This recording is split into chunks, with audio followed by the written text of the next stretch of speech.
you will see 5 persons there. But when you come to a space, they know they are coming to learn. You know, they only take style and do as if they are coming to attack us. It is a lie. They are coming to learn, and it is okay. It is okay for them to learn so that they can be able to compare government and group and see the difference. It's okay. We are not sending them off. We are not pursuing them. No. Because we will always coexist. That is our anthem. So welcome once again. Do not interject anyone. We are going to raise fundraising here today. We have announcement. Tomorrow, you know, we have to give announcement just like church. First part is to give announcement so that when you are tired, no need for pastor to give you announcement at the end of the service because you will definitely forget. Now, let's start with what will happen tomorrow. And please, my team, if I've missed anything, Biko, you will help me fix it. Please, you know, my people say, if you're can again, what does that mean? That knowledge is not enough, or one person doesn't have all the knowledge. If you're can knowledge is not one person cannot be a custodian of knowledge. Let me put it like that so that you understand. Though, this Sunday, or let me start from tomorrow, is a general fundraising. Please, Biafrans, all that we come out here to talk is to make people have a U-turn and know where to channel their money into. I'm happy that King David is here. King David, I just logged into your program from the TV and I heard what from Libya was telling you, where he's donating his money. Giving it, or that, no, when you pick the mic, you elaborate and disgrace him the more. Giving your money at your age to a retiree. The members of her group came out and said, this woman, all the money that they thought they were better than our APM, that they are worse than our APM, according to him, F8, because a man Madabu is F9, according to them. So a man, what is his name, sir? That one that say he is here is the F8. He came out and said that this money that you people are contributing to these people, the money is not going to BDF because BDF are not with them. A whole admin came out and told King David that he is contributing his money to that. No. Is that not a shame? If you are staying in Libya here and your money goes to that man, when King David pick up the mic, he will give you more insight on what happened. Your money is funding terrorism in Biafra land. Any money you give to Ngozi Orabreze, or you give to Adaonowo or Ema Accountability Group 2025, or you give to Choma, you are funding terrorism, you are funding the killing of Biafrans. Because all those people that they are working with are terrorists. Forget that Ema did not bring out the list of his commanders. Ngozi was so bold because she has nothing to lose.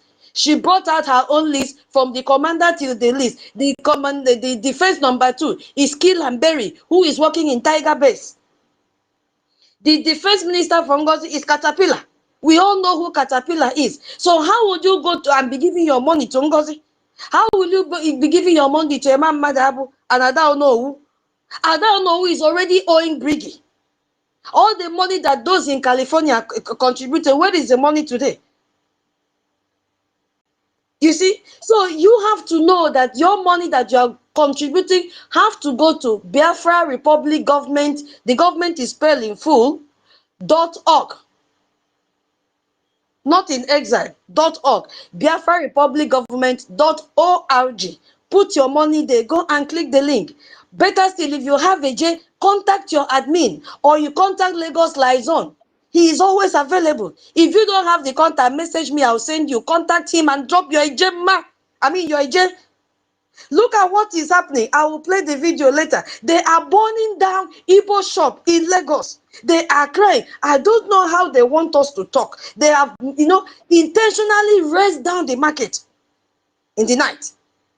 Trillions and millions of money, they have all gone. So tomorrow, don't always wait for tomorrow, which I know is a general day we gather to worship. You can click any link at any time and drop your money. Then, on Sunday is African Union Town Hall meeting. All of us, we are Africans. we are Biafrans. So that day still belongs to all of us here. It doesn't make sense for you to come to the space and listen. It doesn't make sense for you to go to King David's platform in YouTube and listen. It doesn't make sense for you to go to Madam Betty and listen, or Obi Chicago, or you've opened your own I've forgotten the name of your own now, and listen without contributing. It doesn't make sense.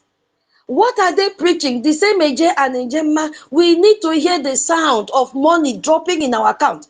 Remember one time somebody deposited money, IPM had to wake up from sleep and say, what was that? When announcement was made, 1 million AJ, he woke up. Give money that will make our APM to wake up from sleep. That is what we are talking about. Who know a number again?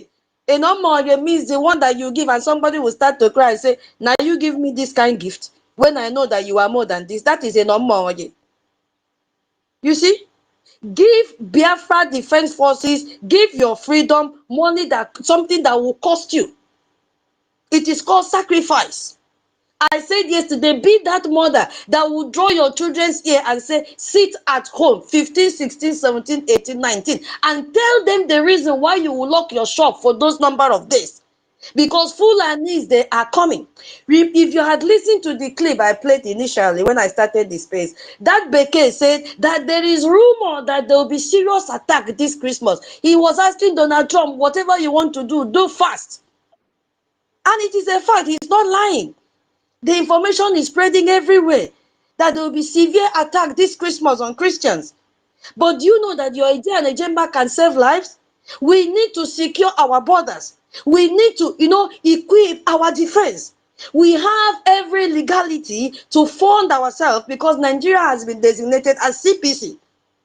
It is a room for us to protect ourselves. Wherever you want to source for money, go ahead and do it because we are all vulnerable. Obasanjo confirmed it as well. That since the terrorist country called Nigeria cannot protect its citizens, that we have every right to seek for international help, even though he was the one that was there when Boko Haram started. We will come to him later in the day. So your Eje and Ejema, they are very, very important right now. Thank God our minister is here. You will hear from him if he's free to speak later. We are not playing. These people are in our land. The one they did in NNAMDI was just a litmus test to see how we will react. So if we are telling you sit at home, you should count it as a privilege that you even have a government that cares about your life and they're giving you warning before time to sit at home so that you can preserve your lives and enjoy the Christmas that is coming.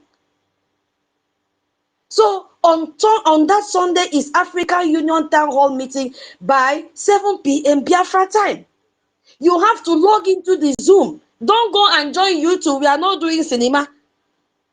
Download your Zoom so that you can go inside the Zoom and interact with your brothers and sisters. Ask APM any question you want to ask him.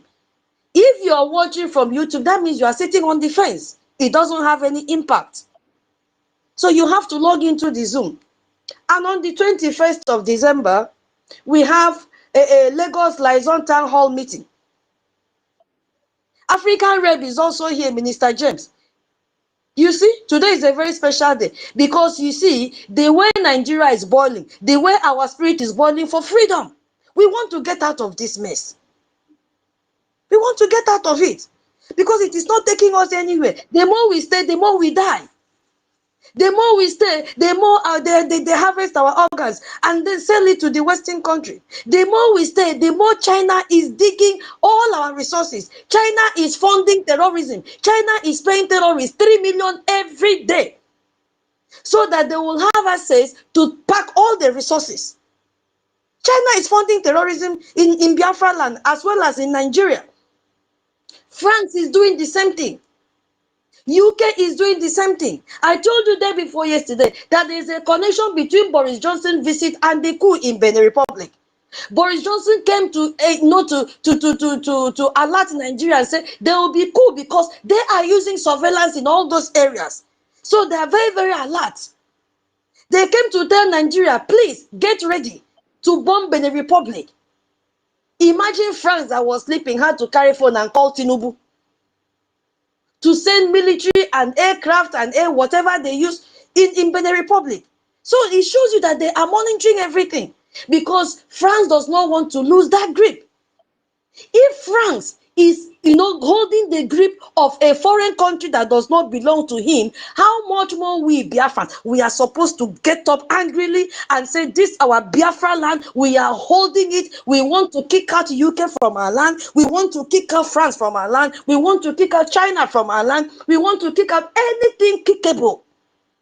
But we cannot do that without Eje and Ejema. We cannot. So sit at home. Come and join Lagos Liaison Town Hall on 21st December, 7 p.m. Biafra time. We have the money, especially those of us that God has blessed. Biafrans are blessed people. Do you imagine your market being burnt down? You close your shop, you went to sleep, and then you receive a call. Oh, your goods have been burnt down. How will you feel? And meanwhile, there is a solution back home. Relocate your business to Biafra land.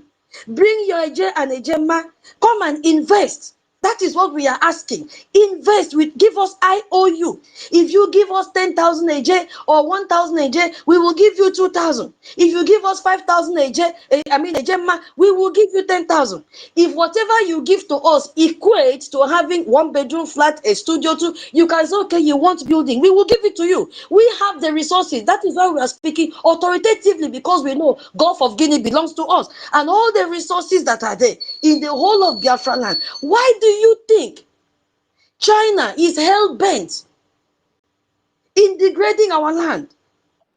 The lead that is there, oh my God, we are so blessed. Why would you sit down and allow a foreigner to take your resources, and there is something that you can do to prevent that?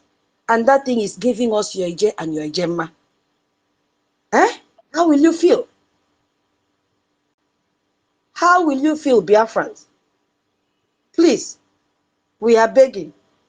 I said I should give an announcement before we start. But let us just listen now. What is happening here? I believe for years to years. People sweat.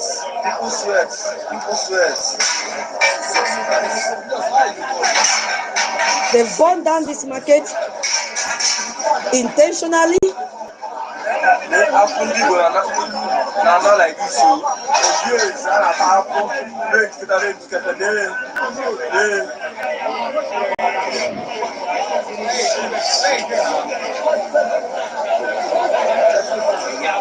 See all of them. They even woke up at night to come and see.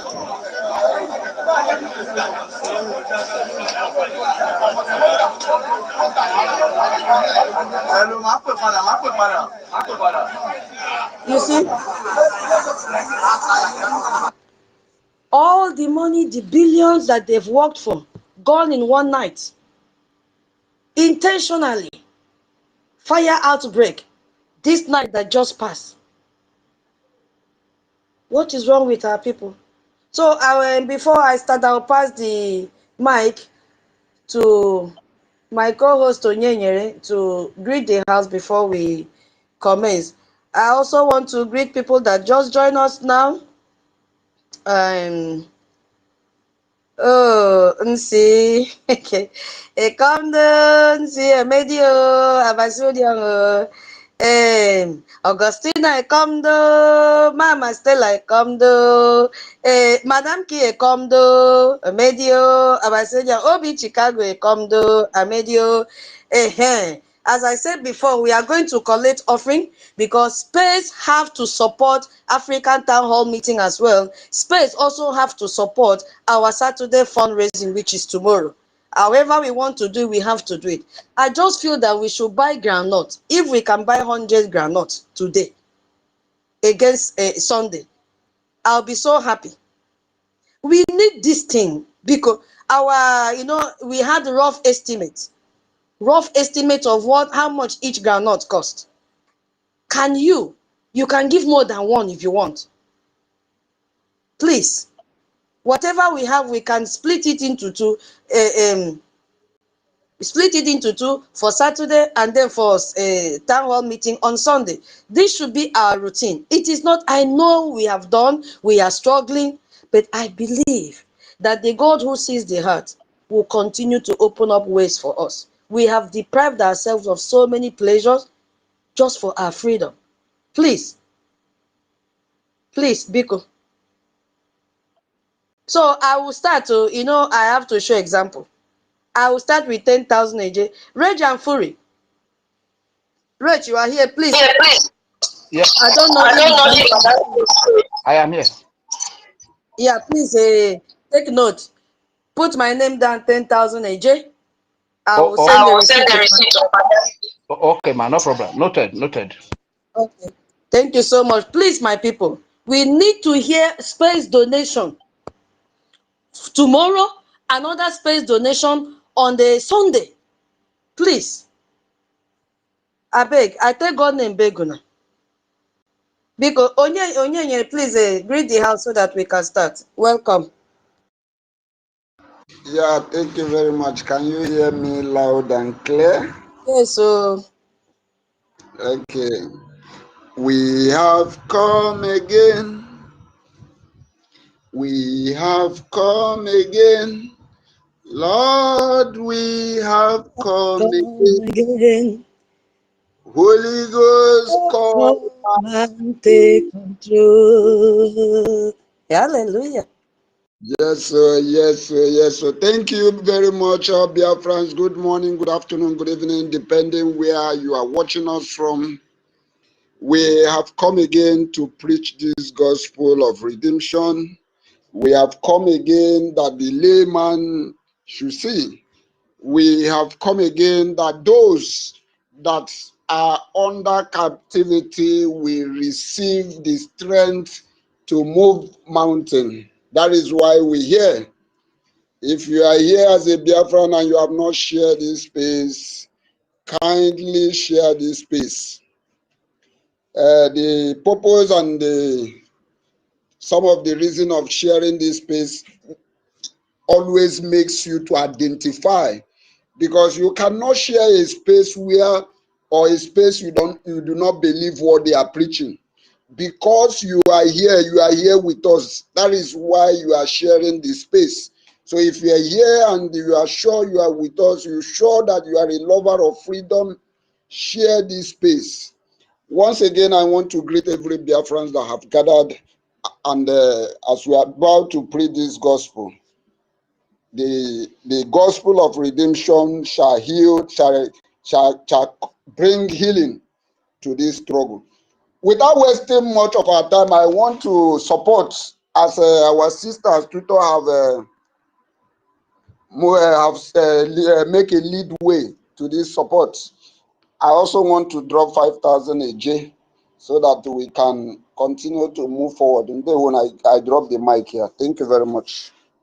Again, thank you so much, my co-host. We have come again. Hey, we have come again. Lord, we have come again. Biafra spirit, come and take control. Hallelujah. Oh, thank you. Thank you, Nyengere, one of Biafra land. God bless you. So, my people, the topic says, a Nigerian state that designed terror cannot defeat it. Sit at home. Sister, you want to surprise us? I'll send the mic to you. I know that.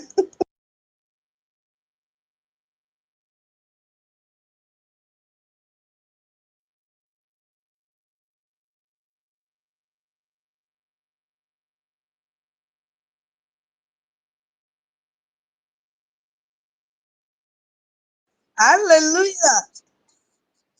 Yeah.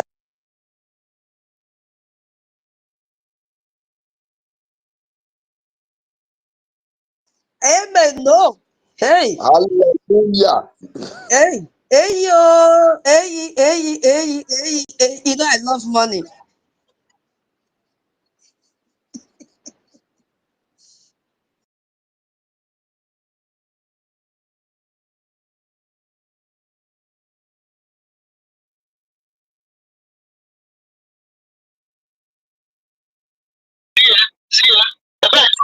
Sorry, Obi Chicago mother, is it 100 AJ AJ or AJ man?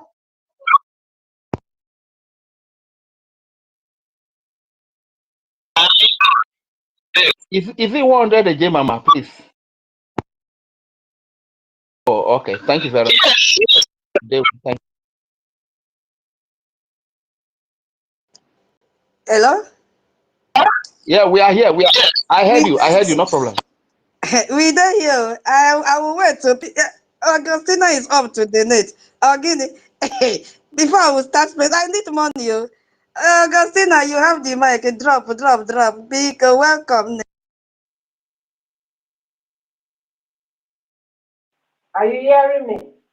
Benny, go ahead, ma. Welcome. I'm gonna support with 10 Gemma. We have come again. We Hallelujah. have come again. Biafra, we have come again. Holy Ghost, we have come again. To you, we have come again. Hallelujah. Hallelujah. Hey, this Same song song, is yeah? with you. Thank you, beautiful sister Agostina. Oh, we Thank salute you. all of you. Thank you. We must buy grant. They must announce donation to tomorrow and Sunday. Hey yo, whatever you have, Biafra, bring it. We need that. I know the start space. So it's like the spirit of money has taken over me. Today, I beg, please allow me to talk before I kill myself and run away. Can you hear me? Are you donating? I want to donate. Yalla. Okay, Crab say they know they do me like this. Now I make her unbox himself. So I'll be supporting the space with the sum of 2,000 AG as well. We have come again. Hallelujah. Yeah, France, we have come again. Okike, come and take control. Hey yo, hey. Thank you so much, Reg and Fury. God bless you. Biafrans, if you are in this space, oh yeah, begin to put yourself together. Whatever you have, bring it. We need this money badly, eh? See what Fulani, see what they are doing. They are prepared to take over our land. Because let there be announcement from space. We must do this. Anyhow. At all, nine back pass. Mama Betty, you have the mic. I know the start space, so it's like the money is flowing seriously. I go sleep for this space today, no wahala. Go ahead, Mama.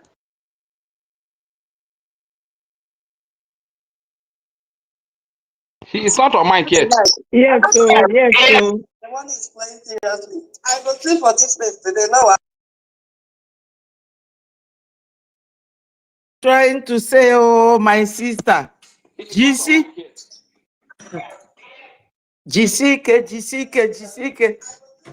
I'm moving away from the other device. I'm streaming it.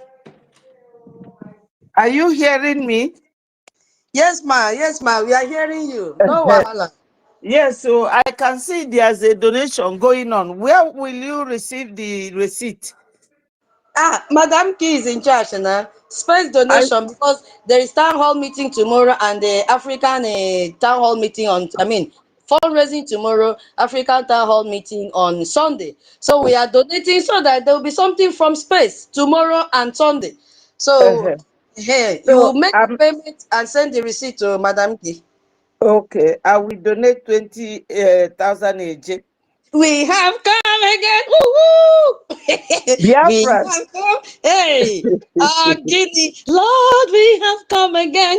Spirit of Holy Ghost, Biafra, come and take come and take control. Hey, control. yo. Yes, so the spirit should be high. Biafrans, donate for your freedom. Let me tell you people my little story.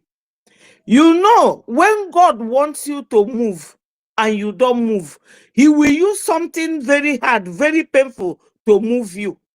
You see this situation in Nigeria, it is from God. God, when NNAMDI KANU, our leader, was talking, they say he drink ogogoro, he drink this, you Igbo, you online this. Do you see anybody saying all that now? Because Nigeria is happening to every human being in that region. When Jonah, God sent Jonah to go to Nineveh and give Nineveh people message that what they are doing is not good, Jonah was running away. Jonah ran into the one ship going to another country, and that ship wanted to capsize, and they were praying. God revealed to them that there is somebody in this your ship that if you don't remove him, you all will drown in this ocean. They went inside, downstairs, inside that boat, and brought Jonah out. As they threw Jonah inside the ocean, one big fish carried Jonah and went and dropped him in Nineveh. That is what God is showing us. God has been signaling to us for years to leave this Ishmael. Ndi Chukwu Bulono, the people, Ishmael children, these Fulanis, Ndi na-akpọ isi ani bụ ụmụ Ishmael. God don't want us to be with them. And we are there saying, one Nigeria, one Nigeria. Which one Nigeria? Nigeria is more than 1,000. One Nigeria, you have English law, you have Sharia law. They will tell you it's NNAMDI KANU dividing Nigeria. Nigeria has been divided many years ago. It is not one Nigeria. So as Jonah refused to go in peace, God took him there by force, through pain. That is what we Biafrans are going through. Take it or leave it. Onyendu has been calling us, calling the whole Nigeria. These people are coming, these people are coming. And we kept quiet till today. So God made this situation in Nigeria to happen so that they will know what Biafrans have been going through in the hands of this Ishmael. These children of Ishmael, Ndi Chukwu condemn. Why are we still with them? We have to donate. Even if it is a penny, bring it. Because if you have 99 gemma and somebody else donate one, it will be 100. We need a gemma to go. We have to leave Nigeria. And the time is now. If you don't know the way we will live, go and read the history of Somalia and watch. If America wants to help you, you have to start helping yourself. Because they say that heaven help those who help themselves. America will do their own problem. So Biafrans, donate, donate, donate. Even if it is 2 ejema, 1 eje, or anything, bring it. We need it. I'm just finishing my own program. And when I told Dunsi that I want to go and join my sister on this space, another person there wrote, Sister Betty, put Tutor's voice for us on the stream here, please. So I have to stream it for them to be listening to Tutor's voice. You know, in a group like this, we all have different talents and we have to support each other. Whatever talent God gave you, bring it to help us. We need everything. I want Biafra to come like today, tomorrow. We are tired of serving Nigeria. We have served Nigeria with our oil and gas. We have served blood. We have done everything to make Nigeria work. Nigeria will never work because it is the situation of Jonah here. God does not want us to worship with those people and serve him. We are children of God. We can never be seen working with those people. So Biafrans, donate no matter how small. Thank you so much. And keep carrying on. What we are doing, we are getting there. Even if we are crawling like snail or like tortoise, we will definitely get there. Thank you, Biafrans. They won't. They will, the original mama. They will. Thank you so much. God bless you. Au revoir. Your hand is up. Sister, hey. Sister Tutor, can you hear me? Yeah, I can hear you. Okay, Can 1 I minute. speak now? 1 minute. Wait, hold on 1 minute, bro. Please, I want to use this opportunity to call our Biafrans that are here. If you cannot pick mic, maybe you are busy. Please send us a message regarding to your support. If you are busy, you are at work, or you are not in the mood of coming to speaker, please write us a message. Thank you very much. That is just the message I want to pass. Thank you. Okay.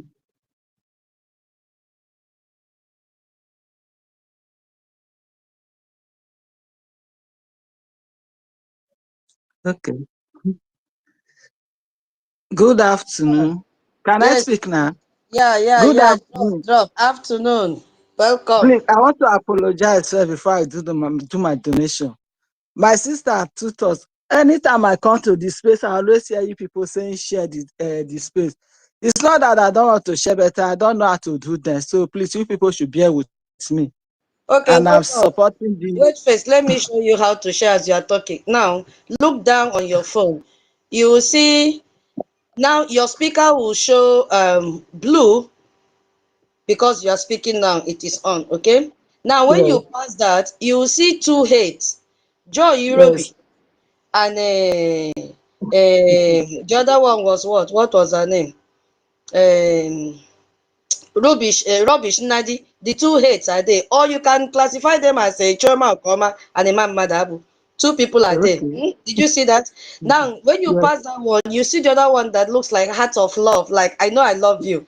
Did you see? yes, yes, When you pass that one, you see something that has that shade button like V, but the V is turning to opposite side. Did you see that? yes, Okay, now click it with me. I'm clicking. You also click. Did you click? yes. Okay, you will see four options how to share. The first one said share via post. Yeah. The second one said invite via chat. The third one Okay. said copy link. The other one Yes, said share via. yes, yeah, yes. Okay, now you can click that share via. Now, Twitter they've updated this their whatever, I don't know. If you click that share via, you will see copy link, more options, Bluetooth. Click that more options. Did you click it?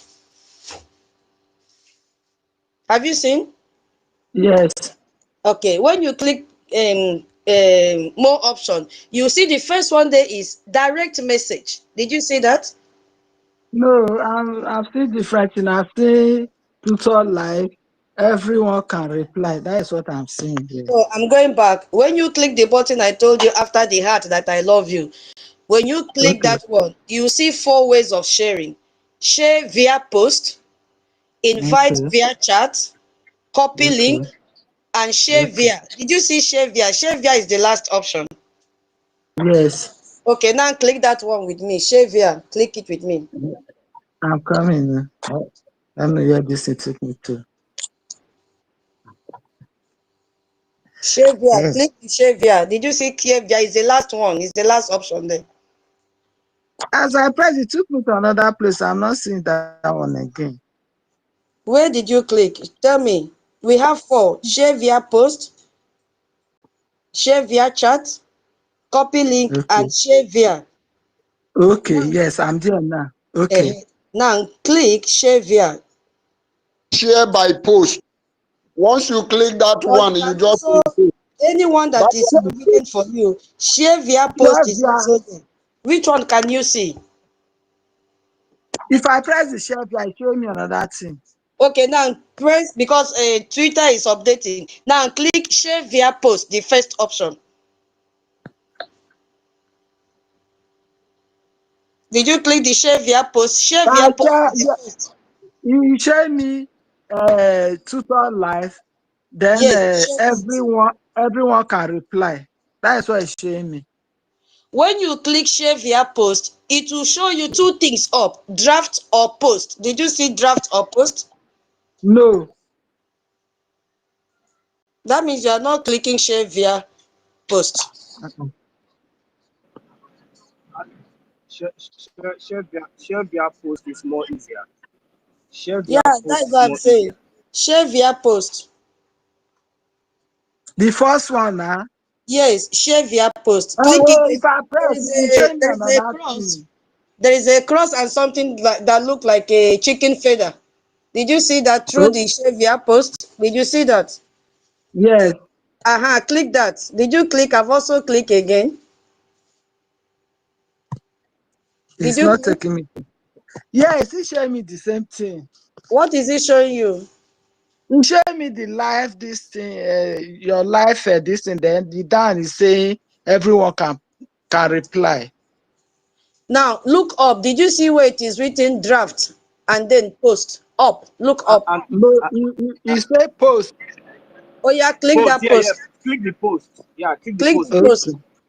I Exactly. press the close. It took me back to the space. Yeah, it has shared. It That's has good. shared. That's Don't good. worry. It's shared. It's shared already. You can share it as much as you can. If you want to Yeah, share it 100 times, you yeah, can it has continue to be shared. posting it like that. Thank you. Okay. So I will support the space with 5,000 EG. I will Give send it. me. I will send it to Lagos license. Thank you, thank you. We have come again. Hey, we have come again.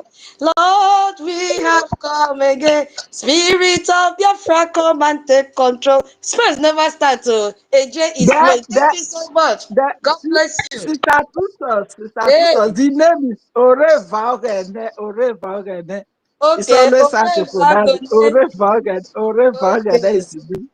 Thank you. Thank God you. bless you. Dalu, I thank Dalu. every one of you for what you are doing for us. God bless you all. Sister God Tuto, bless you. 1 million. My sister from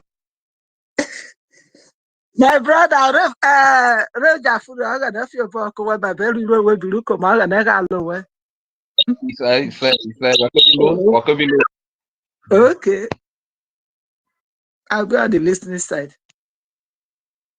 Ndewo, 1 million. Your hand is up. I am Minister One. Please, you people should not be calling him Uh, anyhow. Oh. He is a thank, minister. thank, thank, Minister 1 thank you. million. Thank you very Go much. ahead. Thank you very much. Thank you very much. I'm not here to make any submission or to say too many words because this is time for action and this is time for each and every one of us to rise up to our responsibilities. I'm just going to, pledge the sum of 20 in Gemma to support this space, and I'm going to send the receipts in a short while.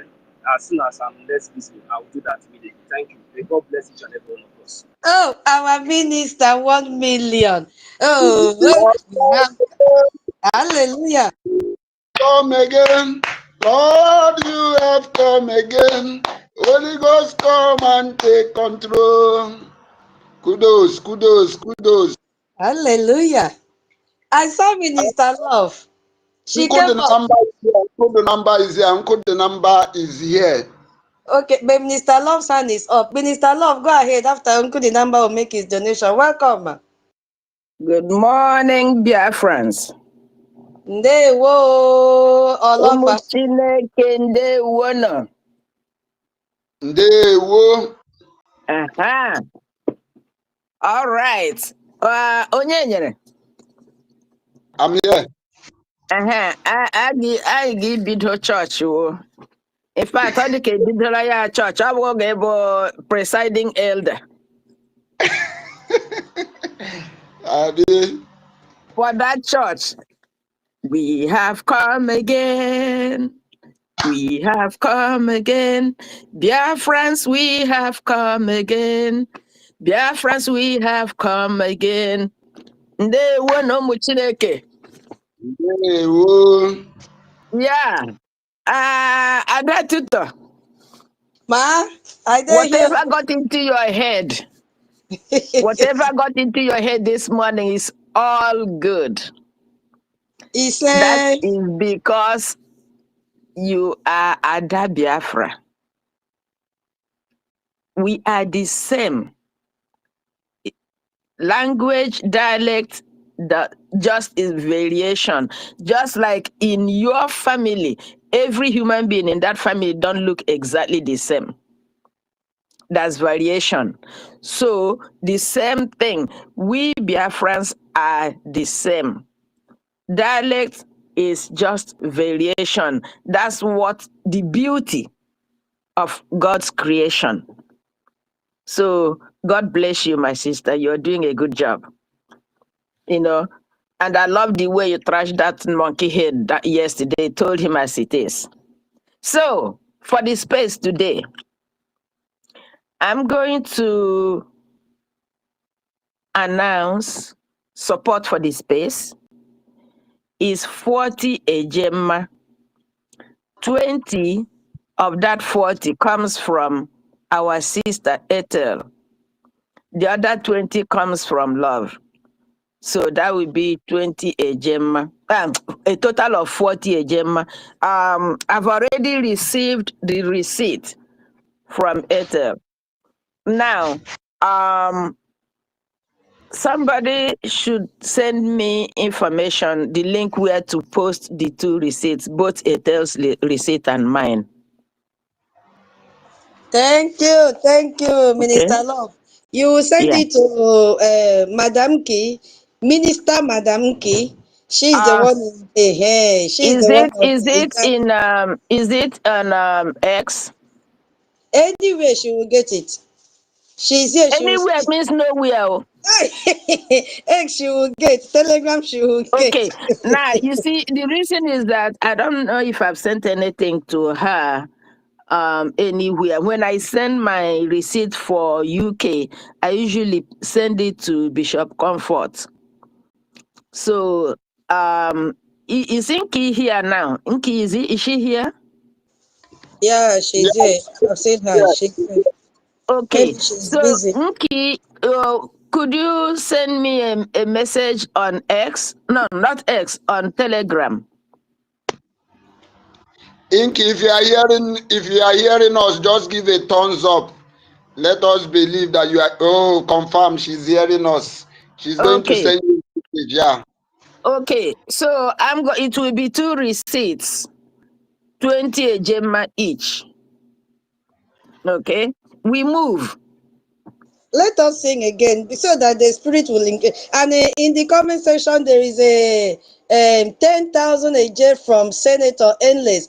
Biafrans, those of you that say, I have one a j, I cannot come to this fundraising and donate, they will laugh at me. This is the opportunity for you to donate that one a j and that one a j that you have. Collectively, it will make volume. So please, as my co-host said, if you cannot, request for mic, drop the message. And please, when you pay, we are not fighting on credit. So before tomorrow, kindly send your receipt to Madam Key. Pledge what you can redeem because we need money. So just do So, like that. Madam Key will collect the yeah. receipt and announce it sharp, sharp. Let's see, My tutors. ma. That's not, and this goes to everybody. There's nothing like they will laugh at me. No such thing. There's no such thing in Biafra. Remember, you guys all claim to be Christians. Everybody. Remember the collection in the temple. Everybody gave out of their own pocket. But one poor little lady was singled out. She gave a farthing. Did you hear the amount any other person gave? The answer is no. Why did her own make news till today and tomorrow? It's because she gave out of her own little purse. God saw that she gave from her heart and recognized it. So if you have one AJ, that's all you have. And God knows your heart. If you have more than that, you will be willing to give. Give it. Trust in God. Don't worry what any other person will say. Look, even if And you give 1,000,000, somebody will say, "Oh, just ordinary million." That person don't even have one shishi. So what am I saying? No matter what you give, there must be somebody out there willing to talk trash about it. And that person, that's their job, talking trash. So don't worry about ihononegu. Okay? Mommy, sorry, Alagakwala. mommy, love, please, sorry. And the Bible records it as the widow's mite. Very Exactly. popular. Exactly. That's the title of it, Widow's Mite, because that's all she gave out of her own little purse. let's say out of her emptiness, she gave that. If she had more, she could have given. You know, people who gave out of their riches, we didn't hear about them. So, what God is looking at is your heart, not your purse, because He already know what is in your purse. Remember Cain and Abel when they gave their gifts. So don't worry, if you have one ejema, that's all you have at that moment. You bring it. If God bless you with more, you bring it. It's equal blessing. Okay, my people. Mommy, please. So I'll still need to add a little thing that widow might made the might of the widow, the economic power of the widow, the financial power of the widow. That is the strength that the widow had, and she gave it all. Continue, ma. I'm sorry. Yes, that is true. That is why we're saying give from your heart. You know, so nobody should feel anything. And if you begin to feel intimidated, then you don't have the spirit. Unless you're giving for that person to acknowledge you, then you get your human blessing and you miss God's blessing.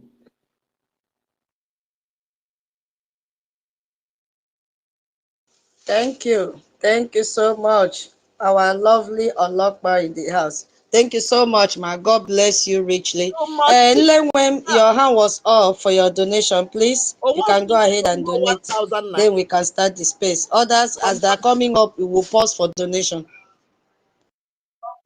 Yeah, good afternoon from here. Madam Tutos Messere. Meserendo. Dalo, good afternoon. I salute you. Ndewo nwanne. Yeah, woman. Offering time. Hallelujah, somebody. Hallelujah. Time. Yeah, I'm giving 10 a gem. Madam Kia, I will send you the receipt possibly Monday, but then I'll update my account. Please. We have Go on. come again, and thank you. We have come again. Yes, so Lord, we have come again. Biafra spirit, come and take control. Hallelujah. Legman, thank you so much. Please, Biafrans, drop it in the comment section. Whatever you have, drop it. Drop it. Hold on. Mr. Tutor, hold on. Hold on. Uncle, the number is here. Let him pick mic. Onye a na-ekwu nwere ihe ọ na-eme. Onye a na-ekwu nwere ihe ọ na-eme. Uncle, the Onye number nyere ya nye, onye nyere ya nye, onye ya nyere ya nyewa nye, onye nyere ya nye. ya Enye gị nyewa enye gị inye, enye gị inye. nne You see, my people, I greet you, my lady tutors, I greet you. Mommies and love and my ministers, I greet everyone, comrades. You see, dear friends, if you want to do do it here now. Do it in defending of your land. I was talking to someone today. I was telling the person, look at you. If you are a man and you fail to defend your women and children, you don't qualify to answer the man. And who the hell are you that answering Odogu? Do you think Odogu is about your fleet of cars or your mansions or your hotel? For you to answer Odogu, before you become DK, you must answer Odogu. From Odogu, you go to DK. This thing are not by the amount you have in a bank account or fleet of car. If you cannot defend your women and children, if you cannot defend them, you don't qualify to answer Odogu. You have money and their people are being killed, they cannot speak. Who the hell are you to answer Odogu? What is the sense of your money? Mazi Oyeka, Odogu without a homeland. Oh, can you imagine? Odogu without homeland is Odogu Yaro. Don't be lying, my people. Don't be lying. I'm telling you, this is on a serious note, my people. On a serious note, the land, that land we live is land. Our fathers, they fought the first series of war to preserve that land till our generation. They were undefeated, and we are obligated. You and I, as a man, we are obligated in making sure that land is transferred to the next generation untampered. without conquered. We cannot allow that afford to fail that, to do that. It's our obligation. Okay, it's a task resting on our shoulder. So if you are gallivanting somewhere there trying to buy designer other thing, but your land is under siege, I pity you because you don't know what makes you a man, what makes you odogu. Okay, how dare you, the women are doing what you're supposed to do, they are doing it better than you, and they're gallivanting. Are you not ashamed? Eh? You know why Ghana today? Why Ghana women control? They are everything in Ghana because when they used to fight when the men couldn't fight. You don't know? Please let us do what is right at the right time. I am donating 20,000 Niger. I will send the receipt shortly as soon as I receive account from Hey, the. oh, hey. Good number. We have come again. Hey, we have come again. Lord, we have come again. Spirit of Biafra, come and take control. Hey, yo. Good number. Thank you so much. Afam, your hand is up as well. Ngbanu, let this blessing not pass you by. Your promotion is on the way for everybody that is donating. Even those that are still thinking, oh, I don't have to donate. God will give it to you and you will come and donate in this place. Guinea, I carry anointing. Oh. You better put them in. Yala, Afam, you have the mic. Good afternoon, my fellow dear friends. My dear sis, please, I'm outside and I don't have much to say. Please, I'll be giving 50 Gemma. Sister Nkiru, please, I will drop this and I will send the receipt to you maybe by tomorrow, okay? All right, where I am, I can't talk more. Thank you. Oh. We have Let me come again. do the singing. Your little contribution makes our lives a little bit safer every day. You are the hero. You are the hero. Thank you. Go ahead. Thank you so much. Thank you so much, Afam. God bless you. Mama Betty, your hand is up again. You want to top up? We don't mind though. I don't, this now after Okay. 7. Today I'll be sleep midnight. My sister, you know, I always like to follow the rules. It's just to remind my sister Nki to check her WhatsApp. I have made the payment and I sent her the receipt already. Thank you. She has said, God bless you. God And bless you you, man. too. Thank God you. bless each and every one of you. You see, this is the day that the Lord has made. I want this freedom. If it is something I can slap somebody and collect, I will do it immediately. I need this freedom so badly. Thank you so much. Minister, your hand is up. Yes, Sister so Tutor, hold uh, on. Madam Hold Key, on. Sister Tutor, can you hear Madam me? Key, check your telegram, please. Can you hear me? Yeah, I can hear you. Minister Lord was talking. I want to sing song for our people who have been doing the needful. Ane ekwu ekwu, ane eme eme, ane ekwu ekwu, ane eme eme. I just want to echo that. Thank you very much. Yeah. My brother, Imanali Igbo a na-asị nwata tinye ọnụ tinye akụ.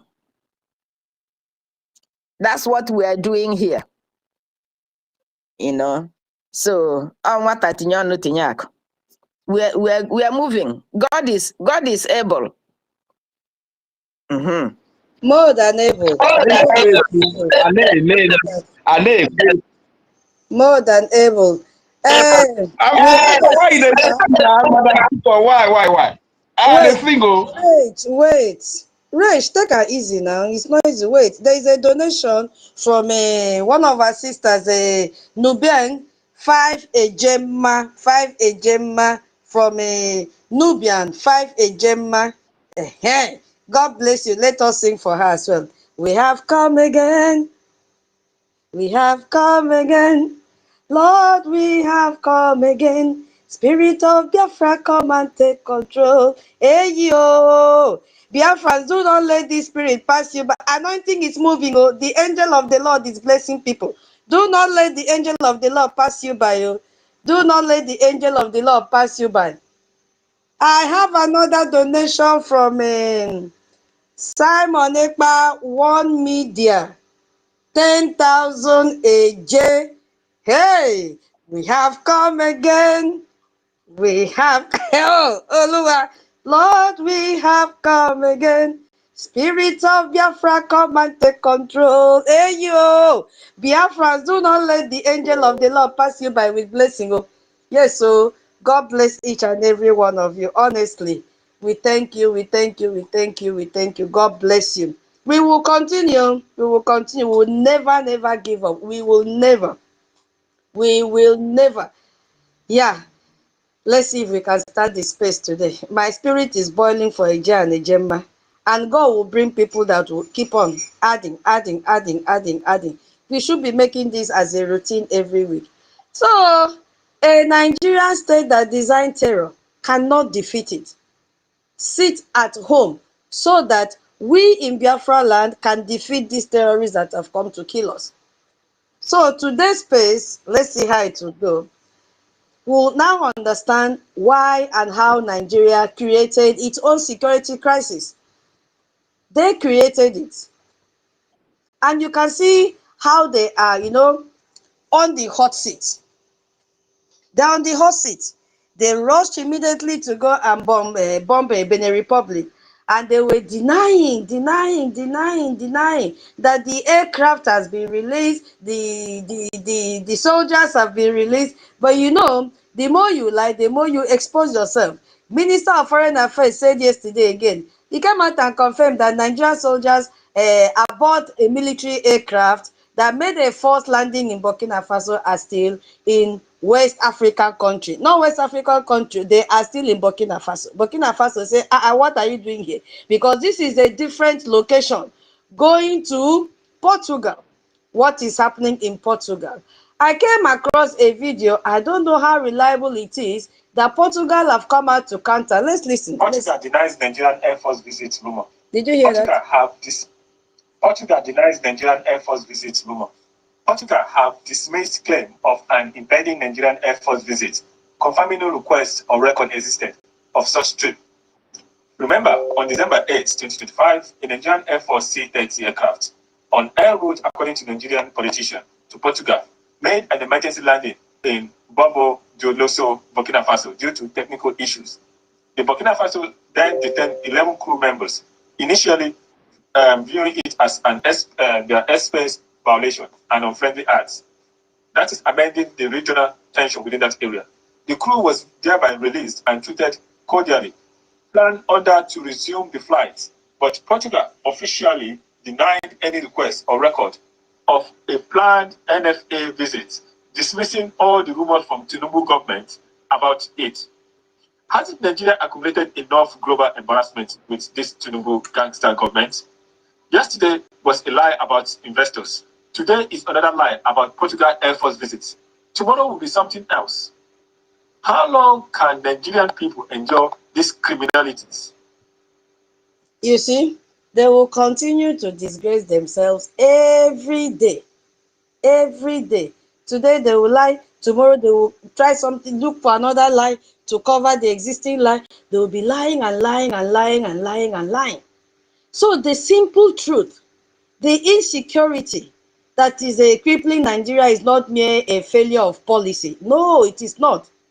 It is a feature of the system that they have designed. When a state or even some element within it benefit from all this chaos that they created, it loses the fundamental will to end it. That is a problem in Nigeria right now. And you could see that this insecurity that they created is as a result of ungoverned space. They use ungoverned space strategy because insurgent group don't just appear, they exploit any vacuum that is created. So there are some vacuums, there are some space that this terrorist government created, and they just overlook it. They overlook such remote areas, and since they overlook those areas, Terrorists now took over those areas because those areas became ungoverned. And they did it intentionally, so they can torment communities without fear of immediate reprisal. That is what the terrorists did. And this vacuum was created intentionally by the Nigerian terrorist government. So it's a strategy that they created to, to have this ungoverned space for them. And they'll just do as right, it doesn't concern me, and do as if they don't know what is happening. So once that ungoverned space was intentionally created by this terrorist country called Nigeria, now that's now created what I called chaos, the useful chaos doctrine that followed the ungoverned space. You see what is happening? So chaos now serves multiple purposes, and it justified this, when light, something that light cannot pass through, opaque. Yeah, we used to call it opaque. I hope the English has not changed. So it now give this opaque, somebody is muting and unmuting. Who is is it from you? Can you Go hear ahead. me? Go Okay. ahead. Go ahead. Yeah. So when it creates this opaque security, let me just use that word, because they cannot see it, what is happening in the ungoverned space that they artificially created. So this will now destabilize political opponents. One analyst said, and put down a note and said that for some in power, that banditry and terrorism can be used as tools of protest or political mobilization. And we have seen this from creating this ungoverned space to, the chaos that it gave birth to. We have now seen in the case of Lokarawa case. If you look at that group in Sokoto State, initially, they welcomed them. They were welcomed by those local communities and even some state actors, because they protected people from bandits then. That was what is his name? Musa told us. Hold on, let me see. Yeah, let us hear from Musa so that you not say I said it. Not allowing the enemy to break into gaps between us. Boko Haram started because we protected them. They started as a small group, and if it had been nipped in the bud, we probably would never have gotten to it. They came in disguise of coming to protect the communities from bandits. You see? The same thing like this Lakarowa, they came in to say, oh, we are coming to protect the community from bandits. That is what Musa is making reference to, coming out to confess. Because there was ungoverned space artificially created by the government that now led to chaos. And now, what has happened? It created room now for these people to come in and tell you, you know what? I already know that there is problem in your country. Okay, let us come and protect. We have the weapons. If you can give us more weapons, we can protect your people. Where we have to be. The Lakurawas came in, we brought them in, and we said they are our friends and their families. Did you hear that? They brought them in and said they are their friends and families. This is what Musa is confessing. They brought them in. Oh, they are our friends and families. Until they started attacking us. And then they started The attacking. here is when you grow a monster, it grows beyond you. And once you take. When you grow a monster, it grows beyond you. So they are the ones that have designed this system. One of them called these terrorists and said, come in the disguise of, I'm coming to protect the community from bandits. That is what played out there. And then today, what happened? Today, what happened? They were allowed to embed themselves. They started preaching this radical ideology, and then they established a base. So this now shows the early history of Boko Haram. That is what happened there. So a state that designs terror cannot defeat it. What does this really mean? A state that designs what? Terror cannot defeat it. Let me use an example. Let's say you own a hospital, for example, and then, yeah, Mama, you are giving us sign. Minister Please, Becky. one of our sisters wants to donate. She said that she could not do it from her own. She's been trying to raise hand. So she's here now. Oh yeah, Nelly. Nelly TV, she wants to donate. Ngwa Nelly Kube. Okay. All right, ma. Thank you, ma. Uh-huh. Hello. Are you There, hearing Sorry. me? yes, we can hear you. I'm hearing you. Can they hear me? Yes, they are hearing you. Go ahead. Okay, thank you, ma. Greetings to everyone. Thank you all for all the effort. All we are doing is that for us to see that we didn't disappoint NNAMDI KANU, who is there suffering for us. Sorry for cutting you speaking in this way.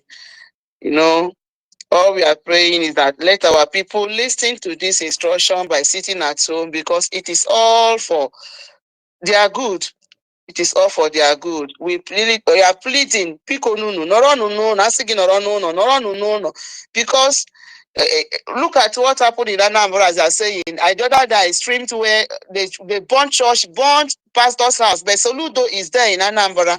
So, not to Fugoge, I just want to do my widow's mind. It's just that the way the spirit was, and my sister Tuto, I say that even if I don't have, let me, even if it is borrowing. So I'm giving 1,000 AJ, please. Because Is something. God will Is help us. something. Biafra is in here. We have So come again. I will send the receipt to Isma. It's okay that I will reach easily. So I will send the receipt to him. But Thank you so much. Thank you so much, Sister Nelly. I grabbed your name very fast. Thank you so much. Let me sing for you. It's not easy. We have come again. Onyeka. Onyeka, continue. We have come We have again. come again. Oh, Lord, we have come come again. again.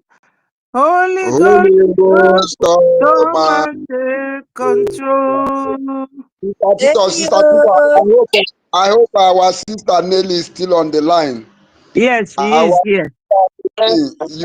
you must see Biafra and you go enjoy Biafra. Na Chukwu Okike Abịama, He say, ndewonu. Ndewo. They will say amen. Amen. Amen to that. Thank you so much, our sister. God bless you.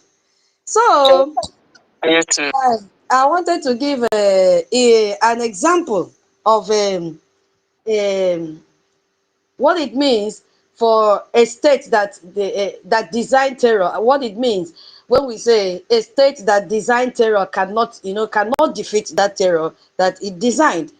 I think I wanted to use hospital. Yes. So, if you own a hospital, you will profit from sick people. It's just like somebody that is making coffin. I don't know the prayer those people pray. Biafran, please help me. Do they pray for people to keep on dying so that they can sell their casket?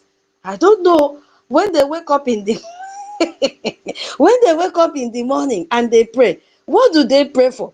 That people should be dying so that they sell their casket? I need help for that question, because what do you think? Sister Tito, let me ask you a question. Now that you are working, did you pray for God to retain your job or not? What do you pray? I pray that he should retain my job. But my job is different from praying for people to die so that you sell casket. All of them is a career now. They will also ask God to give them their daily bread. And how will God give them their daily bread? So that is the answer to your question. Thank you very much. Thank you. God bless you. And you also pray. You also pray, and the truth of that. Your salary should be assured that your salary should not be multiplied every day that you work. That your salary should be ensured that is paid to you, and there should be increment in salary. Do you also pray that prayer? I don't understand what you reach the talk. Anyway, let's continue. No, that's that. Should I come again? Should I come again, ma? Yeah, The go thing is ahead. that when we are all working, we pray that at the end of the month, our salary should not be seized by our different bosses, and we also pray for salary increase. So it is for those people that do casket as well. They need customers, because from the customer, that is where they will make their profit and take care of their family. So in other words, they pray for the death of people so as they can make a profit from their work. Thank you. Thank you so much. Because that is the skill and they are proficient in it. So they have to pray that prayer. So the same thing. Now, that is how they have designed their own survival Some business is pathway. not easier to So, do. Business is good for government to handle because this kind of one, no, it shock me. I can some people praying for people to die for them to say caskets. And I'm telling you, not true, not talk, but it gets somehow. It get as it be. It get as it be. I'm telling you.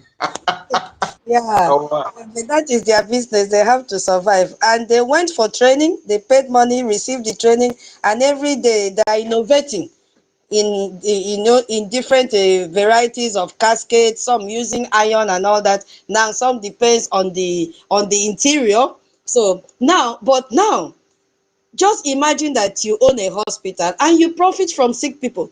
When you wake up in the morning, you'll be praying for more patients to come, because the more patients you have, the more money you make. So would you want to cure disease completely? You will not want to cure disease completely. So put this in the context of what is happening in Nigeria. You will not want to cure disease completely. You say, okay, come today. Today you may assess the leg, and then tomorrow you say, go and do x-ray, just to make sure that that person keep on, repeating that visit every time. Because if everyone is healthy, you lose income. If people don't die again, you lose those that are producing casket will lose income. So when we say design, in my own understanding, I mean that it was allowed to grow, something that was allowed to grow, used for gain, and they never truly fought.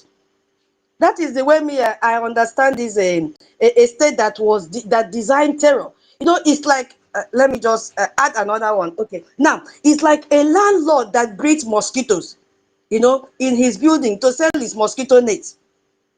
You understand now? So he will never clear the swamp or stagnant water, because we know very well that mosquito will always breed where you have stagnant water. What that water does not move.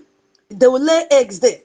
Except there are some fish, this tiny tiny fish, then they'll begin to feed on the larva of that mosquito. If not, it will breed there. So we have more mosquito. And then by the time you have more mosquito, then you are going to have sick people again. So he will never clear that swamp, because he wants people to come and sell this mosquito net. So he cannot. That is what is happening in Nigeria right now. They have designed that system. That system have grown.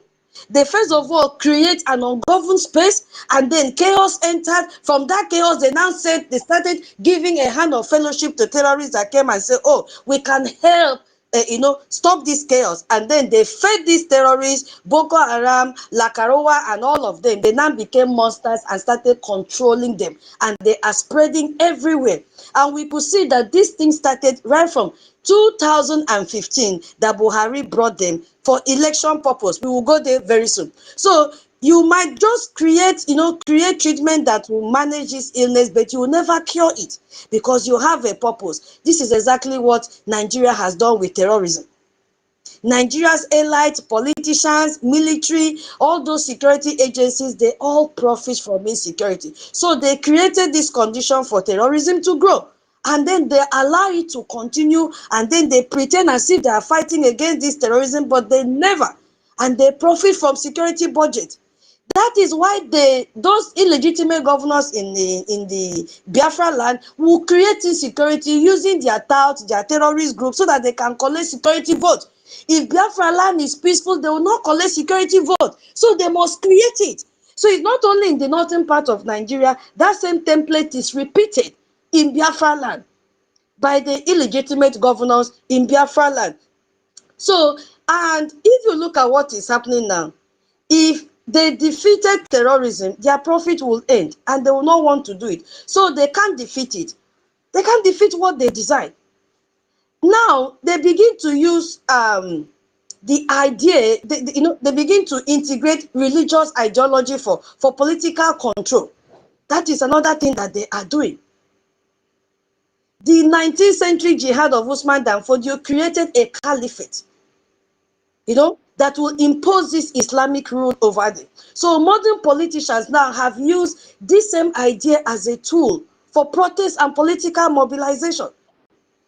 Beginning from Buhari, Even though Boko Haram was there since 2009, but we really saw it exploded in 2015 when Buhari threatened the election between him and Jonathan. So, between 1999 and 2003, modern Nigerian crisis has a clear starting point as we speak right now. In 1999, the first governor of Zamfara State, Yerima, he was the one that introduced Sharia criminal law. And before we know what happened, 11 northern governors imposed Sharia law. 11 other states started following him, just like what happened in 1808 with Usman Danfodio. Immediately, he killed the Muslim that did not want to follow his jihadist way of worship. He killed them. After killing them, he now gained followers because, evil always attracts people a lot. People started following. So when the governor of Zamfara state introduced Sharia, other 11 states started adding one by one, one by one, one by one, one by one. So major human rights organization, many governors did not, purely. They did this purely for faith, but as a political strategy to also use it to win votes and popularity. Because once Muslim believes that you are supporting their ideology, they will follow you. They will vote for you.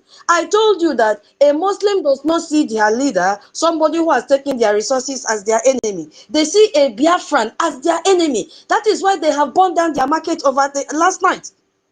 Because Biafrans are progressing every day. Wherever we place our feet, we will progress. So even if all the northern governors take all their resources, return them to slaves, they don't see them as their enemies. It's only us that they are seeing because they want to compete. But unfortunately, you don't have what we have. We don't have what you have. We are made in a different way. So you cannot compete with a Biafran no matter who you are. You cannot. That is the hatred that they have.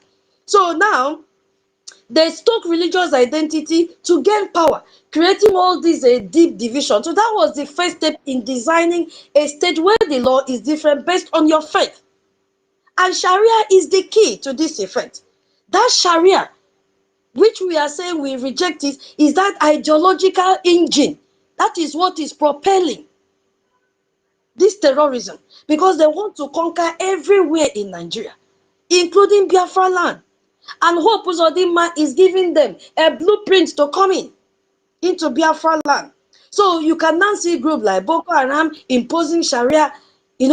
Politicians are promoting it in a way to win loyalty and justify the exclusion and persecution of non-Muslims. That is what is happening. So it is now business in today's reality. It has become a business. This has evolved into a massive violent industry, and they are milking families in Nigeria.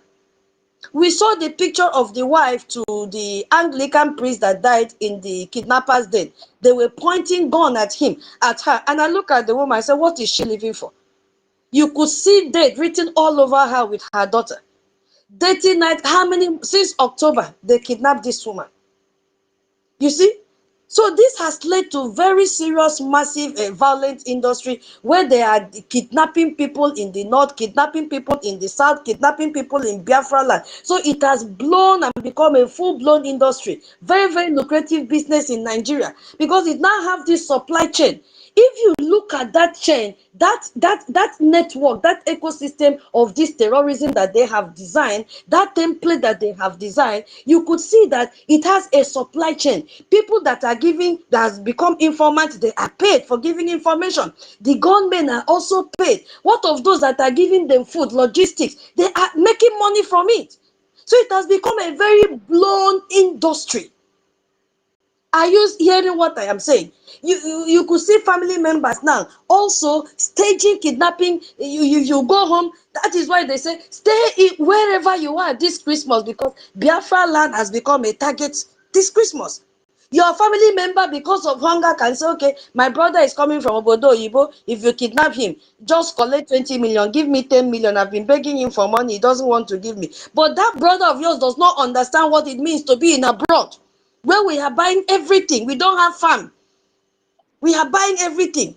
So there are people that are benefiting, and because of that, insecurity has exploded.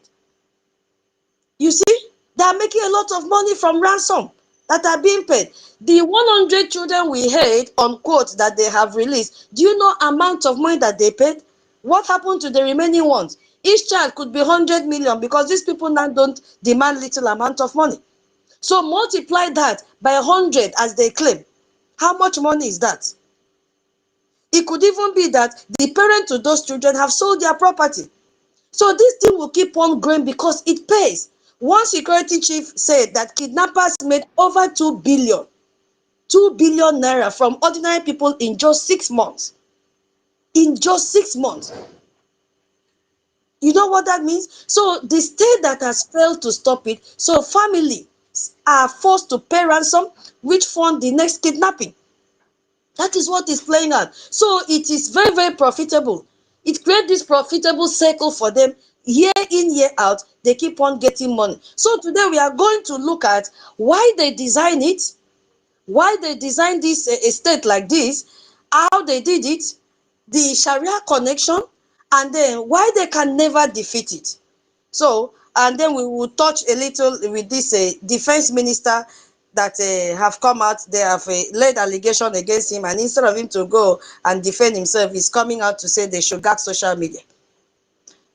Yeah, I hope we are clear about what we want to talk about, so we can now start this space. Please, if you want to donate, raise up your hand. I can pause. You know, money is involved, so I can pause. Okay, so let's look at Sister Tutor, I want to ask you a question. Sister Tutor, why do you love money so much? yeah, because I don't want a freedom that will be given to me free of charge. It would be unsustainable. I need a freedom that I will sweat to get it so that I will value it well. I need freedom in Biafra land that if I see anyone that is suspicious, I will say, you are not a Biafran. What are you doing here? You are a terrorist. Because when I remember how I used to stay in this place for hours talking with my brothers and sisters, I will not let you destroy Biafra. So I love money.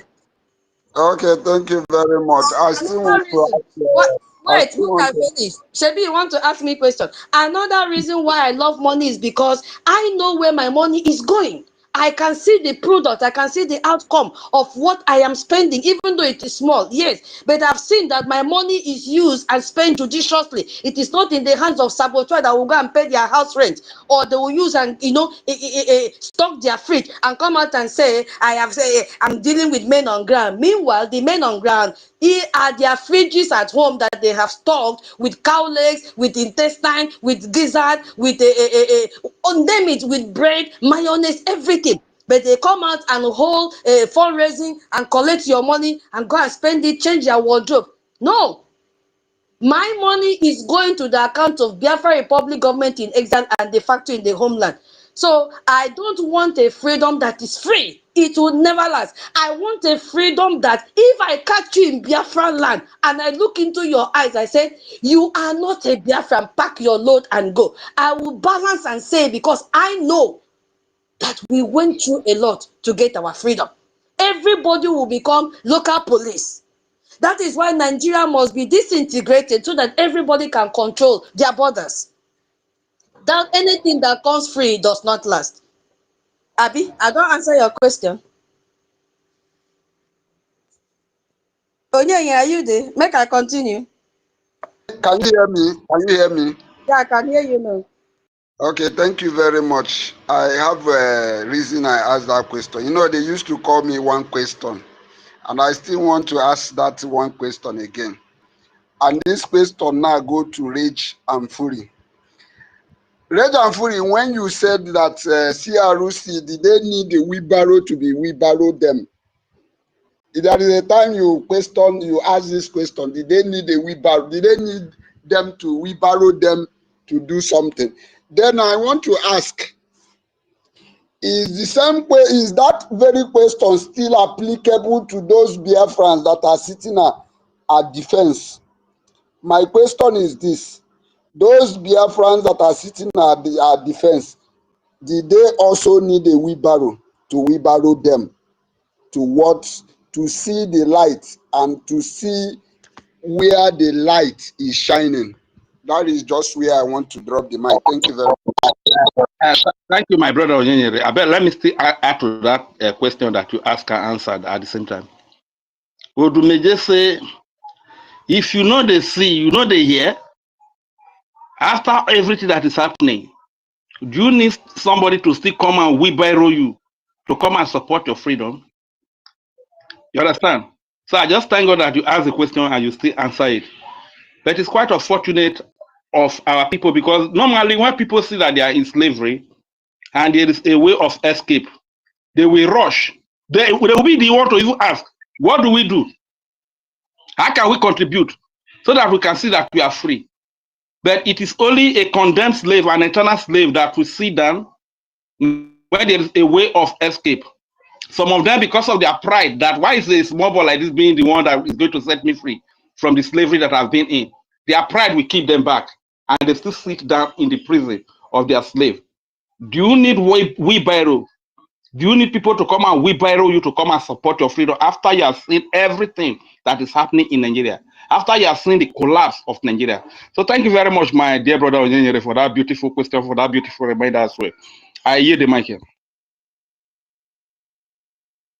Thank you so much, Rage and Fury. Yeah, Onyenyere, are you okay? Should I continue? Yeah. Continue. Thank you very much. Thank you. Yeah, Biafrans.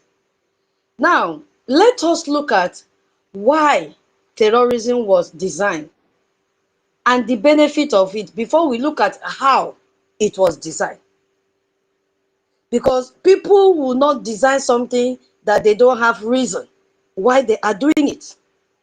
So I just made some, at least 2 examples. Why are you creating mosquito net and you are not clearing your swamp? Yes, because you have intent behind it. You keep on selling your mosquito net to make money so that the business will grow. One of the reasons why this terrorism was designed is because of massive unaccountable security budget. Yes, unaccountable security budget. We know very well that terrorism exists. And then the government will say, we need more money to fight terrorism. Bagam, National Assembly will approve billions in security votes and nobody can audit it. No one. No single person. The money disappears into their private pockets. They will travel to Obodo Oyibo with their families. That money is unaccounted for. Nigerian defense budget increased from 1.5 billion in 2020 to 3.5 trillion. Not B again, trillion in 2024. Has insecurity decreased? The answer is no. It has increased. As the budget is increasing, insecurity is increasing. Why is it increasing? More than 10,000 people have been kidnapped. 88 billion have been paid in ransom already. Where did 3.5 trillion go to?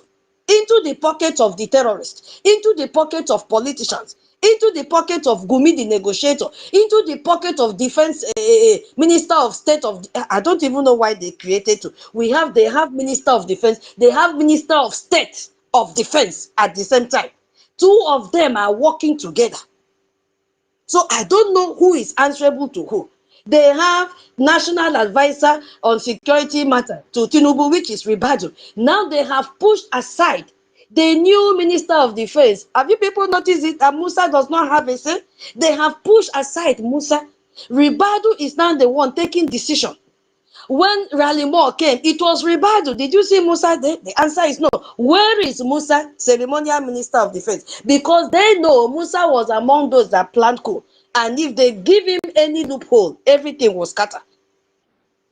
Musa is the one telling you that they brought in Boko Haram. They brought in Lakarua. So Musa knows a lot. Musa knows that if he should do him, no matter how he will dress like a Fulani man, his life is also in danger. He can never fight those people. They will always keep him in the dark. Lucky Irabo, former chief of defense, admitted in this December, he said, politicians fund terrorism. But you know what? He refused to mention the name. When they asked him what to mention the name, he said, no, not for public consumption. I cannot mention the name. No prominent Nigerian politician has ever been prosecuted for terrorism funding. Dubai released their names. Where are they today? And we have heard Malami has been detained by EFCC. It is a lie. Malami is in his house. Malami that fund terrorism. How can they arrest Malami? It is not possible. They are doing everything. They did all these things when they heard that Rally Mall is in Nigeria. The same reason they went and released 11 children according to them. Immediately the man left because he tweeted. They don't know that Oyibo does not work the way that their drained brain work in Nigeria. They will follow you and then they will be observing you. Immediately, Ralimo made a statement that he had a productive meeting with Ribadu. All the APC touts, all the APC terrorists, they started tweeting, oh, thank God, he came and saw things for himself. Immediately, the man reached him. He relaxed and said, look at this Mugu. Let me tell you what I saw. We will come to that later. You see? So where did the money go? They created it because they all benefit from it. It will never stop. They have ghost soldiers and phantom equipment. Look at what military reported. 370,000 soldiers. 370,000. They don't even exist. Most of them don't exist. They call them ghost soldiers. They have that. I told you yesterday how they gave appointment to the one that died in July this year. A dead man. Tinubu gave appointment. I've forgotten Adamu, whatever. He died July, but this name was on the appointment list. How? Commanders collect their salaries and pocket them. They use equipment scam. Government will approve, like, for example, 50 billion for armored vehicles. You understand? Then contractors will now deliver all substandard vehicles. Or at times, they don't even, deliver anything. Before you know what is happening, there is invoice that they have paid. It could be that the actual amount that they've spent is 5 million. Because they are going to buy Tokumbo. Have you not seen last week in the news that their aircraft, I think presidential jet that they wanted to sell, they have removed it. Nobody will buy it. Because anybody buy aircraft or military jet from Nigeria, you are buying empty carton. Because they already bought second hand, substandard one, and Nigeria want to resell it. You want to go and buy. How is that possible? You are buying carton. So that is why soldiers are poorly equipped, while their commanders, they drive luxury cars everywhere. Immediately they gave Musa chief minister of defense his dressing change. Now he's wearing senator everywhere with Fulani cap, just to identify himself with Fulani. I don't know what this Fulani gave to these people. I don't really understand. He's not even proud of his identity. He's not even proud of his culture. No Fulani has ever dressed like his people. They are benefiting because there is ransom economy from it. Look at what's happened from June 2024 to this June 2025. 48 billion. Where did 2.57 million go? They've paid 2.57 billion already to bandits. Where did it go? To buy weapons again for this bandit. To negotiate like a gumi. And all of them. So everyone profit from this except the victims. You could see that in this month alone, that terrorists are now sending ransom letters before kidnapping, telling you, read this letter. The video is there. Read this letter. Pay us this amount. If not, we will kidnap you. We will kidnap you.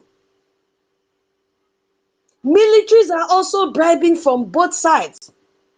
This is why they designed this terror, and they can never defeat it. After 48 Christians were massacred in Taraba this December, what happened? A resident came out and testified that Fulani terrorists paid military to ignore the attacks. Are you seeing what is happening in Nigeria? And they said, we contributed 150,000 for fuel and food, but no protection was given to them. So the military switched off their phones during the attack and then just left them at the wheel of the terrorists. They killed them. He said military has not killed any Fulani terrorists despite the open attack. So they collected 150,000 per person in the community. Per person. Then they did nothing. They did absolutely nothing. How will they defeat what they created? It is bringing systematic ethnic cleansing. 600,000 plus in IDP camp in Benue State alone. And people are messaging Ralimo, oh, come to our side. He cannot be visiting from one state to the other. How will he even step his feet in Biafra land to even see what Hope Uzodinjo is doing in Biafra land? Their lands are all occupied by Fulani settlers everywhere. Government does nothing because Fulani elites control the government from beginning till the end. It is them that fill the House of Representatives. Look at now, NSA, Rapido, which is a Fulani from Adamawa. Most of the service chiefs, they are Fulani. The 12 Northern state that is implementing Sharia, Fulani. So terrorism serves the Sharia expansion agenda. That is the point I'm trying to make here. Terrorism serves the Sharia expansion agenda, and that is why they want to Islamize everything. They cannot defeat this terror that they have designed. Are we going to talk about foreign powers that are also exploiting? Because this is one of the reasons they cannot. One of the reasons they designed this terror so that foreign powers will carry out their exploitation. China pays 3 million weekly to terrorists to access the mineral. And we saw a few days ago how they've also, kidnapped some of these Chinese. And we saw France. France is using surveillance to monitor everything that is happening in West Africa. They are using Nigeria as regional enforcer. We just heard it from that video I played, how Macron called Tinubu and gave order for him to go and bomb Benin Republic. Within how many hours, everything was leveled. Nigerian jet bombed everything. It bumped everything. We have also seen the access they have given to UK. They are making money from training this Nigerian military. You heard it from Boris Johnson on 4th of December when he came. It's not for, we talked on this, so I'm not going to dwell much on it. So that is what is happening. And why did they design it? Politically justification for authoritarian rule.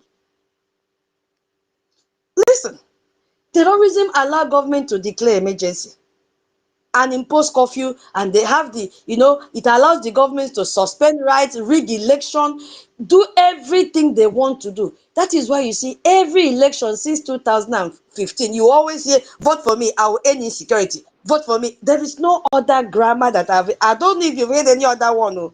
Is there any other grammar? Is there any other promise that you have heard from any election, from any participant from 2015 than vote for me, I will end insecurity? And none of them have ended insecurity, because ending insecurity will end the justification for power. So they must come, and even right now, Tinubu have used that in Biafra land. Vote for Tinubu, I will end insecurity. If they don't say end insecurity in Biafra land, they will say I'll release Onyendu, NNAMDI KANU. That is what they have been saying. And our people sheepishly will follow and go and vote. At the end of the day, even when they've warned them and said, none of these people can keep to their promises, our people still go. So everyone at the top profits from insecurity. It can never stop. It will never stop. Are you following? I just want to quickly talk on how this terrorism was designed. Then I'll pass the mic so that we can use this question and give our submission. Are you hearing me at all? Hello? Go ahead, we can hear you. Okay. Okay, thank you. So now that you have understood the why, when you pick the mic, you can add your own why. I cannot do everything. Now that you've understand the why, let me also look at how it was done over 20 years ago. You can also add your own when you'll be answering the question. These people planted a seed. I've made it like few phases. Now, phase one, they planted a seed. They planted seeds from that 2009 till 2002 till 2009. 2002, Boko Haram was founded in Medjugorje by Mohammed Yusuf in 2002. And then this Obasanjo that is heavily paid wherever he is having opportunity to give talk on insecurity, they pay him heavily. Became president in 1999 to 2007. What did Obasanjo do? He did absolutely nothing. He did nothing to stop the insecurity. He did nothing to crush the Boko Haram. For 7 years, Boko Haram has built camp openly. Nobody has threatened Boko Haram. They have recruited numbers. They have spread radical ideology everywhere and challenged state authority boldly, holding conference meeting, and Nigerian media go there, interview them. They hang their AK-49, sophisticated weapons around everywhere, highly equipped to the teeth. Obasanjo watched and did nothing. Because Obasanjo allowed Boko Haram to grow. He knew it will create future insecurity crisis. He knew that this security crisis will bring security budget. And they are going to quote huge amounts of money for security budget. And it's going to profit the elites, including him. So why would he fight what he knows will benefit him? He cannot. He will rather, you know, profit as a conflict resolution expert, which is what he is doing right now. Whenever they want to talk about security, they will call him because they still see him as an ex-military personnel. They'll say, okay, a passenger, come. Now, in phase 2, we saw the violence that escalated. That was 2009 to 2011. 2009 to 2011. In 2009, Mohammed Yusuf was killed in police custody. And then that triggered violence. Sheku took over. Abubakar Sheku. He took over and transformed it into a very deadly violent insurgency. Between 2010 and 2011, they started bombing, they started assassination. The attack began right, left, center in the northern part that they've extended to Biafra land today. And who was the president between that 2010 to 2015? Goodluck Jonathan. I want you to understand the phases of this design, how it was created. Please, if you have any other thing to add, when you pick your mind, please feel free to add. Now, what was Jonathan's response? Military crackdown, but it was ineffective because Jonathan was surrounded by the Fulani. He was surrounded by those that were even funding terrorism without him knowing. Yeah, he couldn't do anything. When he tried to move one step, they would drag him backward. He couldn't do anything because already the military was compromised. Senior officers, especially those northern Muslim, did not want Southern Christian president to succeed. They fought Goodluck Ebele Jonathan. Some even had sympathies with Boko Haram, Islamic agenda. They supported them. Corruption meant soldiers poorly equipped and intelligence deliberately withheld from Jonathan. So Jonathan was in the dark. He did not even know what was happening until they now kidnapped those girls. Now, in that 2011, Boko Haram, that was the time they bombed a UN headquarters in Abuja, where 23 people were killed. And the whole world made the announcement, hey, we are in serious threat and the security budget increased immediately. Did you see? Immediately they bombed that UN headquarters that time. They increased security budget. And every year, in, out, they have been increasing. So they created that threat in phase 2. Now, in phase 3, what now happened? Chibok and political weaponization stepped in. These people have been arranging this thing perfectly well. In April 2014, we saw the number of Chibok girls that they kidnapped from Chibok. I think approximately 280 or so. And we saw global news everywhere. But most people don't know that Borno State Governor Kashim Shettima, who is now the vice president, was in charge, and he had intelligence about the attack, but he did nothing because it is his boys that carried out that kidnapping. It is his boys. Because Chibok served political purpose. That was why he kept quiet. He did it intentionally. And in 2015, Buhari came out now. You see? So they used that Chibok girls to level Jonathan. We saw the election, Buhari, which was a northern Muslim, versus Jonathan, which was a southern Christian. So APC now used that Chibok to make Jonathan look so incompetent. incompetent, sorry, in the eyes of everyone. So they claim only nothing Muslim can defeat Boko Haram, which was one of the points that Buhari used that time, that once he step in as president, he's going to release Chibok girls. But did he release? The answer is no. So rally nothing vote now against Southern president. And in 2024, if you go back and read the newspaper in 2024, independent newspaper, you see that APC reportedly imported Fulani militant to ensure Jonathan was intimidated out of office. That is what they are telling the world today. We already know. We already know. APC orchestrated Chibok itself because they knew that is the only way they can use and then pin down Goodluck Jonathan from becoming the president. So in that phase 3, they have political weaponization. Now, if you go to phase 4, this was just the early stage of it. Now look at what is happening in stage 4. Now, they are beginning to import foreign militias into Nigeria in 2015. The most explosive revelation. They started importing them. You heard what Musa said. Baraje, who was the former PDP chairman, who now defected to APC and became a founding member, confessed in March 2021 and said, we brought in Fulani from Mali, Sierra Leone, Senegal, Niger, Chad to win 2015 election. And after that election, they refused to go. Tell me, where will they go to when they've come and see safe haven? When they have come and see sophisticated weapons, these people are parasites. When they have come and see that they are feeding them well, compared to where they came from. When they have seen a lot of money they throw into the air, play with the money, they have so many wives to marry. People that they have kidnapped and forcefully convert them to Muslim and they became their wives, they can pregnant them anytime they want. They can slaughter them anytime they want. So why would they leave? When they have the backbone of the government that brought them in, telling them, don't worry, we'll protect you. Now the resources is no more. They are loading them to Biafra land. Do you follow what is happening? Because nothing politician wanted to defeat Jonathan. They brought in this foreign Fulani from West Africa just to intimidate voters in Southern State. Say, don't vote, no need to vote. Buhari must win. Are you following what I'm saying? So the Fulani now causing problems where militias brought for election. So we must ask how they suddenly turn menace.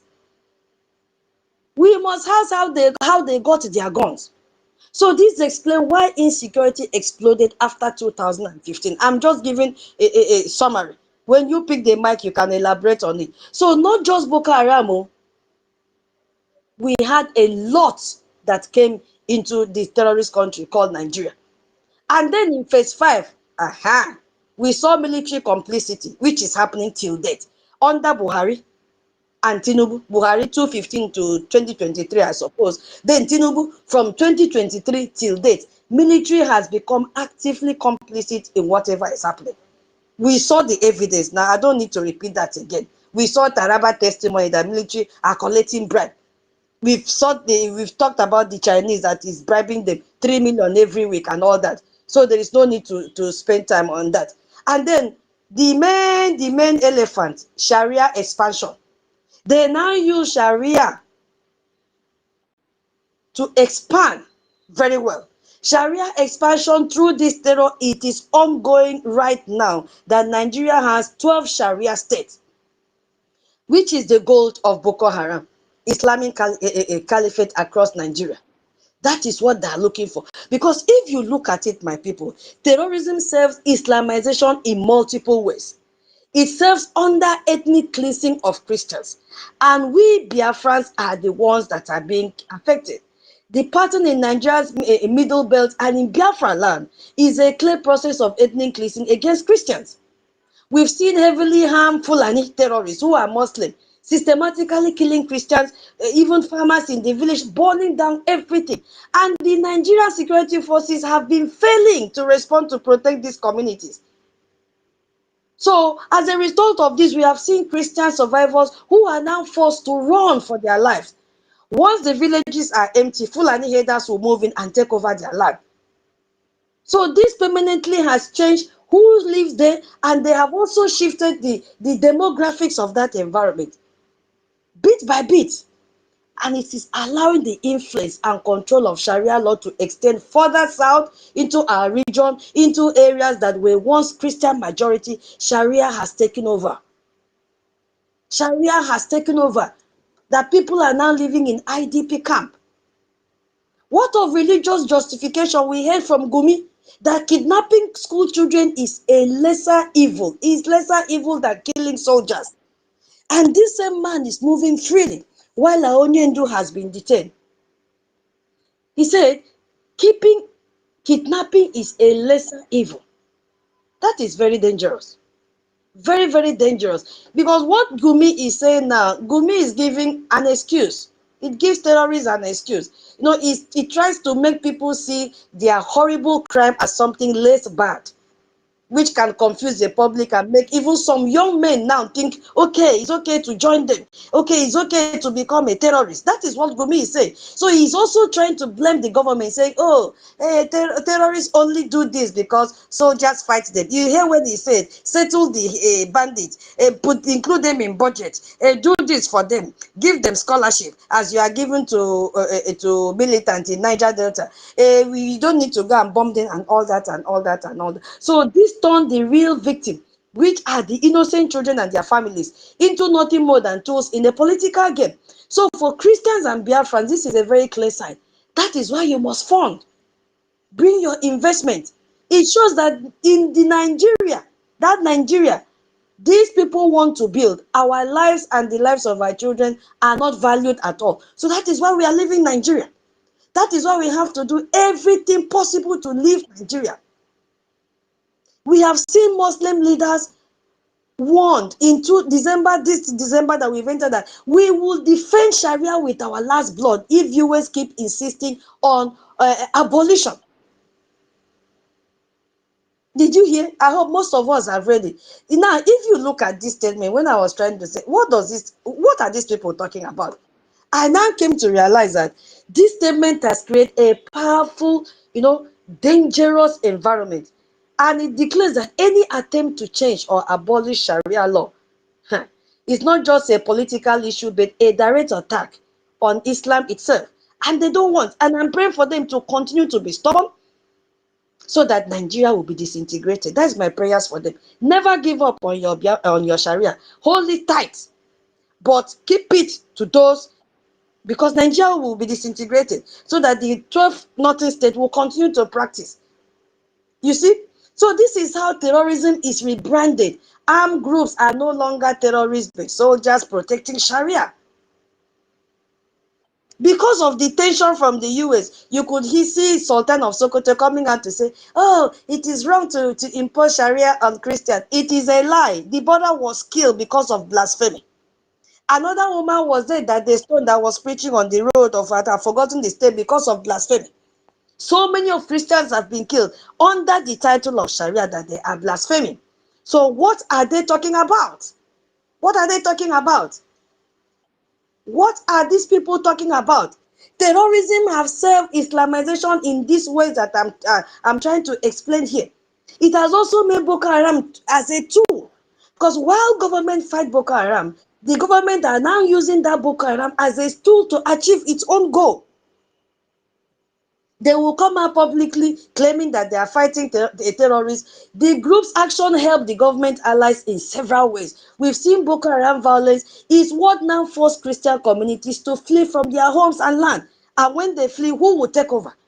So they create these empty territories that can never, these people that own that territory can never go back, but they themselves, they will go back. And they will now govern it under Sharia law, expanding Sharia rule in practice. So anyone who tries to resist this takeover is terrorized into silence. They will just kill you. So the government benefits from this circle. They benefit from it. It can ask for huge security budget to fight a war that does not exist in their mind, though. But because these people are there, they use them to create this insecurity. Fulani allied now get control of the fertile line that have been left behind by these displaced Christians. So the Sharia legal system spread without any official vote or law. And all the while, the government can point to the violence and tell the world, Oh, fighting terrorism. It is fighting terrorism. Hey, we have killed them. You see, ever since US, threatened them, you'll be seeing news. This one have been killed. They have killed this one. It is a lie. It is a lie. So that was what I put up here. Please, as you are collecting the mic, please, we'll focus on that before I go to the Sharia connection. Now, this is the question. If a state consistently empowers the actors who destroy its own citizens while criminalizing those who defend themselves, at what point do we stop calling it a country and start calling it a system of managed violence? I'm going to read again. Please, if you have paper and you want to answer, you can jot down the question. I'll read like 3 times, then I'll pass the mic so that everybody can hear. I hope you are hearing me. Am I being heard?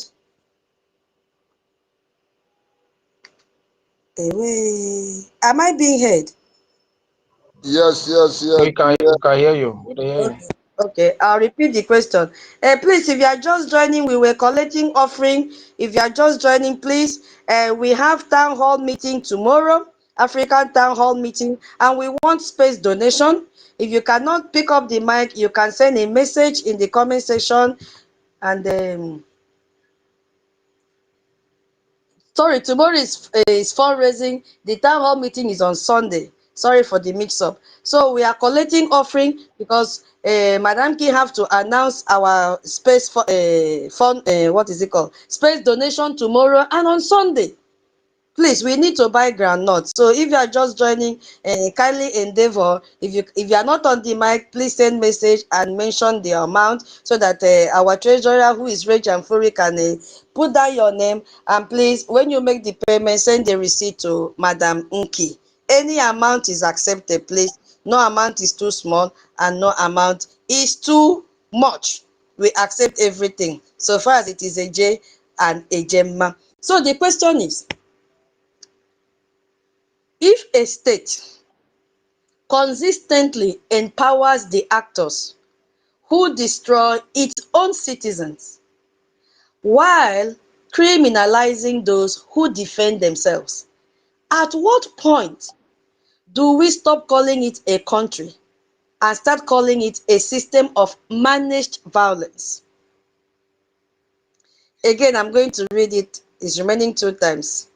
The question is, if a state consistently empowers the actors who destroy its own citizens while criminalizing those who defend themselves, at what point do we stop calling it a country and start calling it a system of managed violence? Last time, if a state consistently empowers the actors who destroy its own citizens while criminalizing those who defend themselves, at what point? This is a very deep question. Very, very deep. Highly critical thinking question. So please prepare. At what point do we stop calling it a country and start calling it a system of managed violence? That is the question. Because all that we've said since we started focused on how and why a Nigerian state that designed terror cannot defeat it. Why it was designed and how it was designed. And then we gave some illustration. So this is the question we have to tackle now before we go to the next section. Who is ready? Rage and Free, your hand is up. So please, as you are picking the mic, please focus on the question. If you deviate, I'm so sorry, I will mute your mic. Yala, Rage, go ahead.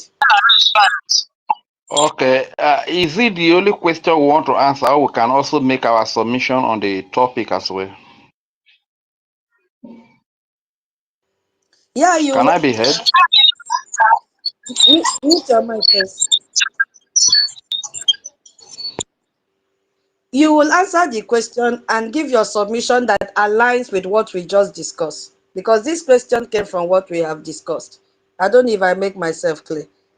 So you answer Okay, that is and give your submission that aligns with this. So let me read the question again. And you have to give us the why. That why is what we are looking for.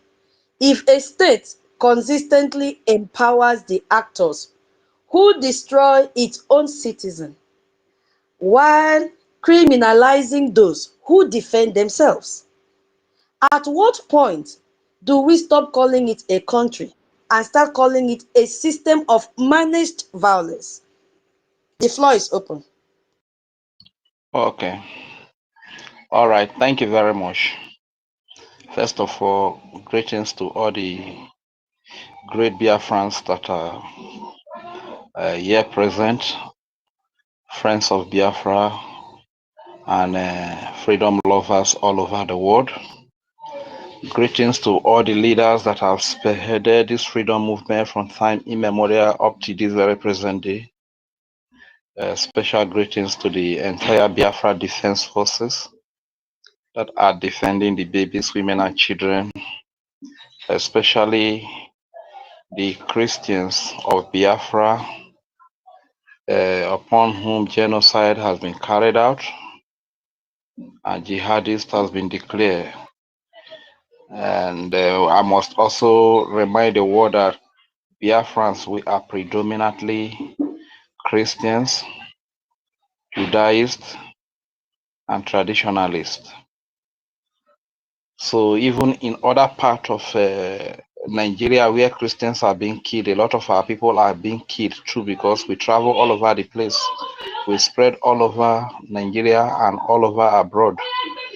So greetings to the entire Biafra Defense Forces, to our Honorable Acting Prime Minister, His Excellency Ogechukwu Kere, and the Honorable Minister of Information, who has given us this platform to express our thoughts and ourselves. We are most grateful, and we are not going to take this platform for granted. I also want to say my profound greeting to the owner of X, Elon Musk, for making it possible for us to use this platform to tell our story and expose the criminality and the terrorism of Nigeria to the world. Greetings to all the entire lobbyist team and to the United States of America government, His Excellency President Donald Trump, the lawmakers, congressmen and women, and decision makers, influencers in the United States of America who have risen up to defend Christianity, to fight for the Christians, to be a voice for the Christians. We really appreciate and we sincerely appreciate everything they are doing for humanity. According to the question, at what point should we stop calling a state that has empowered actors to destroy the citizens and fight against those citizens that have stood up to defend themselves? At what point? I think that point is when there are verifiable evidences and undeniable evidences. At that point, you stop calling such a state a country and you call it the other part. That is this a system managed to what did you call that other part again? So I think that is the point when you have verifiable and undeniable evidences. Like in the case of Nigeria, you can see there are verifiable evidences and undeniable evidences whereby the Nigeria government know where these terrorists are. The terrorists would kidnap 300 plus babies. Nigeria government will throw in, collect 100 babies, pay them huge amount of money to, buy more weapons to keep committing these crimes. and they come back with the 100 babies to do their political campaign, you know. So these are verifiable and undeniable evidences. There are also cases or scenario whereby Nigerian government know where the terrorists are, they go and meet them in the bush, or if they can't, if they are too busy to go and meet them in the bush, the terrorists will come to the town to meet them with their guns, with their magazine tied all over their bodies, with their motorcycle, you know. They come to meet the government in town. After discussion, the terrorists go back into the bush again and continue with their terrorizing the indigenous people. And the government does not do anything to them. But when the indigenous people of the land form a vigilante or a security team to defend their babies, women, and children, to defend their civilian populace, especially the Christians, that the government of Nigeria sponsored terrorists and jihadists are carrying out genocide against. You see the Nigerian government sending the military, the police to go and kill those indigenous people that have stood up to form vigilante, that have stood up to, you know, form a resistance. So the point where you can begin to change the calling of such a state, or you stop referring to them as a country, is when there are undeniable and verifiable evidences, like in the case of Nigeria. And that being said, speaking on the topic briefly, a Nigerian state that designed terror cannot defeat it.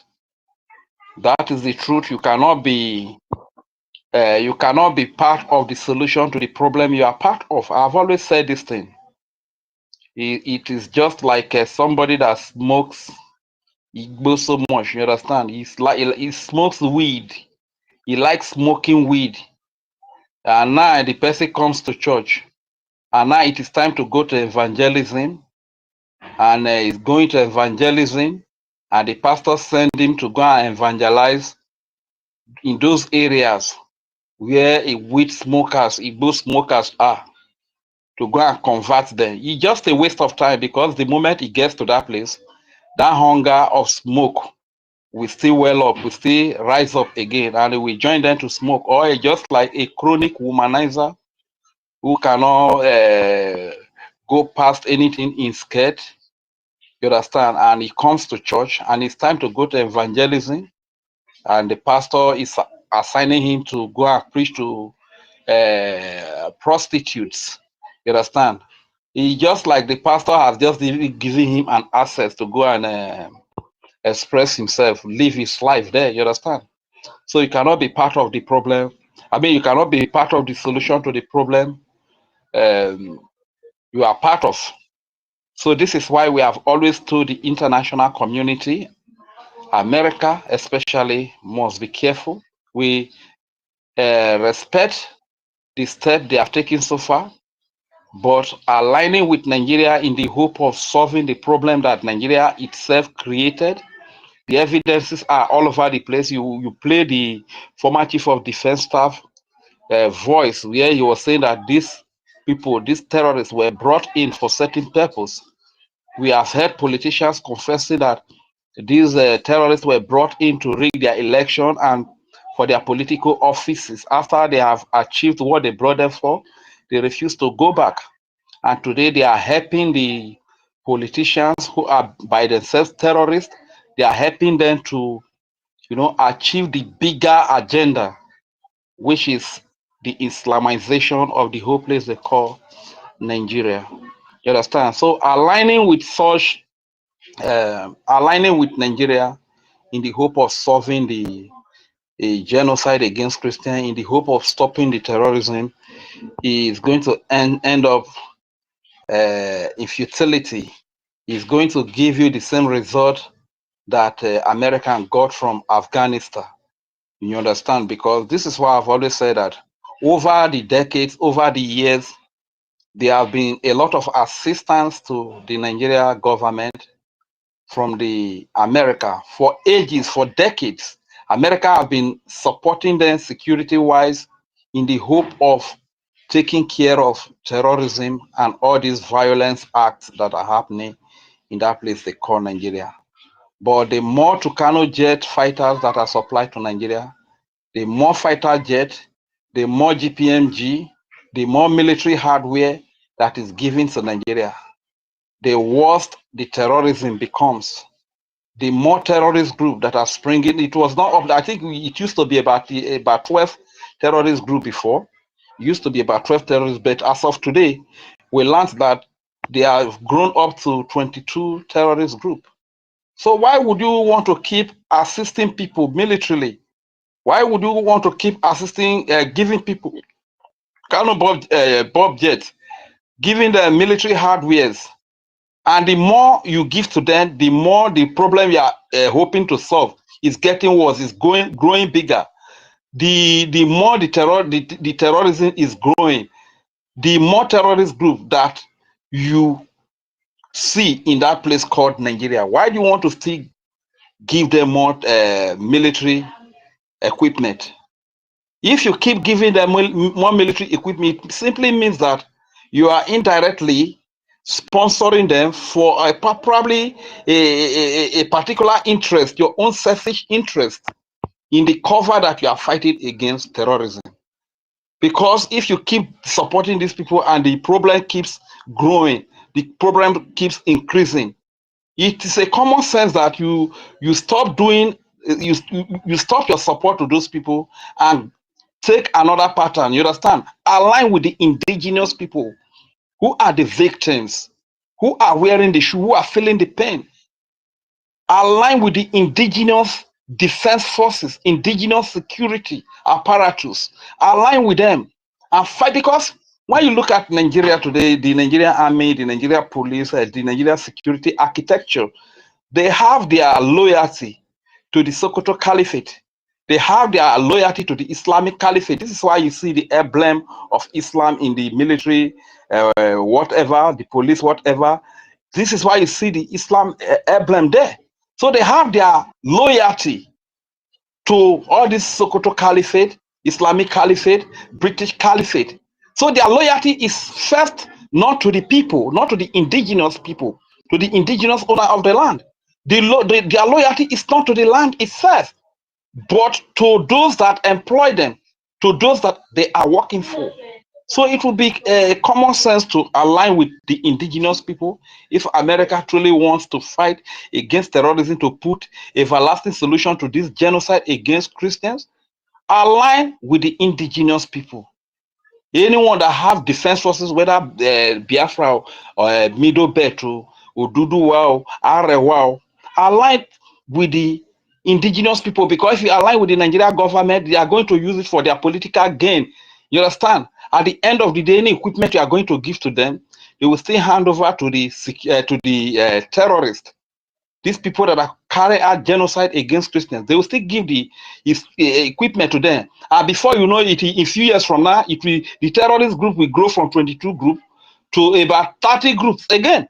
You understand? Because it is the Nigerian government that is using this terrorist group to kill the people, to kill the indigenous people. And they are doing it for the foreigner who is the owner of Nigeria, who happens to be Britain, all these foreign powers that are benefiting from the resources that Nigeria has. So they are only interested in the resources, in the oil and gas and other resources that are found in Nigeria. They are not interested in the lives of the people. This is why you see that people will come and protest, and Nigeria government will unleash the military on them to go and kill them, unleash the police on them to go and kill them. So what am I trying to say? You cannot be part of the solution to the problem you are part of. If you are part of the problem, you cannot be part of the solution. The solution should be a different person. It's a different person that is going to bring solution to the problem. So aligning with the same Nigeria government is going to be a very gross mistake, and it's going to give you the result you got from Afghanistan. This is all I just want to say, and I yield the mic here. Thank you. Thank you so much for your submission, Regia Fury. God bless you for that. Toti, your hand was up. Let me read before I go. I give 30. Please hold on. And there's a donation from Mazi Elias Boy 1,000 AJ, and then our brother CEO 2,000 AJ. CEO said he'll remit to Lagos Liaison. Mazi Elias has not told me where he'll remit it, but I think it will be the same route. Thank you so much. Let me sing for you. Mbaka mi mfaga ndi wangafio my brig yo. Mbaka mi mfaga ndi wangafio my brig yo. Hey yo. Thank you so much. We really appreciate your contribution. Hello, Tutor. Can you hear me? Yes, so Did you go to comment section and hear what John said about donation? Go to comment section and okay, let me just go there and see. I think John is talking about. He said, "Please, I'm Madam Tutor. Last time I did donation, I sent you a Madam Inky the receipt in your inbox. yeah, I've Yeah, replied that I did. forwarded it to her. She might have announced it. I've replied him. Yeah, thank you. Yeah, Okay. I've replied him. Thank you so much, John. Announced it. She announced it. Thank you so much, John. I've replied you. Thank you. We appreciate. Yeah, Aga Totti, our brother. Welcome. Let me read the question again for you. If a state, Yeah, should I read? yeah, Should I read? yeah. Go ahead, Tutus, go ahead. Okay. I hope you were here ever since so that you can follow the trend. Yeah, I stepped out. I was here in the beginning of the space, but I got distracted, so I went out for some It's okay. couple of minutes. It's an But easy I'm back. question. Now, the question says, because we've been talking about why they design Nigeria and how they design Nigeria, and then how Sharia have stepped in to really expand, what is it called? How they have used terrorism and also use Sharia to expand this terror. So the question now is, if a state consistently empowers the actors who destroy its own citizens while criminalizing those who defend themselves, at what point do we stop calling it a country and start calling it a system of managed violence? That's the question. You have the mic. Yeah, Tutus, thank you very much for hosting us today. And I also want to use this opportunity to salute every Biafrans and also the ministers that are here. You guys are welcome. Due to time, and I don't have the time to start, calling everybody's name one after the other. But my salute goes to every one of us here on the space. Yeah, Tutos, I got your question, and I want to go this way. A country stops to exist immediately it fails to uphold its fundamental obligation as a country or state to its citizens. And the reason why I'm going this way is to make our people understand what we, the Biafran people, are not only we, the Biafran people, also the international communities, and also those people that call themselves One Nigeria list. If some of them are listening, or maybe they will listen later, I just want to make them understand the reason why we are fighting to option out from that union called Nigeria. Because as it stands now, Nigeria has failed to uphold its fundamental obligation to its citizen, which automatically makes Nigeria a failed state and doesn't suppose to exist anymore.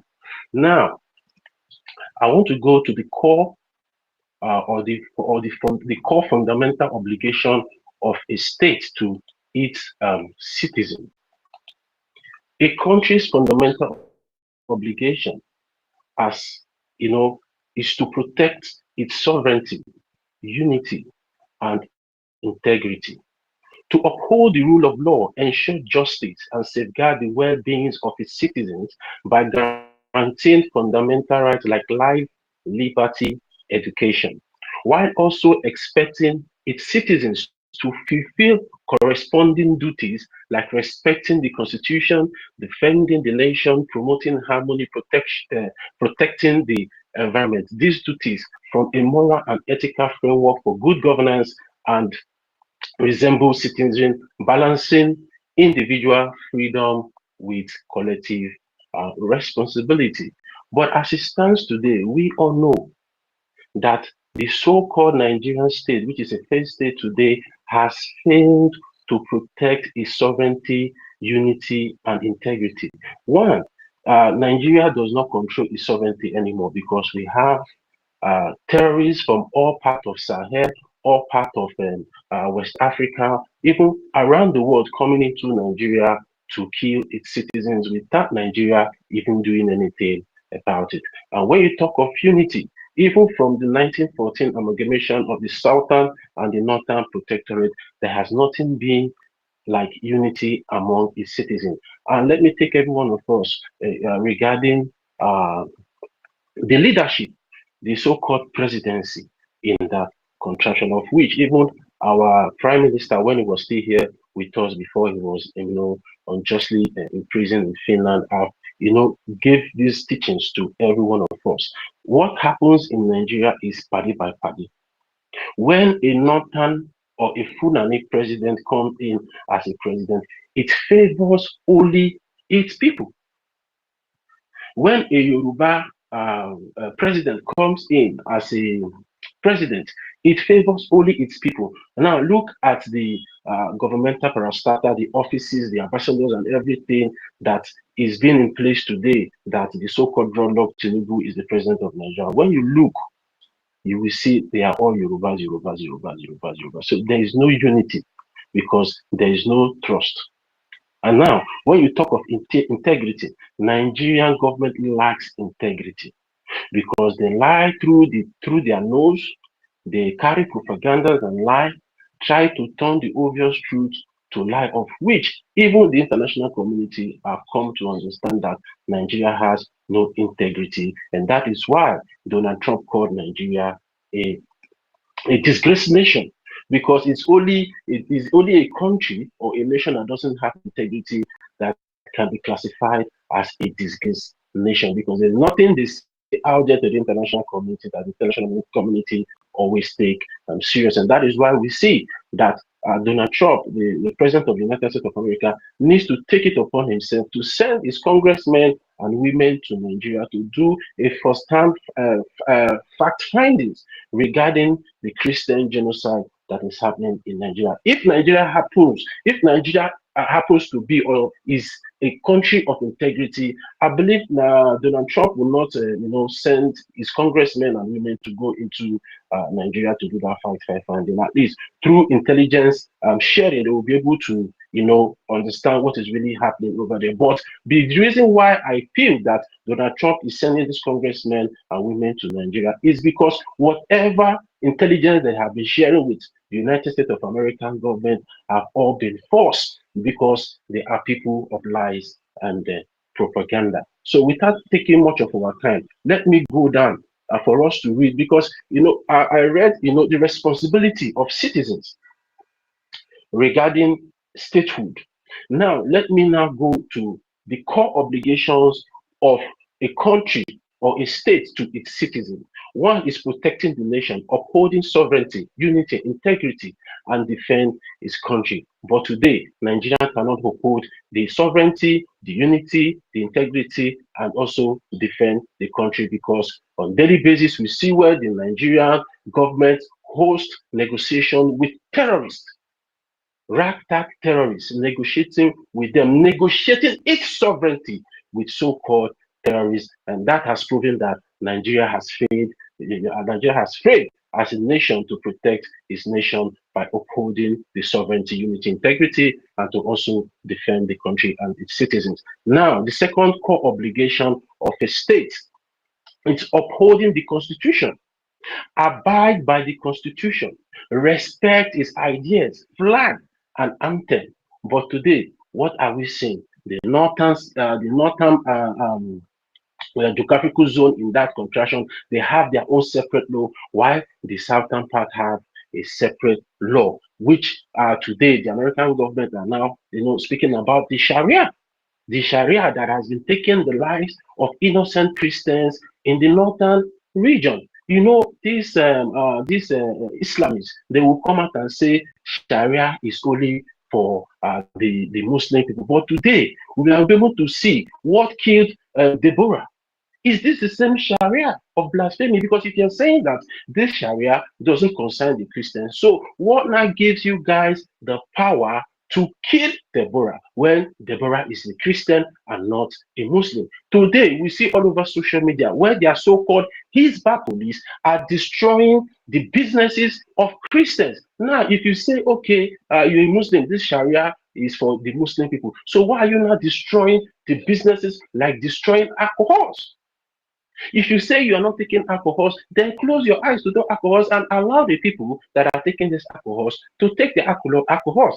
But today, in the northern region, we see on a daily basis where Hizbah destroys thousands of bottles of alcohol that belongs to the Christian domination in that contraction. So that is where this so-called upholding the constitution, and how can you have separate laws in a so-called secular country? You call Nigeria a secular country, but you have different laws inside that country. So it now means that there is nothing like upholding the constitution of the country. And even in the matter of fact, Nigeria doesn't have any constitution, which proves that yes, Nigeria has failed in upholding and also abide by the constitution, respect its idea, flags, and anthem. Now, the third core obligations of the fundamental obligation of a country to its citizens is promoting well-being, to ensure social justice, economic welfare, and provide education, rights to education for children from on the age of 6 to 14. Now today there is no social justice. Whenever you comes out to criticize the corrupt system of the government, they will send their corrupt DSS to come after you. They will send their so-called EFCC to come after you. Although I don't want to bring up this, but today we all see what is happening, the current one that is happening to the so-called southern political elite called Ngige. Ngige has been remanded to Kuje prison today for corruption or embezzlement of 2.2 billion. But that is not the case, because they are all the same. Now, the social justice that we're talking about is freedom of free speech, where you can be able to condemn whatever you seems or feel that it is not right that the government is doing. But anytime anybody comes out to challenge that corrupt system of the Nigerian terrorist government, they will come after you. We have seen where even our leader, NNAMDI KANU, is a pure example. Because whatever that is happening today in that contraction from Nigeria has been what our supreme leader, NNAMDI KANU, has been warning every Nigerians from time immemorial since 2012. But because of the corrupt system and as a failed state that Nigeria is, they went all the way to Kenya to kidnap him and brought him back to Nigeria. And for the fact that they don't even have any right to try him, due to the way he was extraordinary rendition from Kenya to Nigeria, they still went ahead to their Jamboree so-called High Court in Abuja and do the shenanigans they did there and unjustly imprison our supreme leader to life imprisonment, of which I see all those things as a joke. Now, coming about the economic warfare of the nation, today, a poor man cannot feed 3 square meals a day in Nigeria. Even the so-called middle class cannot even boast of 3 square meals today in Nigeria. These things are facts. They are all over the places. In a sane and responsible country, feeding is the lowest of things that citizens need to be worried of or worried about. But today, due to the failed economic system, because what they are doing in Nigeria there, they are not the kind of government they are running them is not a democratic government, it's a feudal system government. The oga at the top and the slaves below, and they don't care if you die or you survive. Are we talking about providing education? There is no more free education in Nigeria today. They have failed in providing basic education to its citizens from the age to 14 years old. That is why today, if you go to the northern region, you will see a lot of alimajeries. And that has been the yardstick of this so-called terrorist sympathizer, Gumi, saying that they need education. Is it we, the citizens that they are killing, that are going to provide education to the so-called terrorists that they've enabled? They are the people that have failed to provide those basic education to those children that they are claiming because they lack education. That is why they are doing what they are doing today. Instead of them to take the blame and see that they have failed as a government, they are now pushing the blame to the innocent citizens that are being kidnapped on daily basis, to the innocent citizens that are being killed on daily basis. So they have failed in their core obligation of promoting well-being, to ensure social justice, economic welfare, and provide basic education, which is a right. This basic education is a right to children from the age of 6 to 14 years.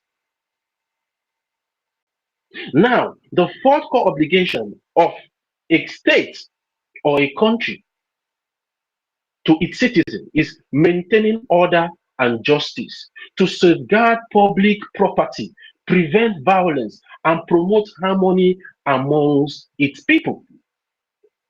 What are we seeing all over the places today? The Igbo Biafran businesses all over Nigeria are being destroyed, and this saying anything about it. They are not holding anybody accountable. Okay, they might say, okay, maybe fire burnt some, but you will not see any of them coming out to say, okay, they have done this investigation and this is the cause of the fire. These are the people we are going to hold accountable. These are the people we are not going to hold accountable. And at the end of the day, this is what we are going to do for the citizens so they can be able to recuperate and also continue their businesses. We are not seeing anything like that in Nigeria. There's no insurance policy put in place by the government that can be able to take care of such incidents like this. Even they are the ones destroying those places. When they start their land grabbing, they will go and destroy people's homes. Homes that they are the ones that authorize those homes to be built there.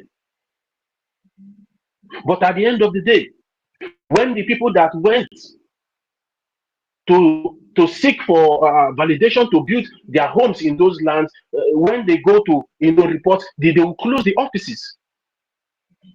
They will have nobody to complain to. Talking about preventing violence among citizens and promote harmony among its people, even though they, the Nigerian people, they, the Nigerian government, are the one instigating violence against its citizens, as we can see all over the country. How the so-called political parties have been using disunity, antagonism, separatism. And you are Igbo man, you will never rule Nigeria. But they said you as an Igbo man that you are in Nigeria. But a so-called politician that is part of the government will come and say, you that he claims that you are an Igbo man will never become a president in that country. The Yoruba man, when he wants to come in, he will say Igbo man will not. So it's very obvious. They are the one pushing this agenda of disunity, which is supposed to be one of the core obligations as a government for them to uphold in making sure that there is peace and harmony amongst its citizens. but it's the other way around. They are the one pushing disunity, promoting violence against its citizens just for their own personal aggrandizement and personal their own personal aggrandizement. So, in this core obligation of a government to maintain order and justice in safeguarding public property, and again, let me go. This safeguarding public property. Now, let me take you guys back during the EndSARS of October of 2020.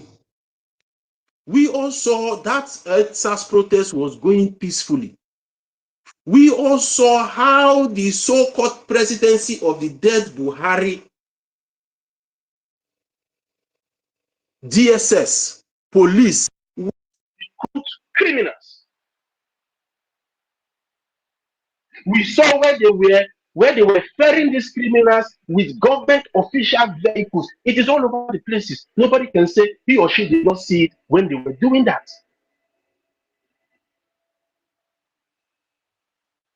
They recruited these criminals and used these criminals to destroy public property. At the end of the day, they are trying to put the blame on Mazi Nnamdi Kanu today, which is one of the count charges they are using against him, that he instigated people to destroy public property. But we all saw that EndSARS protest was going peacefully until the Nigerian terrorist government went to recruit and start using those criminals to destroy public properties and cause unrest in the society.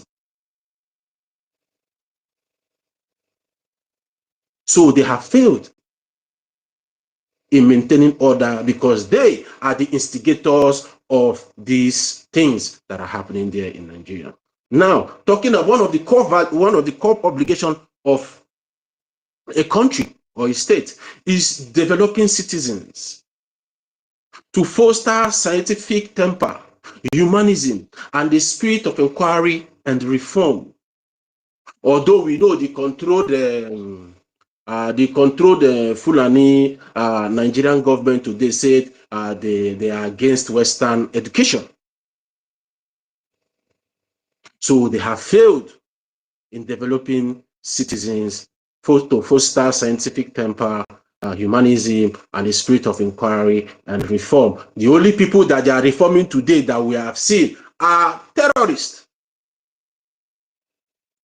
Terrorists that are supposed to be in prison for life are not in prison, but Mazi Nnamdi Kanu, that is fighting a just cause, is the one in life sentence in prison. Can the Nigerian government today come out and tell Nigerians, its citizens, and say, okay, these are the reforms we have done in the lives of the citizens? They cannot come out today to tell any one of us that this is what they have done, of which every one of us here on this space and those that will be listening to this space are all victim of. Whatever we are today, it's self-made. It is only in Nigeria that you will build a house, you will still be the one to dig a borehole for yourself, you will still be the one to provide electricity for yourself, you will still be the one to do even provide security for yourself. The only reform that the Nigerian terrorist government are doing today is the so-called reform of known terrorists that have killed innocent women and children and men in that society, because they are the perpetrators of those crimes. Now, lastly, to preserve heritage, to value and preserve the rich composite culture and cultural environment. Today, what are we seeing? The other time, Soludo have come out and say he's fighting against the cultural heritage of the Biafran people, that he doesn't want Dibia people that are healing people through a divine means according to them. He said he doesn't want Dibia. The other day, we see the so-called Akwa Ibom governor arresting a masquerade, which is part of the cultural heritage of the people. And their core obligation as a government is to uphold this rich cultural and heritage of its people. But today they are now the ones fighting the same thing that they are obligated to uphold.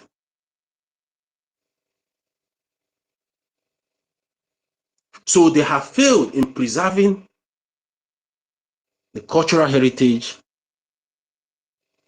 that they claim that they're obligated to preserve. So they have failed. So in this 1, 2, 3, 4, 5, 6, 7, in this 6, 7 core obligation, because due to time, I just want to break it little by little. In these 7 core obligations of a country, a fundamental obligation of a country, the Nigerian terrorist government have failed woefully in upholding it, and that makes Nigeria a failed state today. Now, I want to go, the reason why, because some people will say, why call Nigeria a failed state? Yes, Nigeria is a failed state because it has all the positive core characteristics of a failed state. Now, I will tell you how Nigeria have all the positive core characteristics of a failed state. A failed state loses its ability to provide basic functions like security, law enforcement, and services. Today, what are we seeing in Nigeria? Nigeria has failed in its ability to provide basic functions like security, law enforcement, and services. Today, the so-called elites and billionaires are the ones buying securities for themselves that follows them all around the places because they are afraid to be kidnapped by the same terrorists and criminals that they are sponsoring.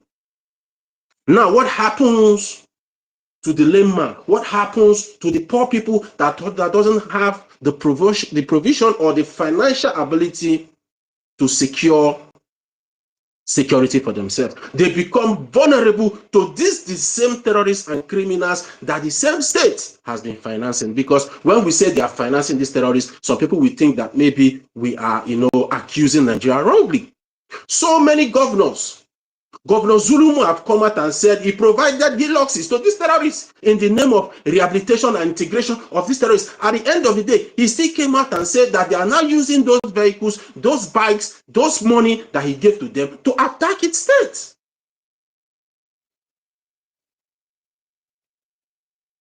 So now, the poor masses, who are the real citizens of the country, now remains vulnerable to these state-sponsored terrorists and criminals of the Nigerian terrorist states.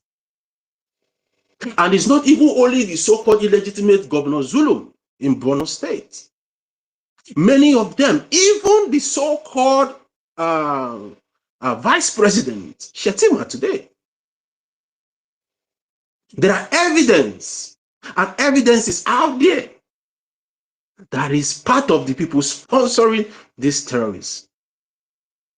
When he was a governor, I think in Katsina State, right? Tutos, because I don't want to quote anybody wrong here. When he was a governor of Katsina State, we all saw how Adamawa. Okay. We saw how he sponsored Bono those State, Bono. Shetima was Bono State governor, not Boronu State. Okay, thank you very much. Thank you, Mazi. Whatever state he was the governor, but we have evidences all over the places. There's a picture even flying all over social media when he was having dinner with the so-called terrorist that is supposed to be behind bars. Today, Shetima is the vice president of the so-called failed state of Nigeria.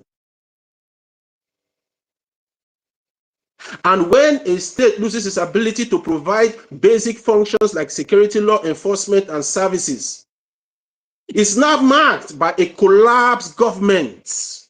The government of Nigeria has collapsed in total. Because there will be widespread of violence, which is civil war and insurgency. There will be territorial loss. See, you know, some people might be saying, they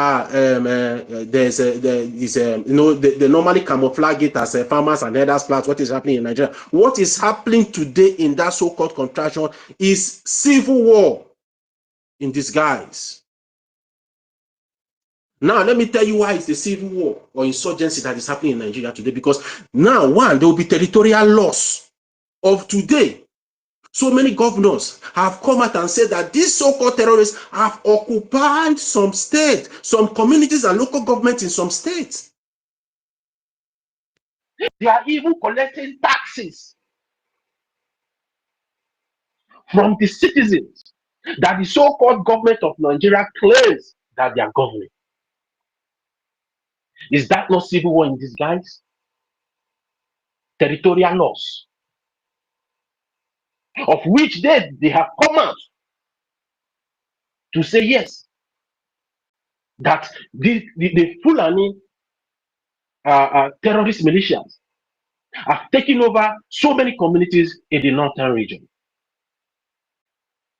Second one is deep corruption. What are we seeing today in Nigeria? They call it deep corruption, because what is happening in Nigeria today is deep corruption, public embezzlement, money that is supposed to be used to better the lives of its citizens are just like Ngige. Ngige now, they are bringing Ngige. Maybe as you know, this is their party. Maybe Ngige is now trained longer ahead with them. They have to bring him out now and bring his own chapter where he embezzled 2.2 billion. Do you guys know what 2.2 billion will be able to do to the people in the state of the old Anambra state?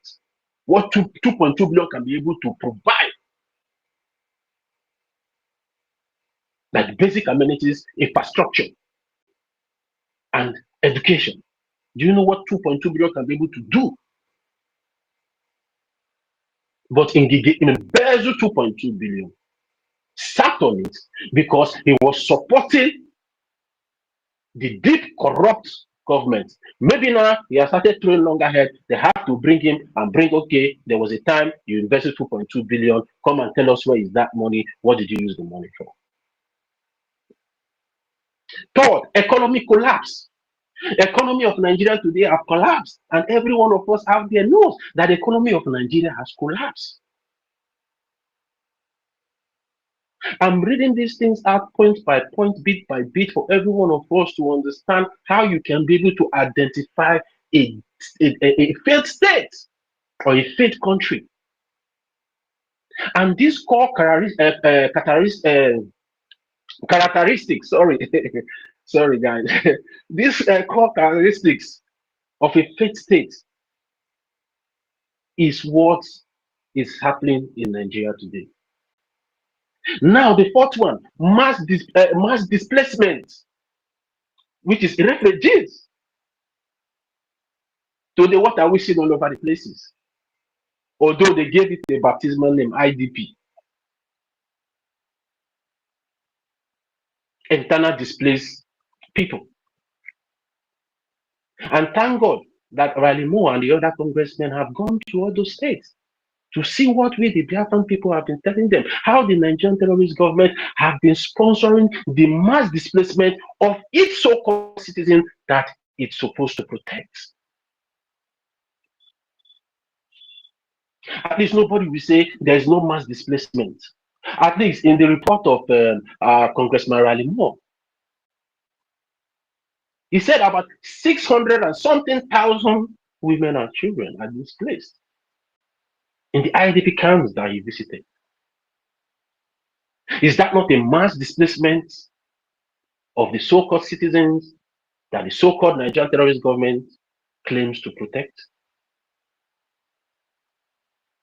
And there is severe human rights abuses. That is why you see today in Nigeria, if you come out to speak against the corrupt system of Nigeria or say anything to counter whatever they are doing, you will see they will come and pick you up overnight. And what baffles me the most is that these terrorists, we know they are their boys, they are the ones sponsoring them. These their terrorists, these their boys are on TikTok, they're on Facebook, they're on Twitter, they're all over social media platforms, making videos, showing the kidnapped victims, demanding for ransom openly. Their so-called DSS, their so-called EFCC, and other security parastatals will not track these people, but you, as a common man, as a common citizen in that country, whenever you come out to counter them, they will come after you overnight. They will come from Abuja. Maybe you'll be in Lagos. Maybe you'll be in Aba. Maybe you've been in Owerri. Maybe you've been in Ebonyi. That's your village that doesn't even, some of your villages don't even have street name, but they will be able to track you from Abuja, come to that your village in Ebonyi, pick you. But they cannot be able to track the so-called Boko Haram, ISWAP, ISIS, and their so-called bandits. But they will be fast to come and pick you. So these things that I'm spelling out here are the core characteristics for any one of us to be able to identify a failed state.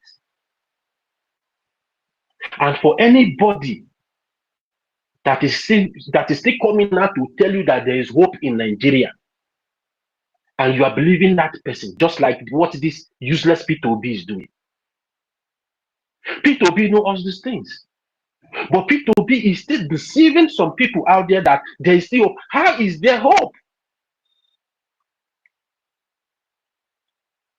Where every one of you out there can be able to identify all these things that I'm stating out here, to identify a failed state. All these things are not happening in Nigeria. Nigeria is essentially becoming ungovernable and dangerous for its people and the international community. And that is why today you will see America putting out a communique that their people should not come to Nigeria. That is why today you will see Canada putting out a communique that people should not come to Nigeria. That is why today you will still see this same UK that is so-called Boris Johnson came and said that they will still put communique that don't come to Nigeria.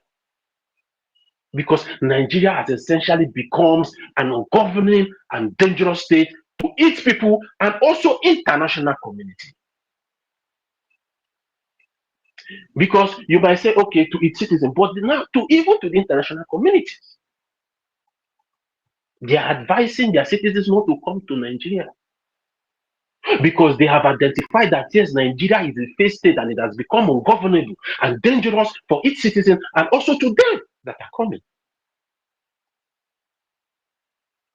And any of them that is still supporting Nigeria to continue to remain a country or a state, that person is biased. That government is biased.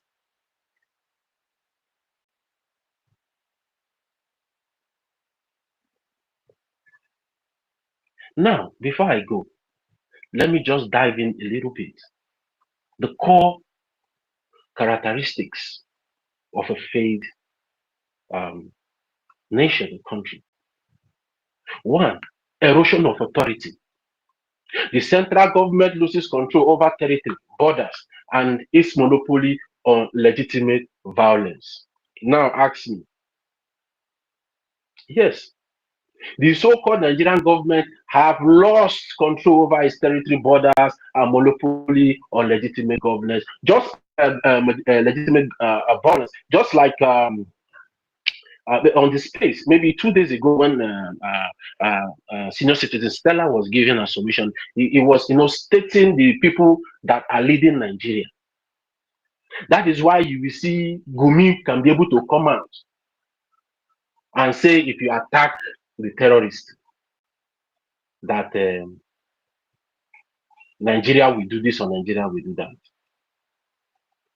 That is why you can see Sultan of Sokoto giving orders where there is a sitting so-called president. That is why you can see these Islamist jihadist extremists all over the northern part of Nigeria warning a so-called presidency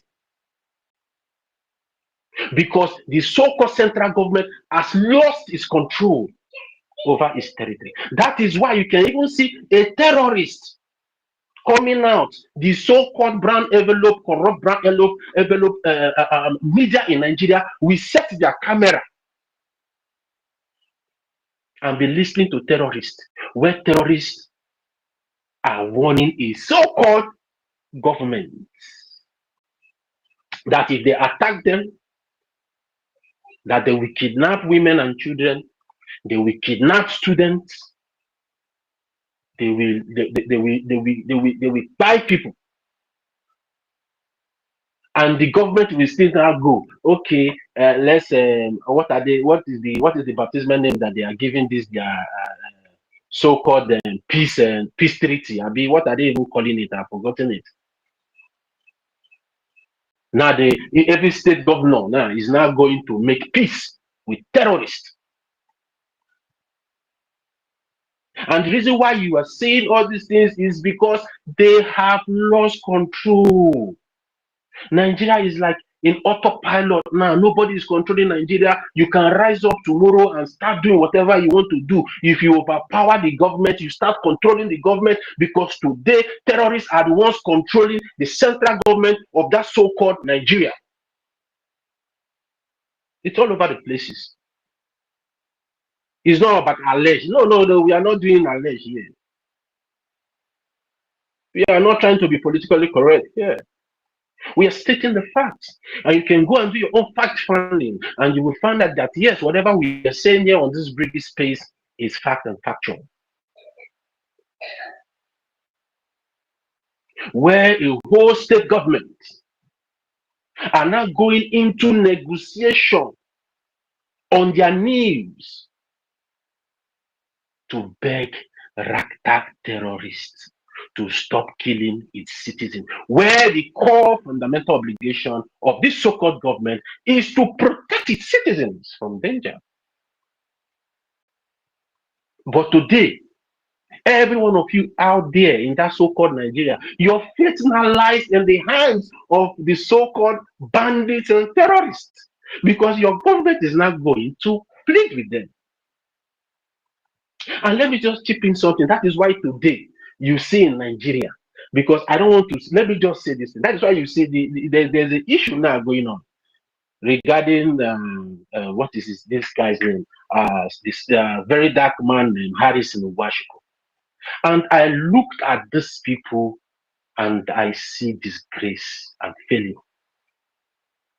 Where so-called people, they call themselves reasonable citizens, are now fighting that why complete terrorist money, why you commit terrorist money, and some wayward individual are still following that trend to defend nonsense. In the first place, are you supposed to pay for ransom? In the first place, are you even supposed to be kidnapped by these bandits when you said you have a government? And that shows and that proves a very loophole in exposing that, yes, Nigeria is a failed state, where citizens now are now negotiating with terrorists. It now becomes a normal thing for them that when they kidnap you, they will look for money. And if anybody that is supposed to go and give that money, remove money, the whole citizen will come out. They are now fighting for bandits. They are now fighting They are now fighting for bandits. Instead of fighting against bandits, they are now fighting for bandits that, yes, the bandit money is not complete. Why did you remove the money? Instead of them to be pushing their government to go and do something, for how long are we going to, for how long are we continuing to be going to be paying this ransom? They are not looking at that. They are just shallow-minded because they are docile. So many of them have failed as patriotic citizens, supporting illegitimacy in the so-called society that they are. And when Trump tomorrow calls them a shithole country, they'll be ignorantly angry, stupidly angry. Yes, because the international community are watching. They have seen that, yes, everything in this country is a shithole. Now they are expecting you, the citizens, to rise up and say enough is enough. But no, you people will be the one to fight against anybody that rise up today now to challenge the status quo of this corrupt and illegitimate government that is there in that contraption. Harrison removed 5.4 million. Why will he remove? I've spoken to the bandit. Imagine now, citizens now have contact of bandits in a salt country that they say is a giant of Africa. Giant of Africa, my foot. Anybody that is still believing in Nigeria is the most dumbest human being on this planet Earth.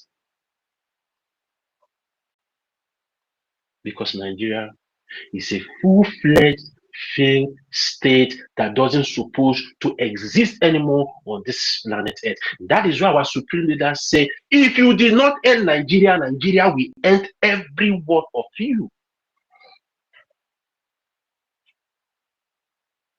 Secondly, widespread violence, ongoing conflicts, insurgency, armed rebellions, and general insecurity are common. Ongoing conflict. They said it's Boko Haram, since for over 2 decades now. That conflict has been going on. People have been dying. Insurgency everywhere. Armed criminals are all over the places. You see, you're traveling. They will double cross you on the way. They will kidnap you, take you into the forest. If you don't have money to pay, they will harvest your organs. Those that have money to pay, they will even molest them, and so that they will still pay that ransom to these criminals.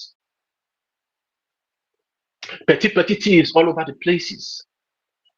The masses are hungry. They are not picking pockets. They are not stealing food from gas cookers, from stoves. Those are the core characteristics to identify a failed state. Loss of public services, inability to provide healthcare, education, infrastructure, roads, utility, and basic welfare. We all know there's nothing the Nigerian terrorist government is providing to its citizens today. There's no healthcare today. Pregnant women are dying on a daily basis in quack hospitals. There was one video I saw recently where a mother, a Biafran mother, gave birth and she died. She lost her life, and the baby also lost its life. And they said it was through CS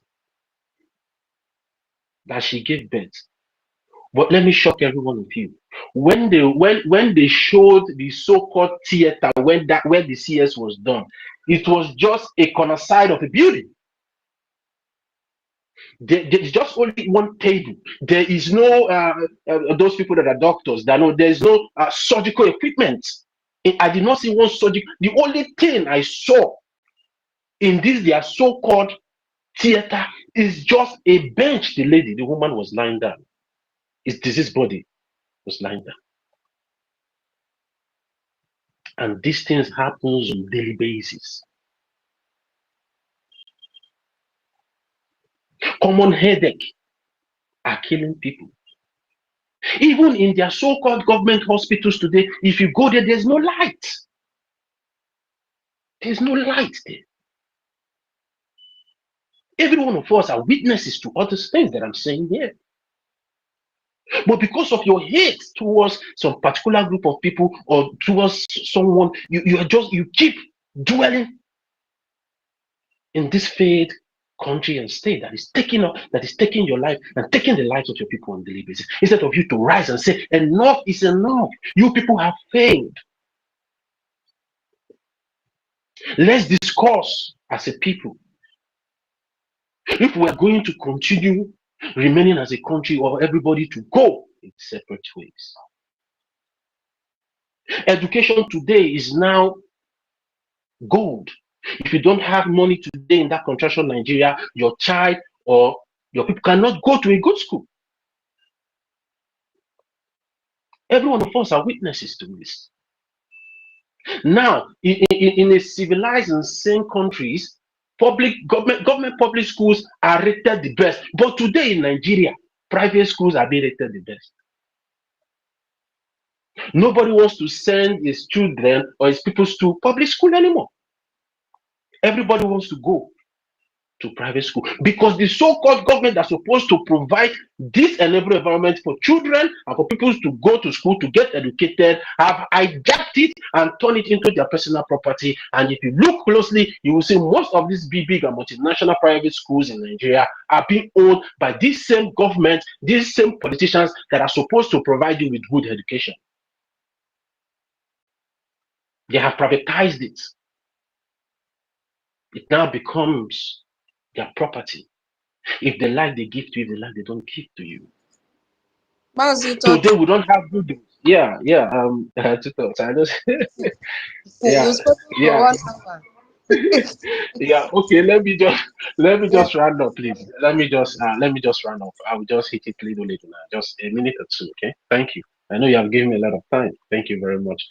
But it's very imperative as well. We just read all these things out to our people too, to understand that whatever we are doing as a people is a just cause. Whatever fight you as a Biafran today is fighting to option out from Nigeria is a just cause, because Nigeria have all the criteria, all the characteristics of a failed nation, and you're not supposed to be in that failed nation. All you have to do is to stand up and rise up the way you have been standing and rising up to fight against this failed state so your life can be preserved and safe. Now, let me just rush it. Economic collapse, we know the economy is gone. Severe corruption, there's corruption everywhere. Humanitarian crisis, there's humanitarian crisis everywhere. Just like as I said, the obligation of a government to uphold all these things. But I'm still going. I'm still here now on the core characteristics of when they fail to provide all these things, that makes it a failed state. And then weak institution, flawed and crumbling and political, judicial and administrative bodies. We know how the judicial system of Nigeria is so corrupt. That is why a so-called sitting judge today can be able to come up to try a man that the same government that it is part of the arm went to kidnap from Kenya and extraordinary rendition to Nigeria.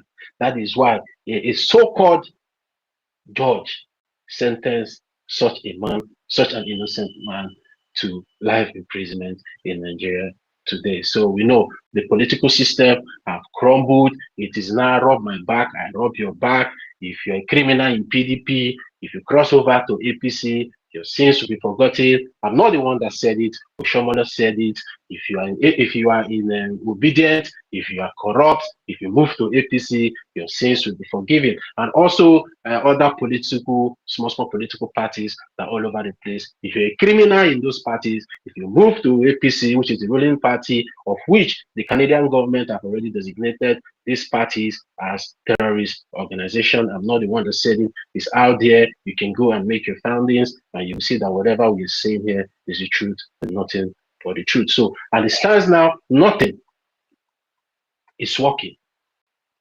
And the core consequences of all these things, when a government fails in all this ramification, the consequences are dynamics. The consequences and dynamics are non-state actors will thrive. Informal network, warlord, extremist group may provide some services, exact power, of which is what we are seeing in the northern region the so-called ISWA, Boko Haram, all of them are now, warlords. The extremists are now mapping out their own land in those places, chasing the people that have their land to IDPs and take over their places. And you see international concern create breeding ground for terrorism and instability, prompting humanitarian and insecurity intervention. That is why you see the so-called Iran that has been supporting the terrorism in that contraction. That's why you see them come to Imo State the other day. So international terrorists might also come in to see how they can be able, to steal, because everybody now will not have every criminals around the world will not have that chance to come in to steal. That is why you see China now. China is also sponsoring terrorism. I'm not the one that said it. It's there in the open. So they can be able to do what? To mine the resources in the land. You understand? So they can be able to mine the resources in the land. So they sponsor these terrorists to displace the owners of the land and put them in the so-called IDP camps, make them refugees, and come back behind them and start mining the God-given mineral resources of the people they have chased out from their land. And that is where you see internal division, deep communal disconnect, ethnic conflict, and contest power struggle, of which that is what we are seeing all over the places. There is no peace, there is no unity, you understand, in that contraction called Nigeria. So in essence, a first state can't perform the fundamental duties of a sovereign nation, leading to chaos and suffering. Let me go again. In essence, a faith state can't perform fundamental duties of a sovereign nation, leading to chaos and suffering. And whenever you see all these things happening in a country like Nigeria or anywhere in the world, just classify that place, that country as a state, as a failed state. And that is why Nigeria has stopped to be a country or a state, because it has failed to uphold its fundamental obligation to protect its citizens. And whatever that is happening here, the reason why the one of Nigeria is so dynamic is that it is the Nigerian government that are perpetrating all those crimes. So that is why the one in Nigeria is very dynamic, and that is why the international community, and most especially the American government, need to act fast to save the life of the Nigerian Christians and all other concerned citizens that are there, that are not part of this. They are jihad extremists that are trying to use to take over the country through their war of jihad. So, tutors, thank you very much for giving me much time. Maybe if I have time, to come back again, maybe later as the space progress on, I will come back to share more light as well. So, thank you very much, tutors. Thank you, and thank you, every one of us here. Thank you. There one, 30. Thank you so much. Yes, Onyeka was saying that women are doing what men are supposed to be doing for our freedom, and you've just shown one now in educating our people. Thank you so much. I will also add there that, you see, I will also stop calling them a country when I've noticed something that is not working too well. I will call them a system of managed violence. Yeah, when protection is conditional. When they start protecting a certain group of people, while others are being abandoned to the terrorists to slaughter them at will. And just from what you gave in your submission, a summary, and then I will also call them that when I have seen that when communities are under attack, they are arrested. People in that community are arrested for defending themselves. Yes. By the time they begin to arrest you for defending yourself, I'll call it a system of managed violence, because you have no right to go and arrest citizens or population of vulnerable people who are defending themselves. And then when you see, impunity becomes the real constitution for some set of people, especially in the case of these terrorists. Because the armed group now, when they begin to understand that they can kill anybody at will and they will never get punished. Yeah. So thank you so very much for your submission. So just a little input. That is when I will call them a system of managed violence. They are no more a country. Thank you so much. God bless you. Please, we are collecting offering here. If you are just joining the space, we are making donation. So please, if you want to donate, kindly notify. If you are not on mic, please send a message in the comment section. Tell us the amount. We will add it to the list, and then you send the receipt to Madam Nki. Please, don't let this blessing pass you by. Please, we are collecting that donation. Put it in the comment section if you are not on the mic right now. We have fundraising tomorrow, and then we have an African Town Hall meeting on Sunday. And then so from now, we are going to manage 3 minutes so that I can see if I can go to the next session, which I want to talk about the visit of Raleigh Moore. And then we'll really look into what his comment stands for when he came to see things for himself. That is if we'll manage time. And also consider my time is almost 10 p.m. here. Have mercy on me, my people. Yeah. But you told us, So, that you're not sleeping today. Oh. You say you are not sleeping today. We are holding you back. okay, I will try now. I will try. You know, nature. Yeah. Onyenye, you have the mic. Should I read the question for you again? The question says, if a state consistently empowers the actors who destroy its own citizens while criminalizing those who defend themselves, at what point do we stop calling it a country and start calling it a system of managed violence? So with this, your submission, with this, your answer to this submission, your answer to this question, you can now extend it and give your submission that aligns with what we've been talking since. Thank you so much, Onyeka. You have the mic now, if you are still there. After Onyeka, 1 million will give you. So please, let's manage the 3 minutes. Or Is let me it say Onye- 5 minutes. is it Onyeka Onyenyere? Which one are you mentioning? Hey, is Unko the number, Abby? Okay, put the number. Put the number, aka Onyeka 1. Take over the mic and speak to Biafra. Put the number. I think he's in the other room now. So let's give to 1 million. He has entered the other room. When he comes back, Hey, I don't miss my people. I don't feel wait. You know, say this my professor. Once he there on the seat, this hot seat, interjection is not allowed. You know, say sometimes we they do, but hey, here no let me try more. I don't want connect sanction. Ndewo no, ndewo Biafrans. Oh my goodness, I don't know why I'm so excited. I just wanted to know they have been attacking me. Definitely, I even lost access to my message and my chat section on my account, but no problem.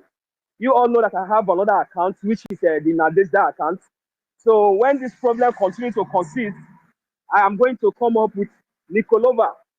So, and I believe that we are also, aware of that account.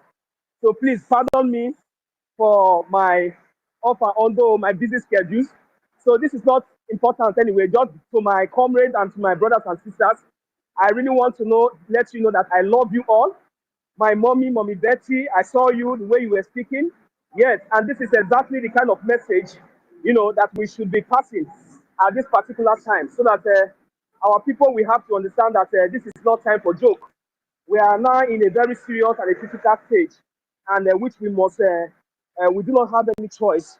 The only choice is to support the Biafran Liberation Army and to support our Biafran government in exile. So as a Biafran, wherever you are all over the world, you're hearing our contributions, our submissions, because me, I'm not even here, to start talking too much.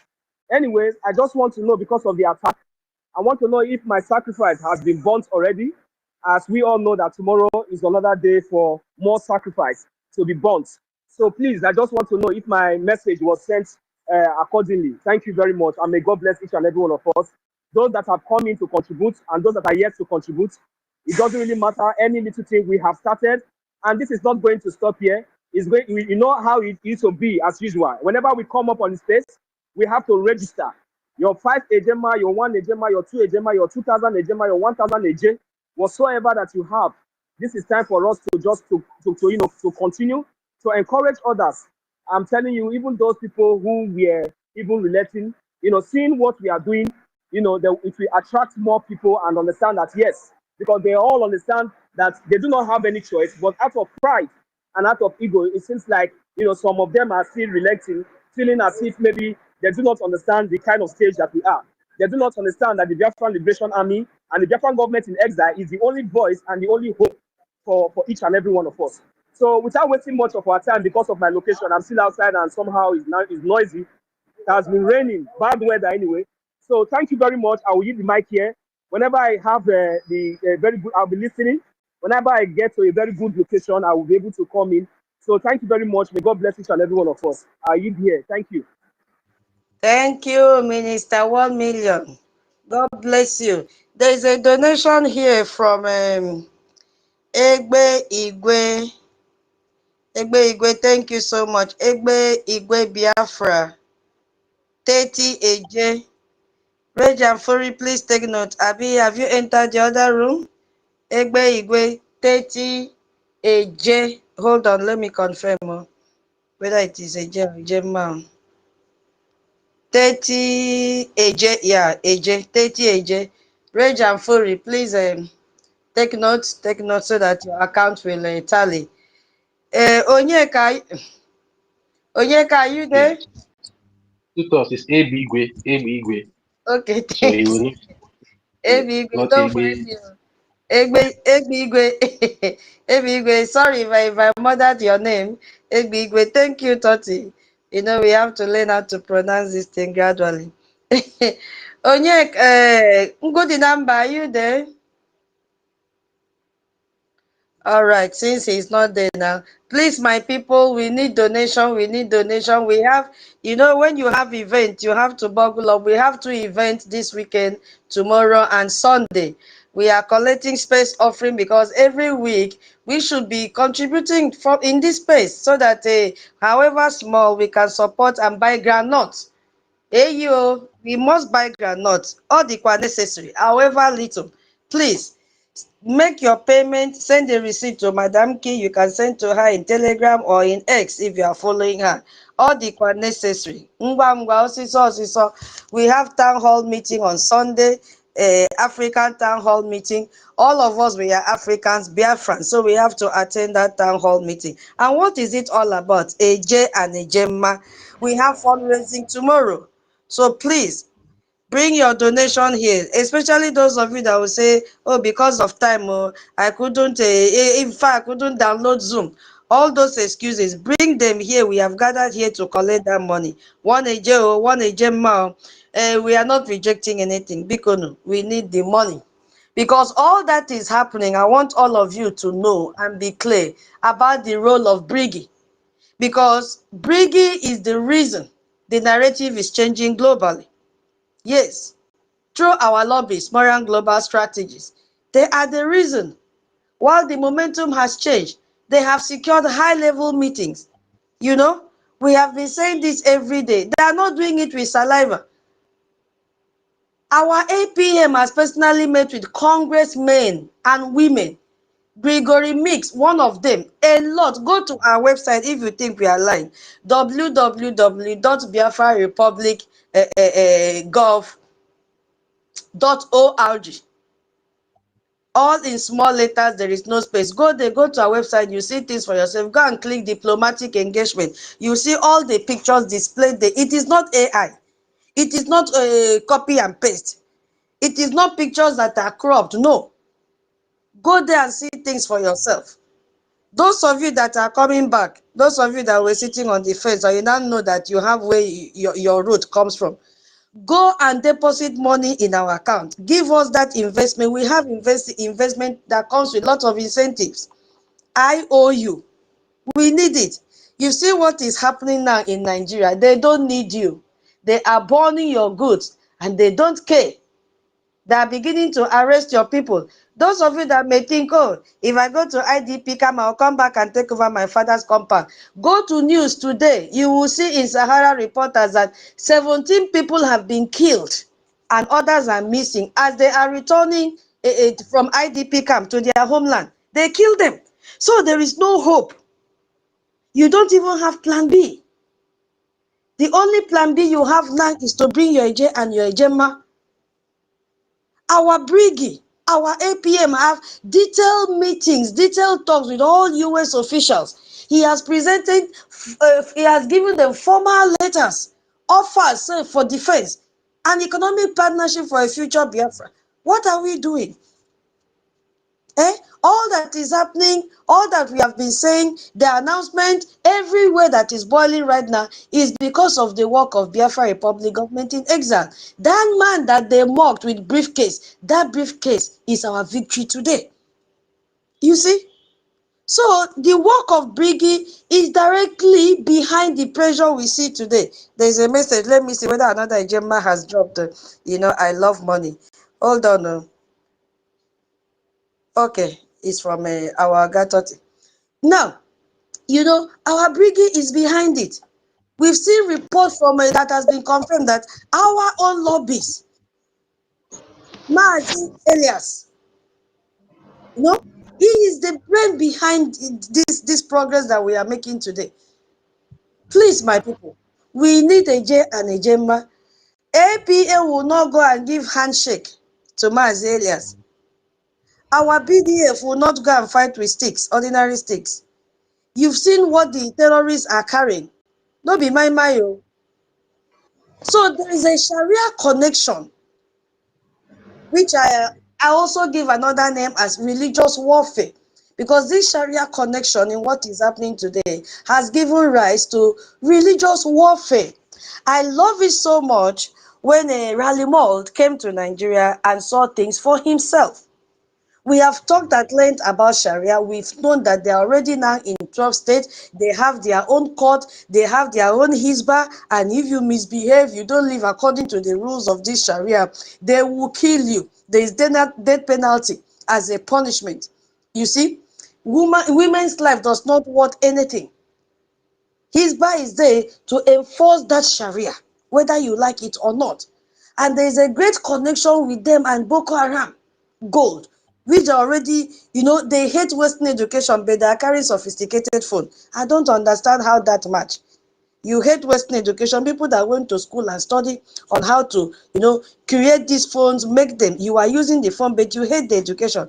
I've never seen this kind of people before. So there is religious warfare going on now.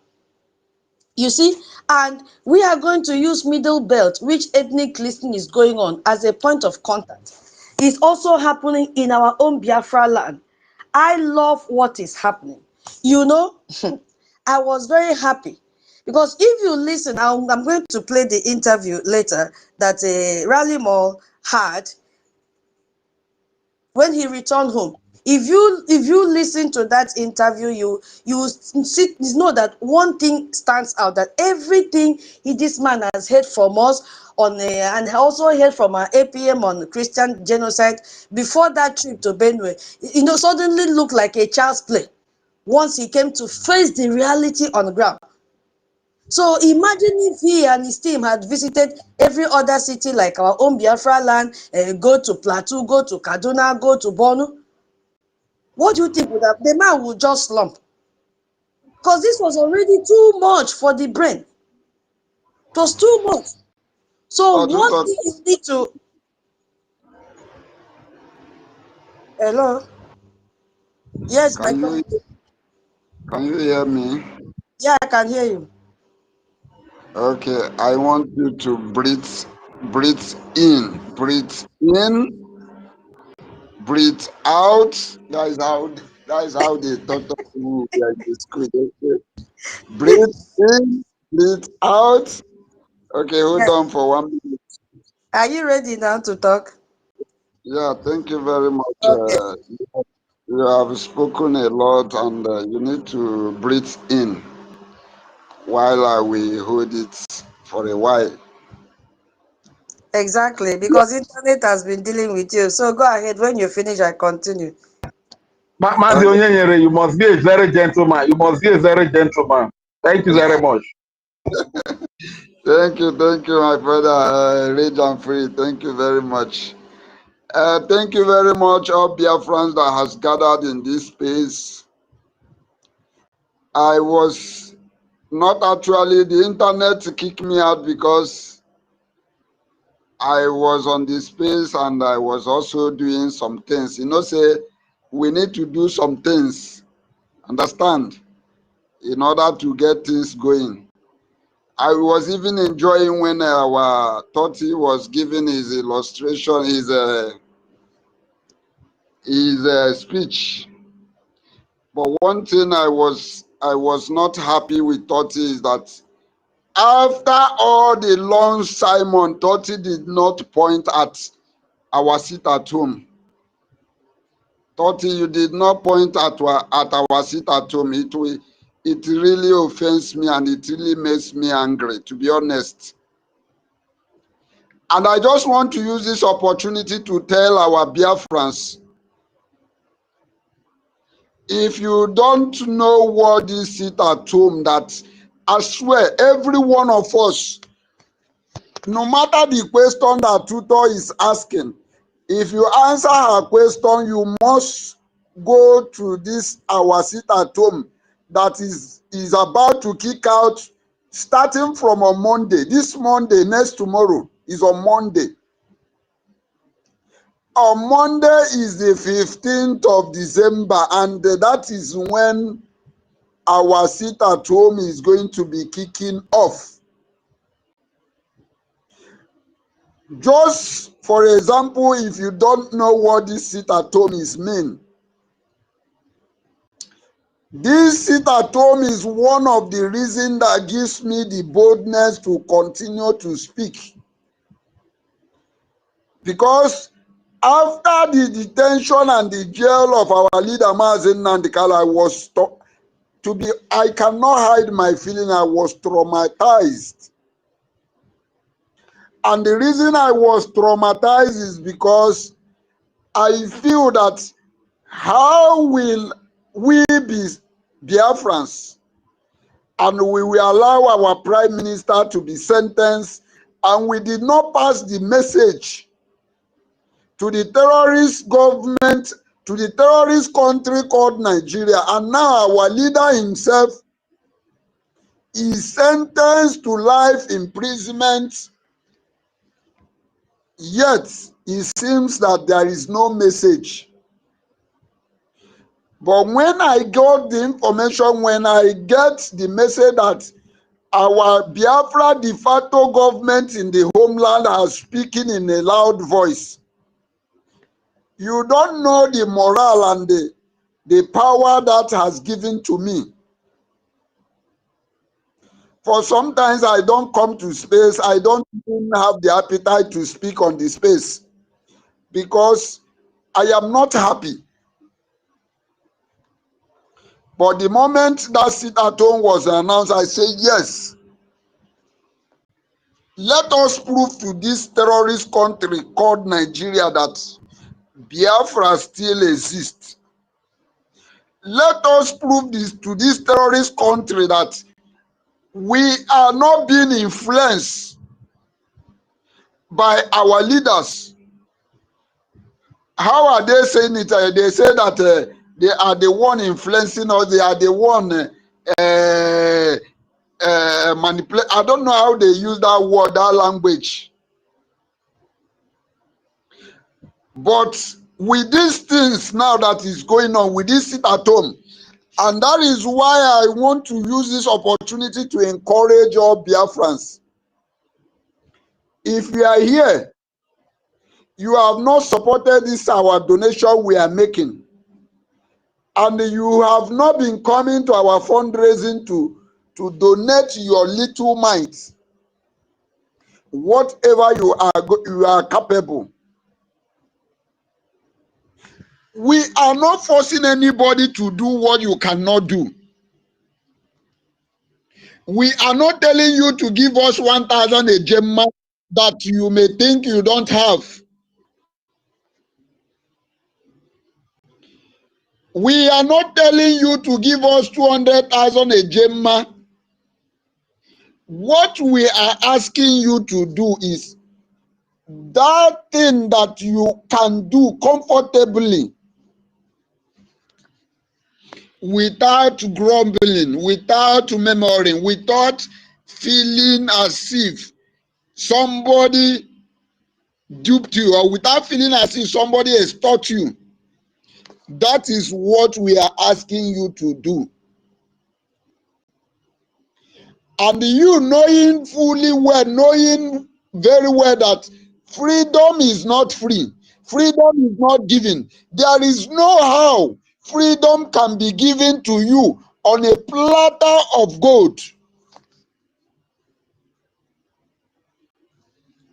Some of you wish to go to Russia, to go and fight with Russia, because you know that, child, who do all this kind of a thing?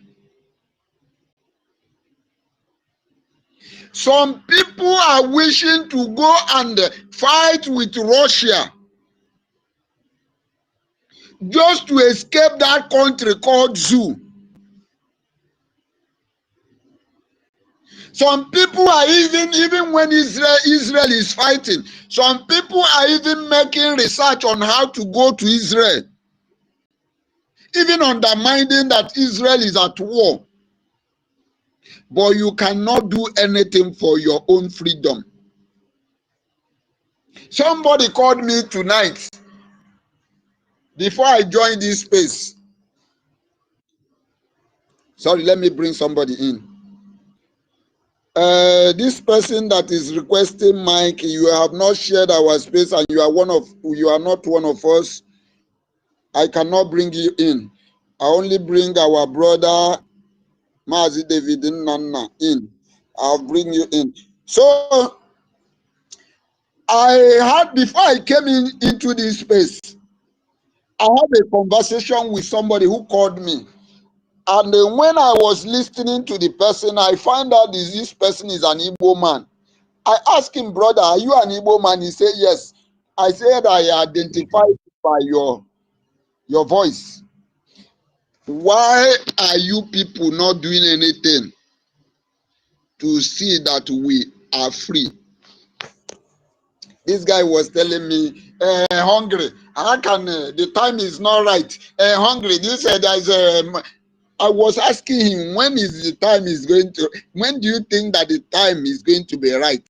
Is it when Fulani finish killing all of your people at home? Is it, are you not seeing what Fulani is doing in our land? If not that he called me for a business, this thing, I quickly wave him out and I say, please let go to what you called me, because what you are telling me is making me mad. You are telling me when the time is right. When do you think that the time is going to be right? When you know, or do you want, I ask him, do you want me to send you the videos of what Fulanis is doing in our land? He said he's seen them. I look at him, I say, who do you people this kind of a thing? So what I'm trying to say in essence is this. You see this sit at home that is coming. We need to send a very serious message. A message that the zoo is going to hear. They will know that holding our leader, NNAMDI KANU, is not stopping anything. The message is going to pass a message to the zoo that holding our prime minister in a Finland is not stopping anything. That is just what I want to see. That is just what I wish to see. So I just want to use this opportunity without wasting our time. I know that so many of our people want to speak, and you know me very well. I don't like to hold mic for a very long time. This is just me. I do it because I don't want to inconvenient people who want to speak. Without wasting our time, Sister Tuto, still hold on. I want you to breathe in. Let the people on the mic speak finish. Then you can go back to the another segment and bring what the next segment you have. Hold on. As we bring the next person we are going to bring, I don't know if Mazi. Read the question for them, Onyeka. I'm looking for something now. Can you repeat the question, or do you? All right, thank you very much. Let me take it off from here. Thank you, Mazi. No. Hold on. I have sent it to you. Check your back channel, please. Okay. Let me Red and Free. Hold on. You can only speak when I see that Nko the number is not here. Nko the number is not here. Network has kicked him out. Okay, Mazi, Red and Free. Quickly make your submission before we go back to our 30, because I want 30 Okay. to hit that sit at home. That's it. You people don't know how important that sit at home. That sit at home is very, very important to me. As a matter of fact, that sit at home is what gives me the boldness and the strength to speak more, because I can't understand how these people are just sentencing our leader, and we are not sending a strong message.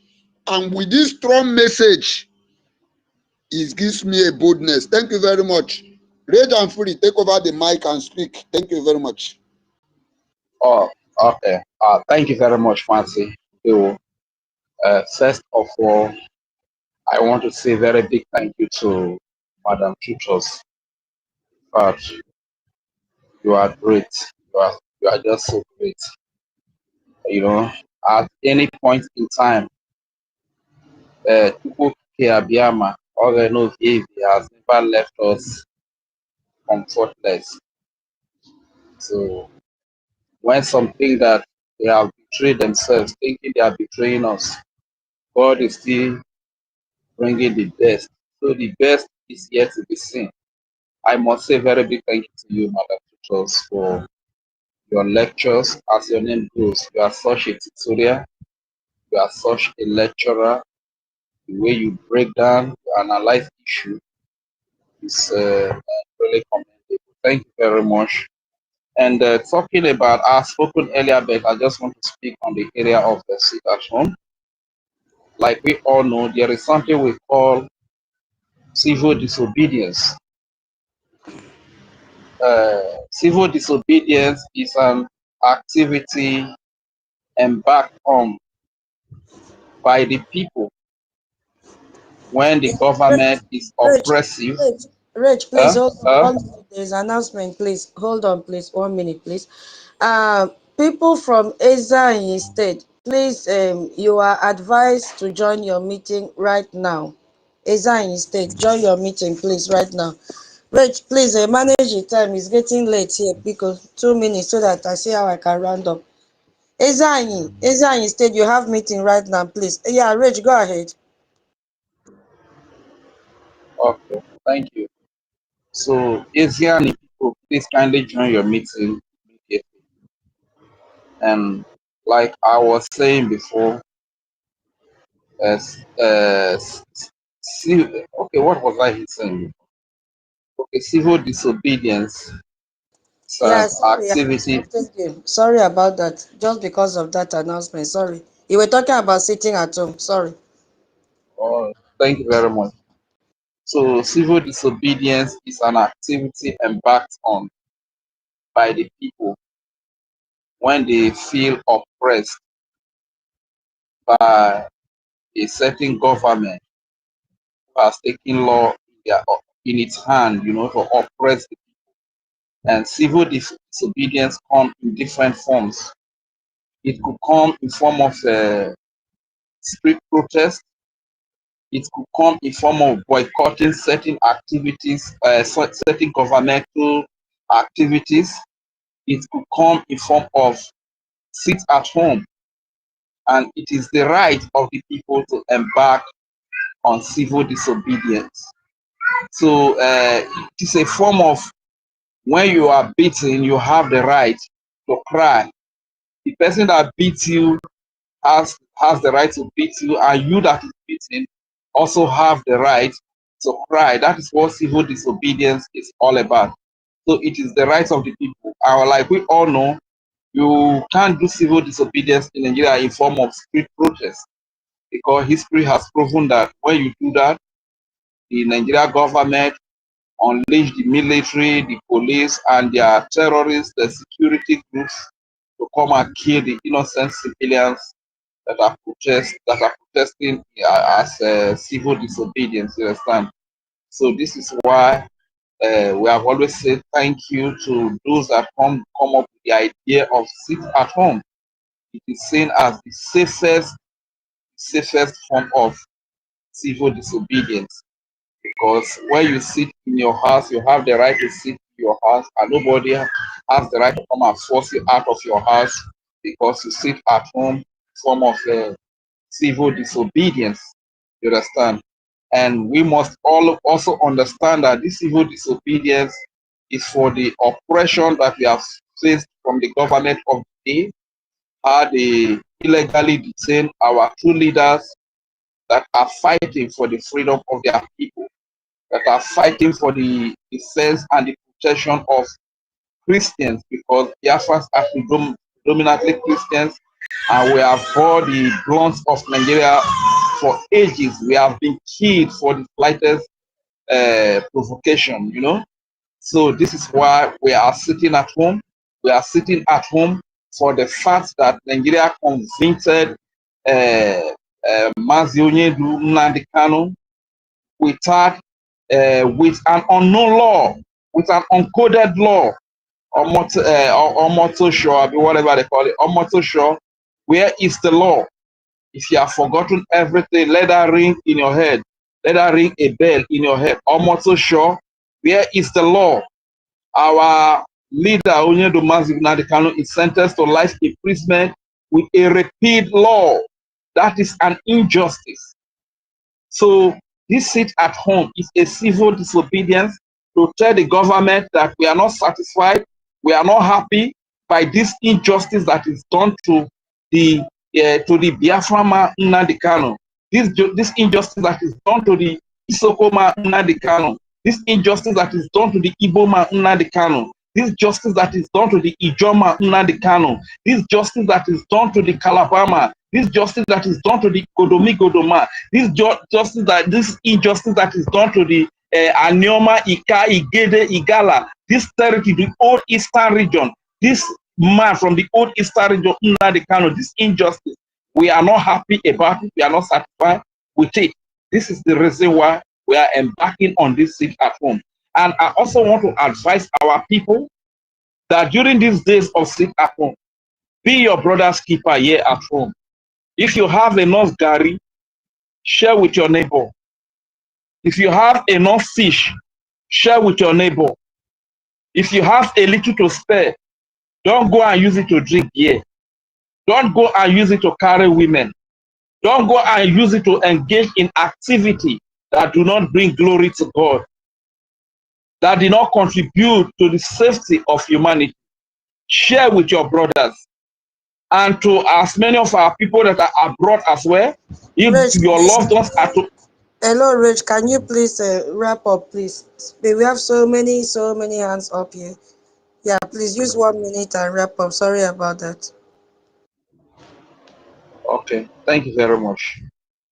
So like I was saying, if you have a loved ones over here at home, don't also eat that. If you have it, it's not a must to, you understand, but that is why we are always fighting for this freedom. You understand? The only way you will not want your loved ones to depend on you here at home is to get their freedom. So if you are abroad and you are not ready to help your loved ones here at home, then support the freedom. Because the moment we have this freedom, they will not depend on you. But during this time of sit at home, you know, we are approaching Christmas period, and some of our people, we are born into the culture of Christmas. You must cook rice, you understand? So at least support your loved ones with the little that you can. Even not only your loved ones, you can also ask them with the little you are sending to them. Let them extend it like 2,000 AJ. They should extend to the neighbor to also enable them as well. You understand? But we that are at home here, if not Gary we get, let us learn how to share as well. Let us be our brother's keeper. Let us be our neighbor's keeper, so that this thing can go on effectively, so that when people are sitting at home, hunger will not chase some of us out, and before you know, we'll go and meet what we did not bargain for, because during this at home, Biafra defense forces are likely going to be outside, Nigeria forces are likely to be outside, and both of them have what it takes to defend themselves. What about you that is going out to look for what to eat, and you don't have what to defend yourself? You become the victim. Thank you very much. I yield the mic here. Okay, thank you very much. Sister Tutor, do you want to say anything? Because one other thing I would like to say, there is this guy that is requesting for mic, and he has a star on his logo. I check his profile, he shared our space. Please, if he requests, I will bring him out. We give him a Onyeka, mic. please check your back channel. Please check your back channel.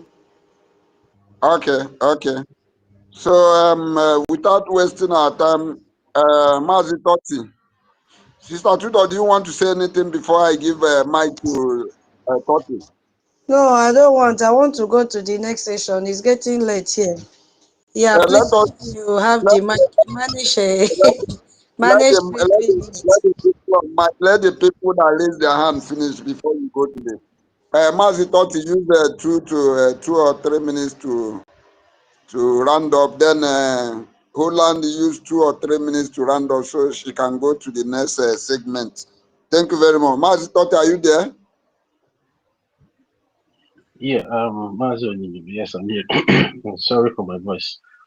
Let me reiterate. You said about you said something that I did not mention. It's just because when I finished my submission, I didn't have much time to summarize it, and I believe that's when I'm supposed to, come in with a seat at home. But I made some statement that Biafrans, whatever you are doing today is the right thing, because Nigeria has failed everyone, and we all know the reason why we are sitting at home on the 15th, 16th, 17th, 18th, and 19th of this month.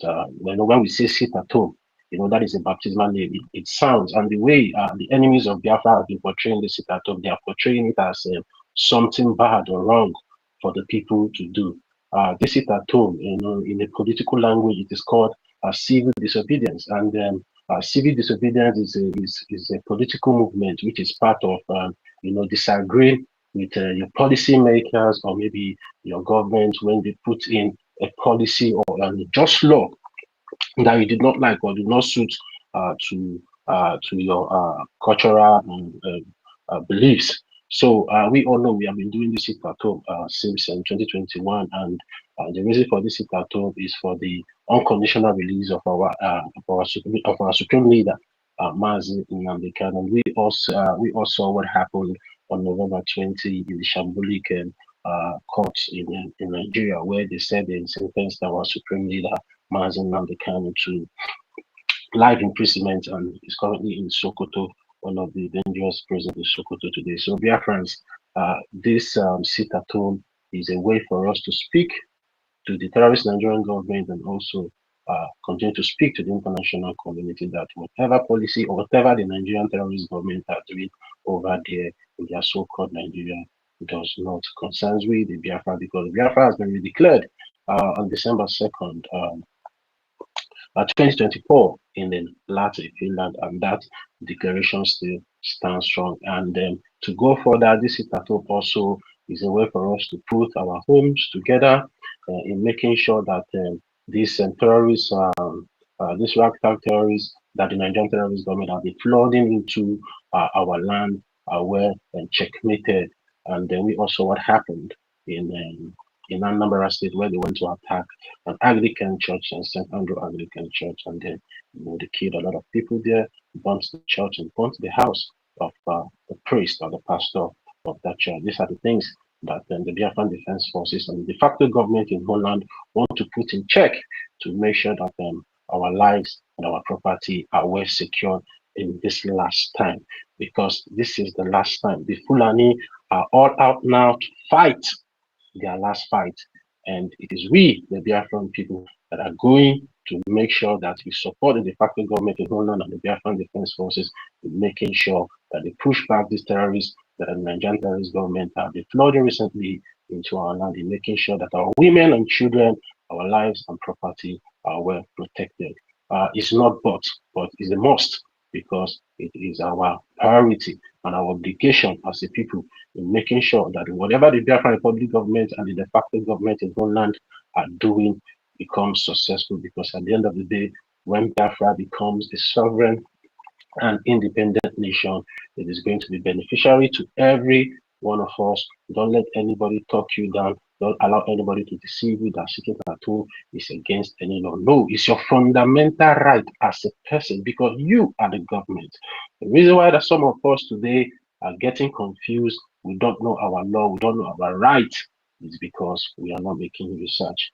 This is your right, and you need to fulfill it to all ramifications. So, Mazu Onyenira, I think I've done justice to that your question to me. So, because of time, I will leave my mic here now. So, thank you very much, the co-host Mazu Onyenira and Tutor. So, thank you very much, Ayin. Yeah, thank you very much. Our own future CRC, Mazi Toti. Thank you very much. Without wasting much of our time, Holland, you have 2 minutes. And these 2 minutes can simply means, I think this is your first time of.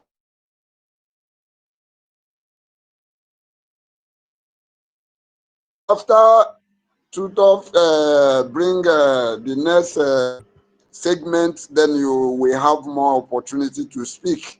Thank you very much. If you are here, you can now mute your mic and speak to Biafra. Mazi Holland, are you there? Thank you very much, Yenyo.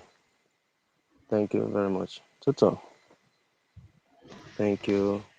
Really, I intend, even if you have not raised your hand, the moment I joined the space, you were talking. That was when I met you talking. I was able to understand that no, you have a lot to say, but the time frame was what you were trying to manage. And I could have as well tried to expatiate a bit on what you have just said, which you just did justice to now. That no time on your side couldn't make you to go far and expatiate the purpose of sit at home and that which you have rightly done. I greet everyone in the house. I want to appreciate every single one that has stand strongly and firmly believing the cause of this journey.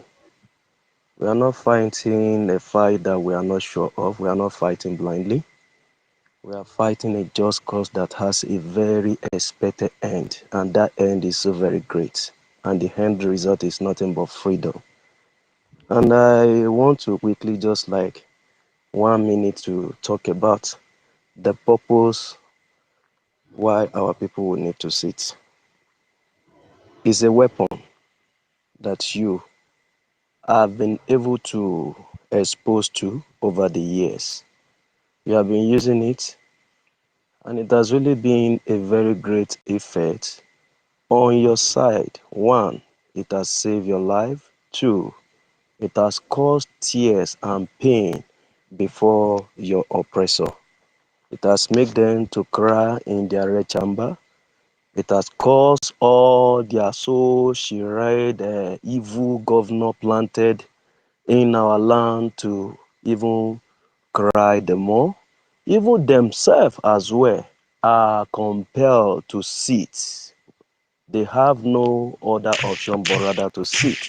We use our own sit at home positively, and it has really yielded a very great result for life saving and for products of what we are preaching about in this gospel of freedom.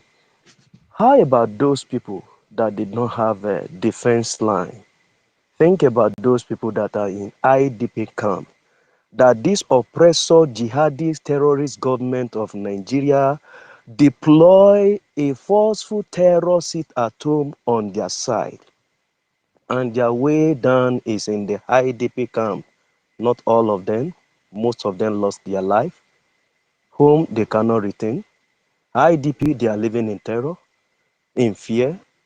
They are not sure. Even when they even think that no, it has calmed down, let them return back. You heard how it has played out. They were killed on their way. So You that now have a defense line through the angel. BDF has become our angel on ground, and they have been doing the needful, giving you the protection right from the axis of our forest or the corner that all the terrorists can use to enter you. The only thing they ask of you is for you to sit, be in your house, save your life, stay there. While we do the needful, can that be a problem to you? Should that be a bottleneck for you? Which money are you going to look for that no you will find inside your grave? It is very, very, very paramount and very essential that no, you need to sit at home. Right from on Monday, you must sit at home. In fact, if Biafrans are going to be wise, if you are going to have some senses to your upstairs, down, down, down, down, back to Lagos, you're supposed to sit at home. You see what is happening to you. All your businesses that are going down, if they ask you to will it for this cause of freedom, will you do it? You will not. But you see what is happening. Why must you people learn in a very hard, a difficult way?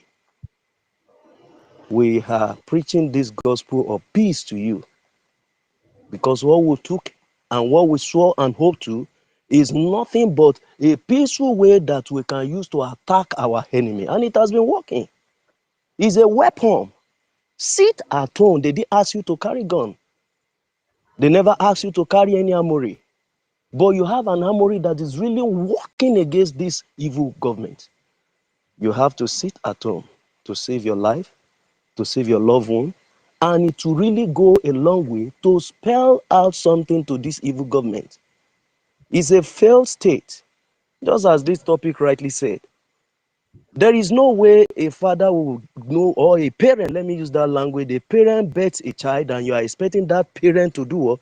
To kill or unalive that child. It's not possible.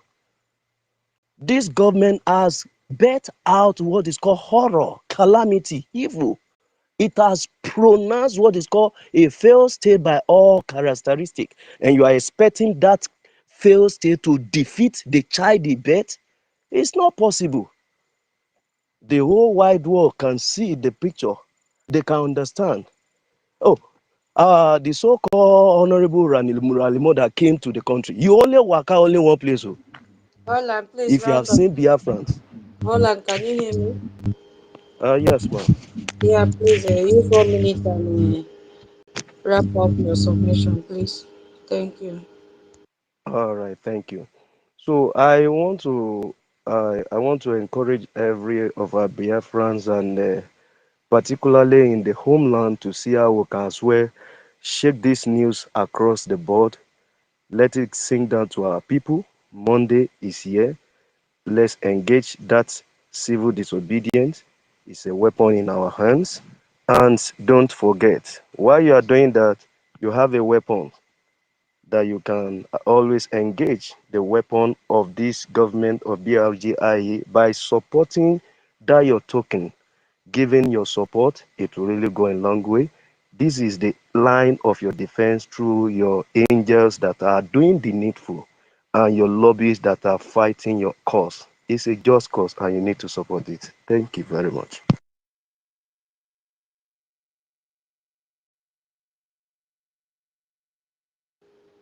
Thank you for your submission. I know you have a lot to say.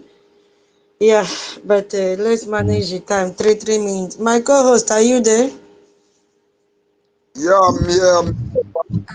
Did you go to the other room? I was waiting now. Huh? Did you go to the other room? Were you in the other room? I saw your hand up. I thought you needed to test. That's why I just. You gave 3 minutes. Now he spoke for 6 minutes. Now, I don't like to cut off somebody that is Yeah, I know. Even me, I don't like it. What is your plan for Mary? What did you agree with Mary? Her hand is up. Let me take hold on. After your statement, after your next session, then she will take over the mic. Go on with your next session because Mary cannot handle that 2 minutes. Go on with your next session. She will speak after your next. Okay, my boss. Yeah, Biafrans, please, we are collecting offering. Very, very important. We need a Gemma and a J. So please, if you are just joining this space, kindly share the space, because share the space and then give us your offering. Please, if you are not on the mic and you want to give, you can drop your donation in the comment section. Tell us the amount you want to give, and our treasurer for today, Rage and Fury, will record your name. You make the payment and send your receipt to Madam Key. We have Owambe tomorrow and Sunday. So we want space donation to be announced. However small the amount is, one ejema, one eje, whatever you have, please. It is an offering. You know, we need that eje more than any other thing. Bikono, please do it. Free donation. Offering time, blessing. Abi, make we sing again. Yeah, please share the space as you are joining. Okay, let me Yeah. quickly Tutors, maybe Mary won't give us a German. We're gonna allow maybe just talk. okay, Mary, you want to give us a Gemma or a J? Mary, are you there? About one. Only one more rumba. You might drop offering in. You know, no Martin now, but take over me. Because even to me, even though they fake I too nam, Kirong is a guy can won't consume. You know, cook say that, eh? I've already Kirong about macarami, Abukuan coffee, Abuku free. You know, free now, Niteka.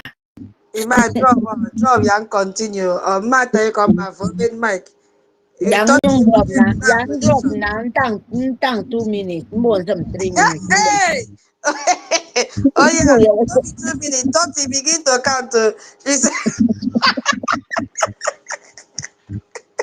oh yeah, everybody count 2 minutes for Mary. Mary, your time start now. Go ahead. Okay. So I know okay, I go only greet the lover of freedom, my people. Good evening, lover of freedom, my people. We are so sweet. We are so beautiful people. Yes, we don't have time. Good evening, our leader, the love of the world. Itiade Kondo, Genke Rabasi. Yes, you are dealing, and I'm so happy. We are so happy. We are sweet because you are doing the anamatizing. You're doing the right thing. That bag, they choke them and it could choke their eye, bring it for their out. That is what we are waiting. They should cry it. Blood, that is what we need. Yes. Sorry, Madam Mary. Please, Tutors, there's an observation. Egwegwe, did it tell you, it's like it's writing on the comment section that is giving 30,000 AJ or 30 AJ. Did it tell you? Egwegwe. It's 30 a J that he or she wrote there. 30 a J. I think that should be 30,000 AJ. That should be 30,000 AJ, I Let me suppose. check again then. Let me check again.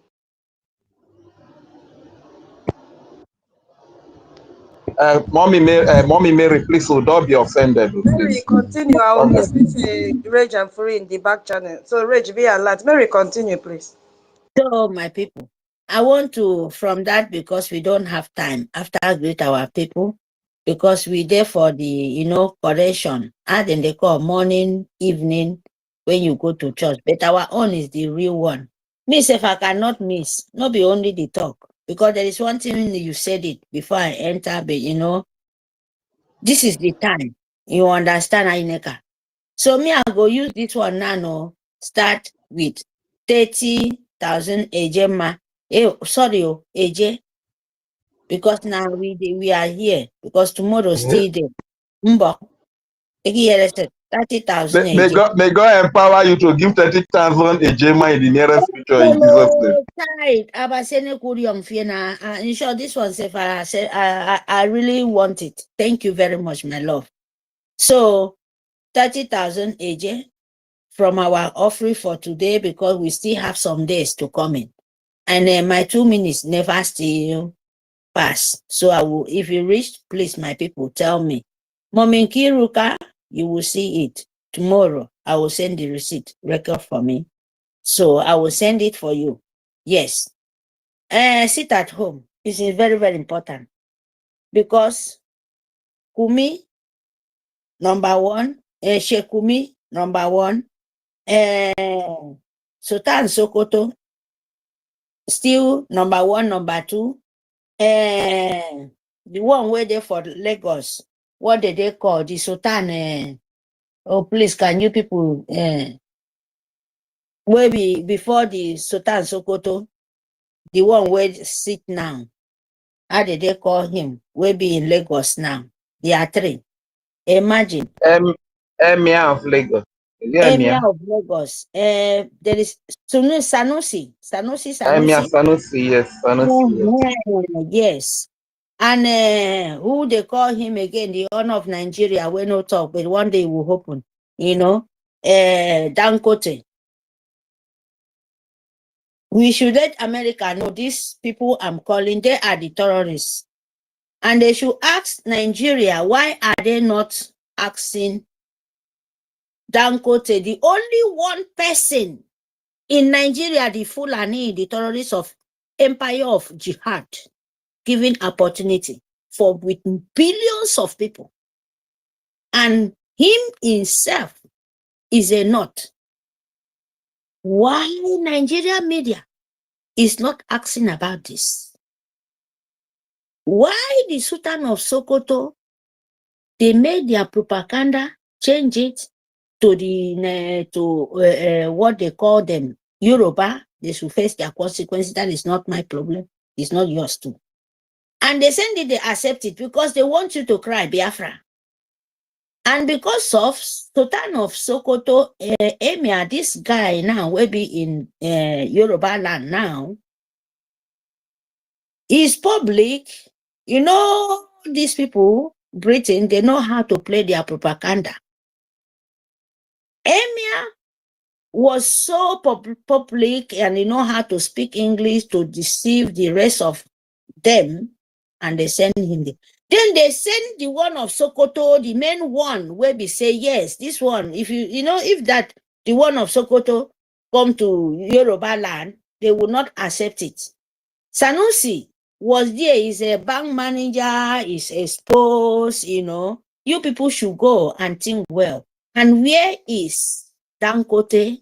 All this criminal, all this armed robber, all this Fulani, S-men, all this Yahoo, all this downcrop, Fulani, money laundering, all this Nigeria is crying. But Dangote get everything, license. Now Nigeria give it to them. So why FCC, or what did they call them, international world, and this kind of calamity happening in the north? Dangote come from the north. Sanusi in the north. And this terrorist man we call Sheikh Kumi, and is after another person country called Biafra land. Are you mad? You see how you people, they disgrace? We want to help you people. Oh. We want to help you people and let America know. And Donald Trump, please, Nigeria should produce Dangote. They should interview him. Why only him have rights in Nigeria mineral resources, where from salt, where no come from the northern. And the northern is crying, and they keep our leader, NNAMDI Kanu, there in the north. It doesn't come from the north. And they are crying. Is it Mazi NNAMDI Kanu? What is going on there? Is it Mazi NNAMDI Kanu, they speak Fufule? Mazi NNAMDI Kanu, is it a not? Mazi NNAMDI Kanu, is it the one killing army general in few days time? Because more is coming to you guys, of course. Is it NNAMDI Kanu keeping in the north, sending the Fulani, the northern, the South Carolina to the, IPP camp? Why are they focused for? Kumi, what is your problem? We are in our own land. We never cross anywhere to go to the north. This, you must let them understand. because Biafra land never leave the land of Biafra to go to anywhere to say you want to fight other land. We are fighting for our own, what belong to us, Biafra land. Our restoration of Biafra land. Can Tutos, you are hear you me? there? Tutos, So are you there? people sit at home. Sit I at want home. to refresh. I want to refresh Sit at my home. page.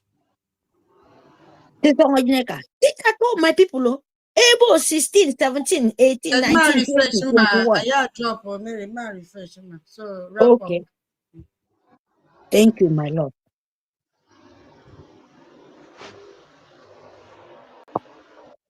As you continue speaking or as you stop? Continue, but you will stop after she Okay. finishes breaking. Yeah, continue. Okay. Thank you, my people. Sit at home. The sit at home able want to me at back go fuck me. I will both go carry con. I will both kamikang. I will both to me kakemeni kwa. I will both kemen matchet. I will make a to me can anything I don't to me to cause like any problem. Just relax in your home. Back for when you're garden in your backyard. You take that opportunity, go rest and try to put your hand in the nature, play with the ground. And that playing will bring food for you. Just to this 16, 17, 18, 19, 20, 21, 22, 23, 24, 25, 26, 27, 28, 29, 30, 31st. If you get mind to do that, do you know what it means? That means Okay. Thank you. Thank you, Obangawan. But kaya maratang fin. Kaya maratang fin. But if you can, for that few days they give to you, it's not more than that 3 years. But if you want the 5, 10 years coming, don't sit at home and don't fund it. Thank you, Yeneka. I still there for background. Thank you for the opportunity, Niteka Basile. Yeah. So I was still young. But kaya manatang. I don't know. David has been kicked out. I wanted to. I know he told me last time it's not a 2 minutes. Okay, so hey. Yeah, so King David, which one do you prefer? Should I continue then after you join your submission at once, or will you manage 3 minutes? King David. King David. He's not at the mic yet. Continue with what we are doing. He's not on mic. Okay, my people, let's listen to the next session. Let's see how we can do justice to it, because I was so excited. On this mission, Republican Congressman Riley Moore, who just led a congressional delegation, not over Zoom, but by armored vehicle. You went into this country at a time when they are taking Christians. And there is a person on this mission, Republican Congressman Riley Moore, who just led a congressional delegation, not over Zoom, but not over Zoom. Real live evidence. He saw things for himself. Yeah, King David, your hand is up. Will you manage 3 minutes submission, or I should finish this session before you go ahead? I'm not a 3-minute person or man. Unless you want to finish, then I can.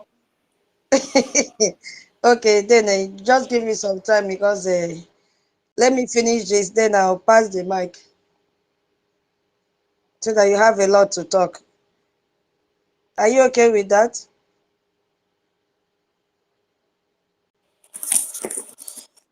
Okay, go ahead. I just wanted. I will not be long anyway.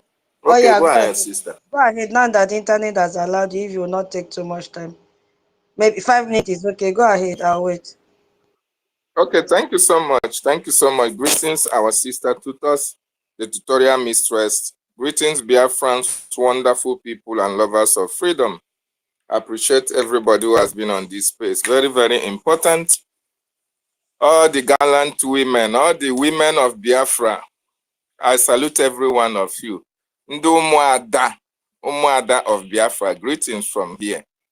A lot have been said, a lot have been learned, and we are yet to learn others. Tutos, I know that you understand what our leader said, that we are going to kill Nigeria gradually. So I don't know why you are rushing to enter another stage. Let us kill them. Let us destroy them. Let us dismember them. David, Dismember them David, gradually. what is the time? What is the time in your location? This is 11 p.m. and I started Wow. 5 p.m. UAE. Ah. So that is why you should also consider me as well. This is No, we 11 can carry it over tomorrow. We can carry it over tomorrow. That's You what are I'm saying.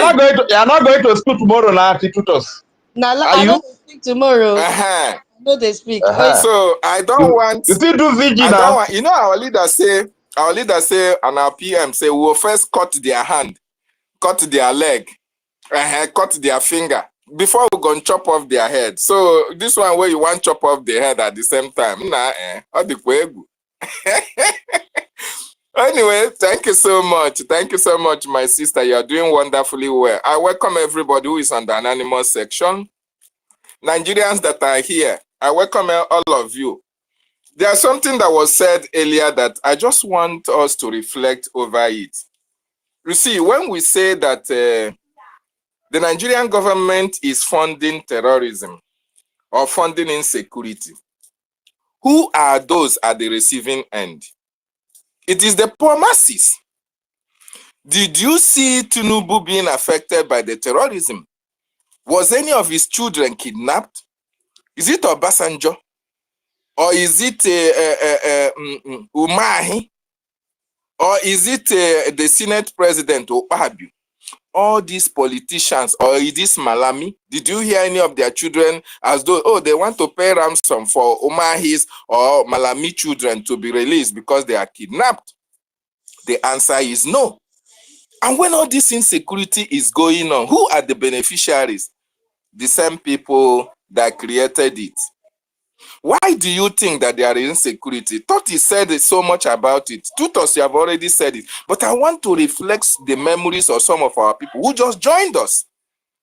The insecurity that you see happening, the genocide that you see happening, the displacement of communities and the 60,000, IDP persons that are in the camp, who are the beneficiaries of the money that comes from this insecurity? Tinubu is number one. The politicians are number two. So why do you think the insecurity will stop?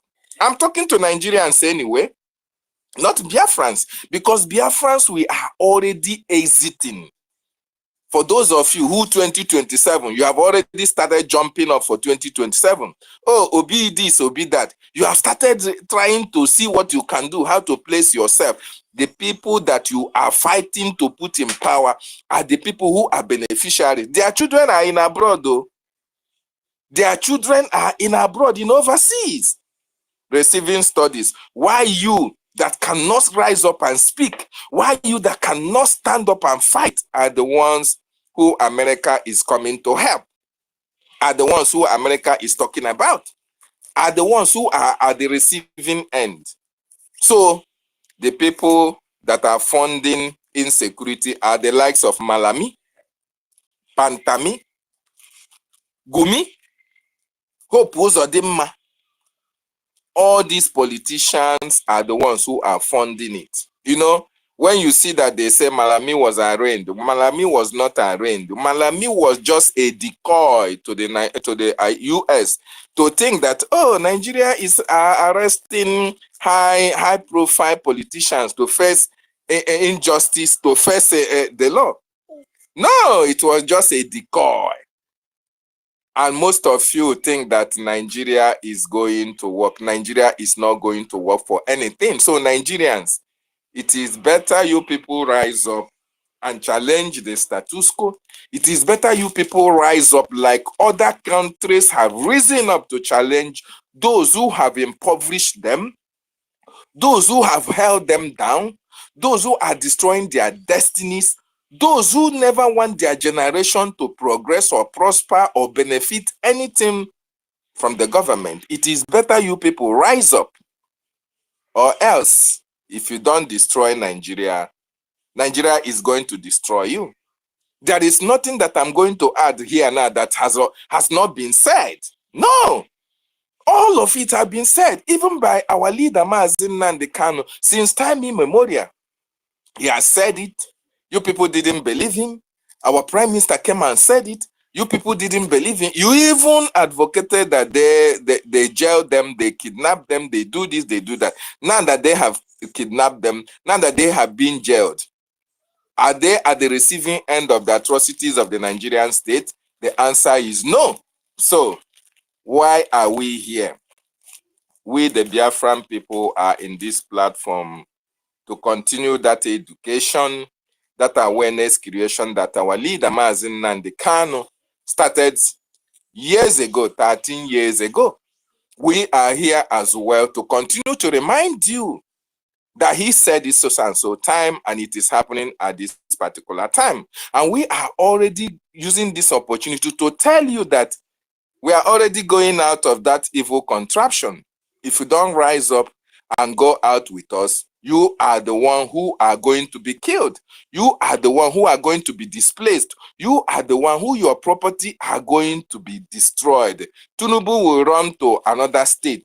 Malami will run to maybe Dubai. Hope Uzodimma will go to Canada. Ipazu is already in Canada. Obiano is already in America. And their children are all overseas. So, make hay while the sun is shining. Rise up now and challenge the evil that Nigeria stands for. Otherwise, you will pay the ultimate price.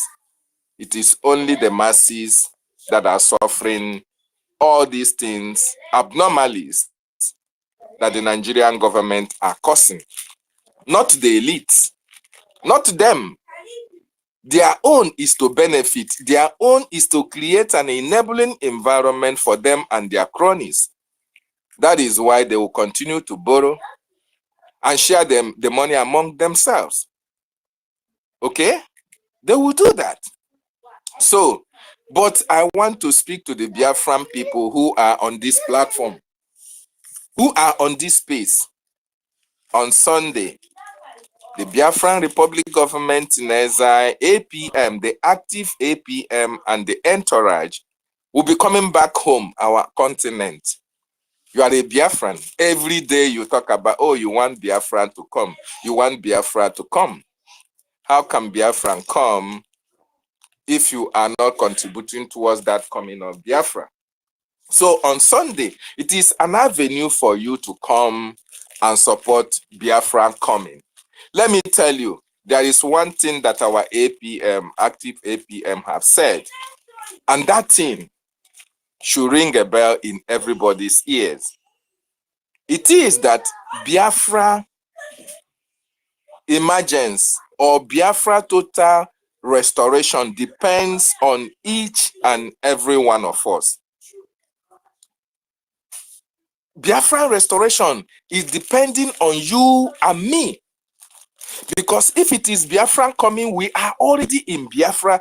Our APM, our attorney, and our lobbyists have opened the doors to the seat of power that is going to give us Biafra. They have already discussed about it.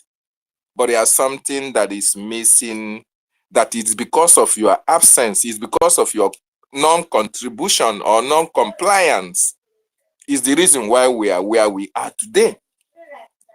That problem is the issue of finance. For the reason that our land is safe and protected and you have pockets of attack, is because of the little contributions that you see Biafrans on these spaces are making. But you ask yourself, is that contribution enough to give us the guaranteed security and the Biafran restoration that we are fighting for? The answer is no. We have over 80 million Biafrans all over the world. In 2024, over 50 million voted for Biafran restoration. Then, in the issue of funding Biafra to be restored, Yes, go ahead, Sister Tutos. Maybe you want to give me one, correct me on what I said, or want to give me a direction, please. Wow, you have used 10 minutes. Hi, Chineke Mo. Okay, let me just round it up. What I want to say is that in the issue of Biafran restoration, we have over 55 million Biafrans voted. But how many of these 55 million voted are supporting with even 10 AJ? 10 AJ. It means that the vast majority of those who voted actually wanted freedom. But those who are in, how many of the percentage are supporting this freedom? Even if it is 10 million that is supporting with AJ, it's a very big number. So what I'm trying to say when I come back, I want you to reflect that you as a Biafran in this space, in this platform, anywhere that you are, whether you are listening anonymously or you are listening with a fake account, I want you to know that your non-compliance or non-contribution to this Biafran freedom is one of the things that is preventing Biafran from being restored at this time, because your finance is very much needed. We are going to expatiate on it in the second segment. Thank you so much. I yield my mic. Greetings to the ministers of our government that are here. Ndewonu. Ndewo, Espashe Guinea. David, you are wicked. Hey, thank you so much for your submission. Take care of your baby, Biko. I love the cry voice. So cute. Hey, baby, we greet you. Take care. Your daddy can talk, but he's talking for your survival Thank you. tomorrow. Our regards to her or him. We love him or her so much. Yeah, they are the ones that we are fighting for. Okay, Biafras, we've heard from our King David, from his palace, and he's also supporting what we've been saying for some time now. So let's quickly listen, and then we see how we can do justice. You know what? For the love of Biafra, once I finish this session, I will end this space sharp 12 a.m. This is 11 p.m. From my location. So I'm going to sacrifice extra 1 hour, no problem. So that once we finish this session, people can speak. Thank you so much. And we have to also manage the time so that everyone will have opportunity. Yeah. On this mission, Republican Congressman Riley Moore, who just led a congressional delegation, not over Zoom, but by armored vehicle. You went into this country at a time when they are taking Christians, and you went to these. The woman said, not over Zoom.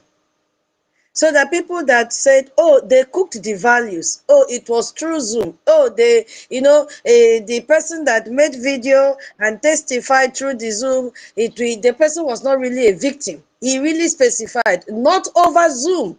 You were there. You went down, in depth into the community. Not over the Zoom. Not the one you saw picture on paper. You see? You were there to get first-hand information. You were there to communicate with the victims. You were there to see their wounds. You were there to see their scars. Not AI scars, real life scars on their bodies. You were there to hear life testimonies from the victim. You were there because there are some people that when they talk, they have to dramatize. And so that you can understand what they are talking about. This man was there, not over the Zoom, but to see Korokoro, see the tears that was flowing through the eyes of the victim, because they are not supposed to live in IDP camps. They have homes that they should lie down comfortably. So this man saw everything, not the one that they recorded and said, okay, take. No. Not calling the bishop over the phone and said, what is happening in Benue State? I am in the flight now, but I'm sorry, I cannot reach your vicinity. He went there by himself. Unlike that bald head that stopped at Owerri, without going to Sokoto to see our Onyendu, without going to Niger State to see the kidnapped school children, without even moving around to see what is happening in Nigeria.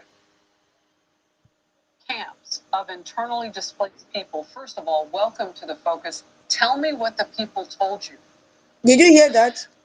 Tell me what the people told you. We are going to look at what they said, each of them. Tell me what the people told you, not the people told Bishop, not the people told the Kingsmen, not the people told the community elders. What they told you, you as a person. You as a person. And you know he did not go alone. He had a team he worked with. He had a team he moved with. He had team members that also had first-hand testimonies from the victim. So what they told you, because he's the one in the studio now, so it's not a fairy tale. Well, Harris, it was really shocking. The stories that we heard, the imagery, it was, I've never witnessed anything like that. Did you hear that? I have never witnessed anything like that. I have never. In all the places, in all the warring cities, warring nations he has been through or been to, he has never witnessed what he witnessed in Nigeria. In fact, it is even beyond what the cardinal told him. It is beyond what the bishop told him. That is what the man is saying here. It is far beyond what was written on paper. It is far beyond the videos that were sent to him. It is far beyond the witness testimonies that they played the video. I saw it koro with my eyes. I have never seen this before in my life. It was a good thing. And, you know, before I begin to analyze what I could understand from his speech, this should be a wake-up call to Biafrans that are sitting on the fence. Who woke up United States of America? Who woke up the Congress persons? Biafra Republic government in exile. What do you think they used to wake them up? You're a J and a Gemma. Do you think we can wake up more? The answer is yes. The answer is yes. The man said, I have never seen this before in my entire life. I have never seen people living under tarpaulin. I have never seen people that their hands were chopped off just because they don't believe in Sharia. I have never seen a situation where they, killed a pregnant woman, removed the baby from her womb, and also chop into pieces. I have never witnessed this in my life. In all the warring nations I've been to, I have never seen people in their own country displaced, over 600,000 in IDP camp. This is only Benue State. Let's listen, then I will not talk again. Personally in my life, I met one woman, and see you showing some of the pictures, who lost her entire family. 5 of her children were murdered right in front of her, and she was pregnant at the time and was able to escape. She had that child at an internally displaced camp, and I mean, you could just see that her soul had literally left her body. And there are countless stories like this. Another woman was attacked, her family was attacked, she lost her husband, her 2 daughters, and they murdered her unborn child. These Islamic terrorists murdered her unborn child and took it right out of her. You know, I don't know. It's beyond words.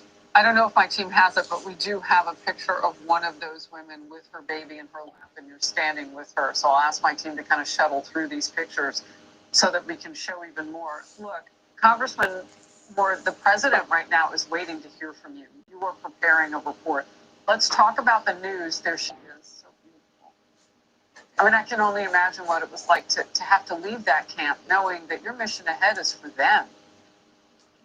No, absolutely, Harris. And this mission was part of our report. This was a fact-finding mission. There were 5 members of Congress in total that went there. We went to Benue State, which is one of the most dangerous states in the country of Nigeria. This is where all the Christians, a majority of them, are being murdered for their faith in our Lord and Savior Jesus Christ. But I felt that we had to go there, so we went in armored vehicles with security and went there and visited with these people, visited with these Christians, Christian associations, Bishop Anagbe, the Catholic Church, Protestant leaders as well, and got ground truth that we're going to go report back to the president. And we're going to make recommendations in the report that he has asked us to do. He's asked myself and Chairman Tom Cole to give him a report and report back to him. And we're going to do that by the end of this month. Are people afraid there? I mean, how many people are in these protection camps? Well, in protection camps, probably really not the right word, Harris. They're in IDP camps, but the Fulani, these Islamic radicals, are attacking the IDP camps.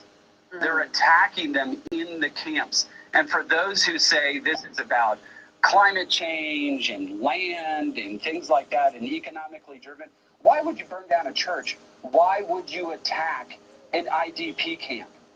Screaming Allah Akbar. I think that it's very clear what the answer is there, right? They're trying to erase the Christians in Benue State and around Nigeria from their ancestral homeland. Yeah, and some kind of bizarre caliphate, I would imagine, is part of the plan too. Look, Congressman Moore, I want to bring you back once that lands on the president's desk and you've delivered that report. Thank you so very much for being here first. We appreciate it. Oh, thank you, Harrison. Thank you for all your coverage on this. God bless you. You see, I'm so glad this congressman, Raleigh Moore, just returned from Nigeria on a fact-finding mission, which was ordered by President Trump. You know, it was not just a casual visit. He went specifically to Benue State, which is the heart of what he is calling an ongoing genocide against Christians. We have heard what he said in the video.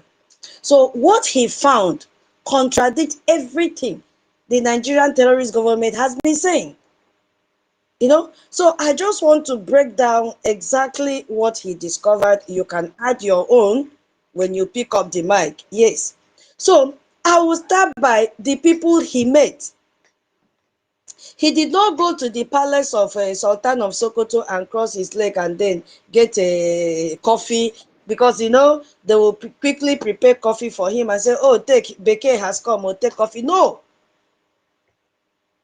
He met with Bishop. He said, we met with Bishops Anagbe and Dugu and Totif. Did you hear that? So he didn't just talk to random people. He met with Bishop, which is the Catholic Bishop of Makurdi Diocese. He met with Bishop Isaac Dugu, another senior church leader. He met with Totif, the traditional ruler of Tiv people, which is one of the largest ethnic groups in Benue State. So these are the most respected leaders in the community, and I love what the man said. So when you meet with the Tiv people, when you meet with this traditional ruler, you are meeting with someone genuine enough, elected by the community, elected by millions of people. He met with people who represented millions of people. You know, these Fulani terrorists, they have fish brain. Because, you know, how can you be using a urine from cow to wash your brain? Somebody was giving a data analysis that Raleigh Moore said that 600,000 people were found in the IDP camp, and that during election in 2023, the vote from Benue was 800,000. So does it mean that in the whole of Benue community, that is only 200,000 people that they have? You see, I told the man that you are reasoning like someone who has a fish brain and cockroach brain, because there is no space for brain cells to be there. The numbers that you are quoting that voted during election, 800,000, was it a real numbers or it was cooked ones? Someone has flown all the way from US to come and get first-hand information. They've already surveyed all that region. They have concrete evidence. You are here crying for what you know nothing about. You think this is Nigerian politician that you can confuse? You see, so the traditional ruler of the Tiv people was there to speak the minds of his people. So they were not activists with an agenda that, you know, these are spiritual and traditional leaders responsible for their people. No, no, no, no, no. Their testimonies carry enormous weight. They were prepared for this visit. So let's listen to what this man said. He said, in the refugee camp, refugees camp itself, he said, we met with suffering IDPs who are all Christians. All are Christians. They are forced to live in camps that are regularly attacked by Fulani Islamic radicals. Are you following? He said, more found Christians living in IDP camp, internal displaced person camp, which means refugees in their own country. These are people who have been driven from their homes and ancestral lands. And who are those occupying the land now? The Fulanis. And he said that, this is the most terrifying thing. When the interviewer said, oh, it is a safe place, he said, no, that even in this camp that you are talking about, calling it safe, that they are not safe. Because by right, what will take you to IDP camp in your own country is maybe there is natural disaster like flood, and only a responsible government will allow you to stay there for 20 years without any remedial way to take you out from there and relocate you to a better place, or even try to solve the natural disaster that have occurred. But since they are benefiting from this IDP, people are making money from it. They've allowed some people to stay there up to 25 years. No medical, no education, nothing. So these people are living in IDP camp that are not even safe. He said that the camp themselves are regularly attacked by Fulani Islamic radicals. So when you think about that, you've already lost your homes, your land, your livelihood, your youth life, everything, and you are living in a refugee camp. And even there, you are still being haunted and attacked by these Fulani terrorists. Are you following what I'm saying? This is a systematic campaign to eliminate Christian presence from those areas. And he's using Benue now as a point of contact. What he said is it can be replicated in every other zone, including Biafra land. And he had 3 good testimonies, the human faces in this genocide. 3, not recorded one that they sent to him. He had handshake with them. So they were human beings, not robots, not AI. So he shook hands with these people. He felt pulse moving in them, palpating in them. They were human beings. He called them my brothers and sisters. He said his first testimony was, one woman was forced to watch as they killed her husband and 5 children. She and her unborn child barely escaped. So let that sink for a moment. This is happening in Benue State. And our people that are telling them to sit at home, they are lamenting. They are lamenting because Biafra land to some extent is safe. If you go to Twitter now, you will see that US have started deporting people that are shouting for Sharia. That is why you have to sit at home, so that we remove everyone that is shouting, give me Sharia, give me Sharia, give me Sharia, give me Sharia. Let us send them out. You see, they are deporting them to go to their country where they will practice Sharia. That is what we want to do in Biafra land, in this sit at home. We have to destroy every facility that belongs to terrorist country, Nigeria. And we have to send Fulani out. Let them go to the northern state and practice the Sharia. Because Biafra land is not a Sharia place. It can never work. So a mother that was forced to watch, not just witnessing, but was made to watch as her husband and all her 5 children murdered in front of her. Is it even easy to get pregnant? Not to talk of giving safe delivery. And then you nurse your children, and one day a monster from nowhere use machete or whatever they use, pieces your children. These people that are wicked killed your husband, who would have deposited another seed in you. That generation is gone, and she was pregnant and she somehow escaped. This is what Raleigh Moore calls genocide. And Bishop Kuka, which I'm praying that terrorists must visit him again, had the balls to come out and say that there is no genocide in Nigeria, that even if you kill 10 million people, is it 10 million or 100 million that he said, that it will not be classified as genocide. But this is Raleigh Moore telling you that this is genocide because this is targeting killing of families, wiping out the entire bloodline. So the attackers wanted her to watch her family die. That's psychological warfare combined with this physical extermination on her own children. And he had another testimony. He said, another woman family was murdered in front of her, and her baby was ripped from her womb. Can you imagine? Ripped from her womb. They opened her womb, brought out the baby. This is the most horrific testimony. That is why the man said, I have never heard or seen this kind of thing before in my entire life. They murdered her family in front of her, and then they ripped her baby from her womb. She was pregnant, and they forcefully induced and cut out the baby. Did you see what they did? Even when you as a woman, you are pregnant and government, the doctor gives you EDD and say, okay, cesarean section, you will be panicking. Even when you know that you have professional doctors that will carry out the CS, you will be panicking. How much more a Fulani, you see him bring out a sharp knife and force you, throw you. Of course, they cannot tell you lie down gently. They might have pushed the woman, slap her, push her to the floor, and use that knife immediately and tear her womb. Because they are nomadic people. They are monsters. Imagine the pain. That woman died in pain, bleeding. Hey.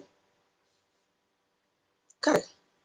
This is not farmers' haters conflict over land at all. This is deliberate. Extreme brutality designed to terrorize and eliminate a population. So when you target pregnant women and babies, what do you call that? You are trying to prevent future generations. That is the meaning of genocide. Antitrust, no verse, no verse. Please, don't disrupt me, please, before I lose my line of thought.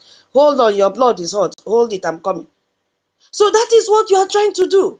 You've killed everything that belonged to this woman. You've killed everything. Testimony number 3.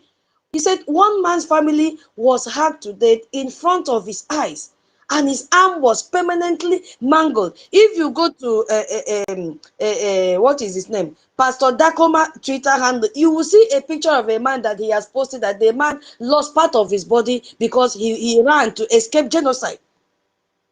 He has brought a picture of a man. He said, help me